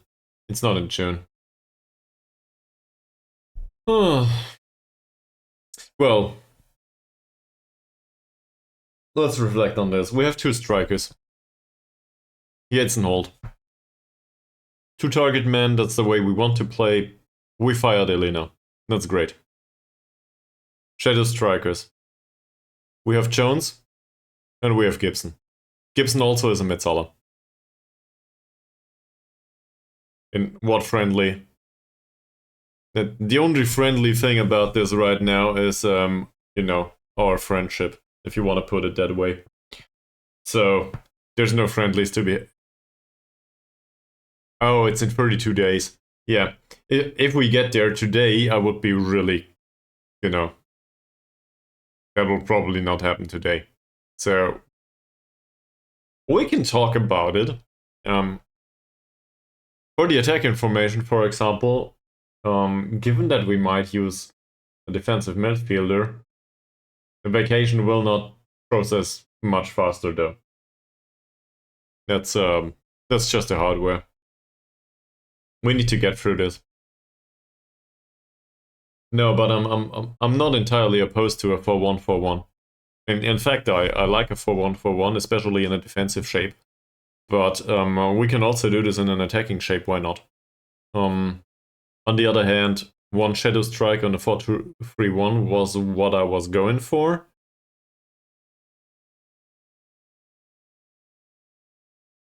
I'm not gonna say never. Oh, let's continue this.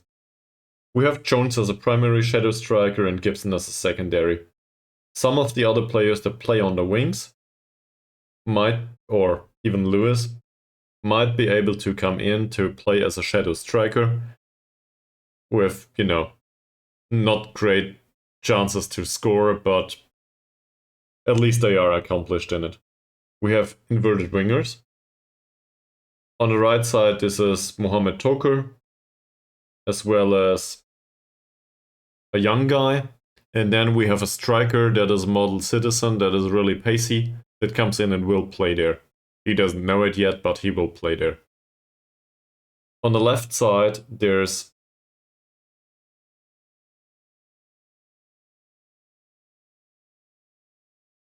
up front, there's Trainer and Cobb. That's the 2.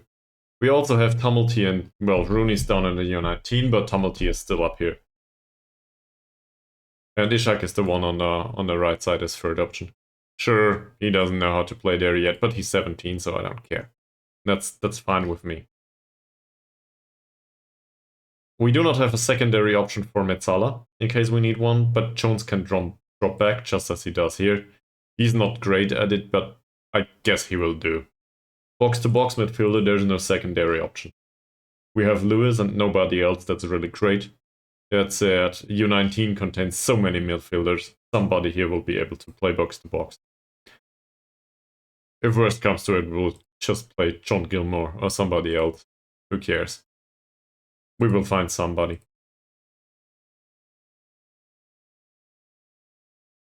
As I said, somebody.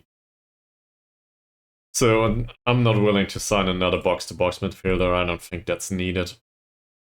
We have so many ball-winning midfielders that might be ball-winning midfielders or anchormen or maybe even halfbacks. with the signings coming in, we have enough central defenders, I think. Goalkeepers are here, all three of them. He rejected the contract.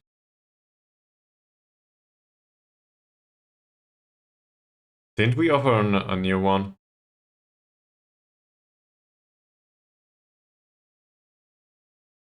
Oh, fuck. Yeah, he rejected the contract again.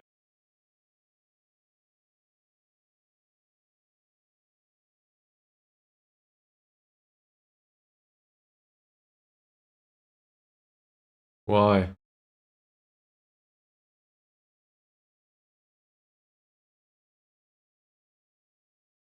There's an additional offer going. I think this is the old message. Cole Gibbings, on the other hand. Oh, these are both from the same club, by the way.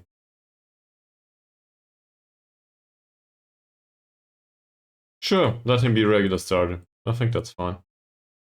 Let him have this contract.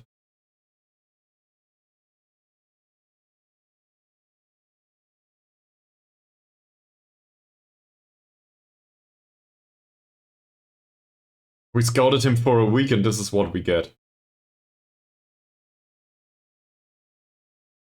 Fantastic. Yeah, sure, scout him. Even if it costs 1,000, I don't care. Scout him too. We don't know anything about those.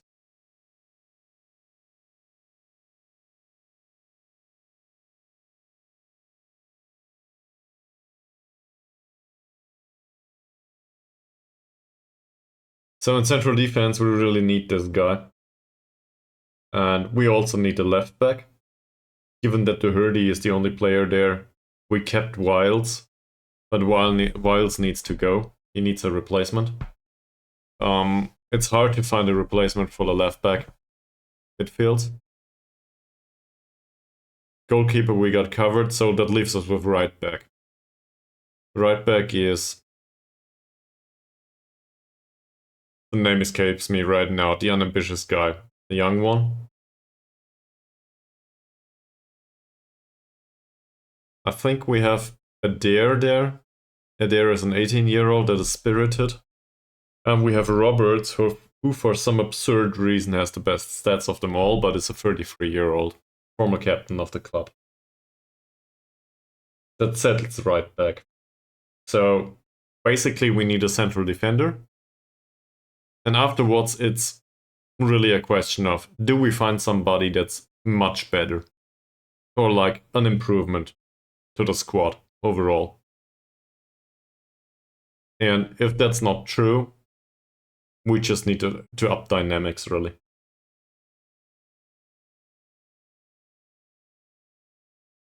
We could argue about set pieces.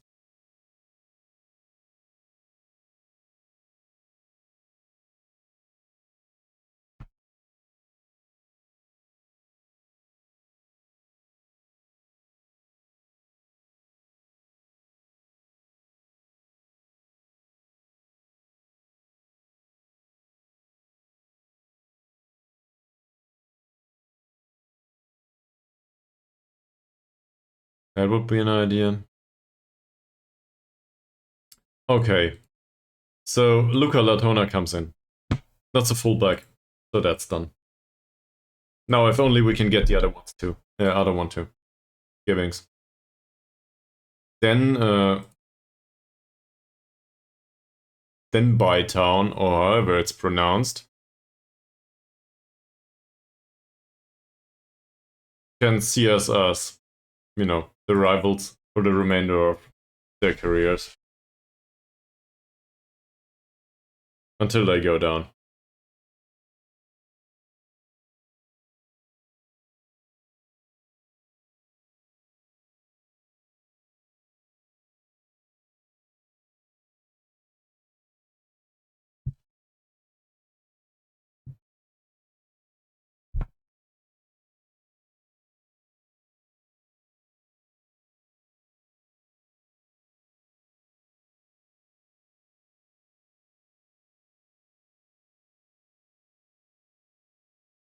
So repeat the question. Is there anything else that would need to be done prior to preseason? Like, not in preseason, but prior to preseason. Is there something that we absolutely need?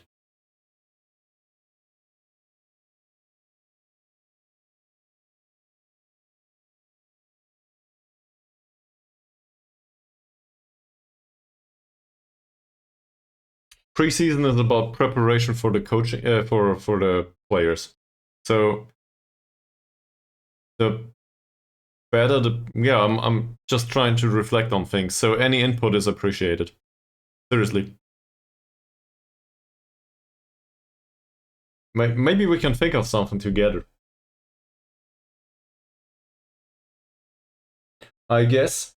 One of the big, if we turn this around, one of the big problems with preseason is if you come into a club and the worst of it is if at the middle of preseason you don't know about the player ratings and their attributes and that stuff. So we had that with Taffs Well at the start of the first season. You know, we came in, there was no assistant manager. And we didn't get it. What?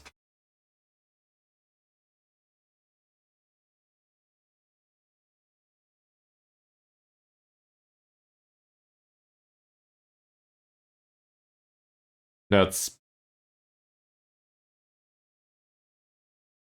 not really bad, but that's not great either. Apparently we scouted him. Okay, cool. Thank you very much. Matthew Lewis has been poached by Chelsea. Again? What? This happens all the time. Why? This is not the first one.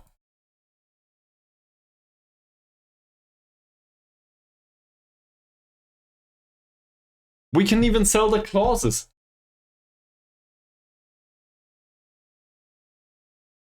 We can get 5k from Chelsea right now. We can get 35k from Brighton.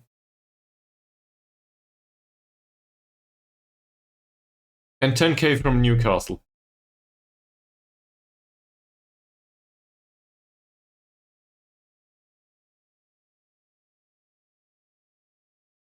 $35k? Seriously?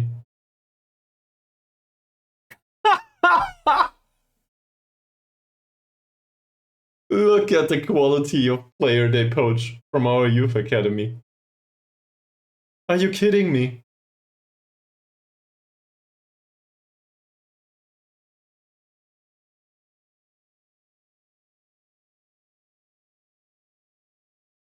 What kind of club is this?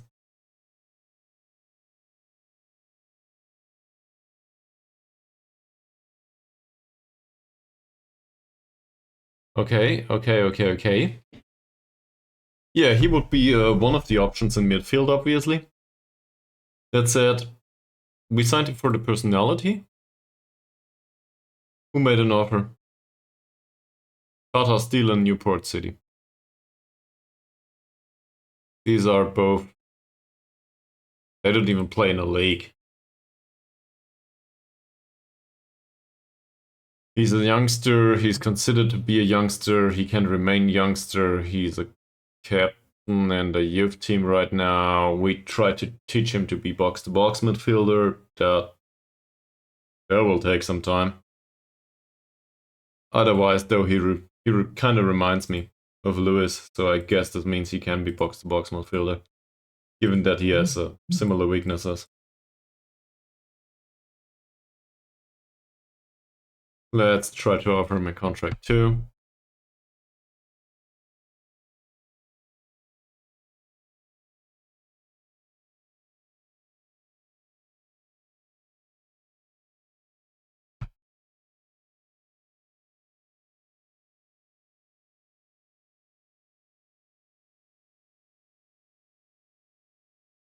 Okay, and this is for performance analyst. Cool. Do we need a performance analyst? Sure. He's too expensive for my taste. He's too expensive for my taste. James Hughes. He's too expensive for my taste. Lee Morgan. Nope. Too expensive. Sorry, we cannot afford data mining. Alright. Data sciences are really expensive, apparently. Cool.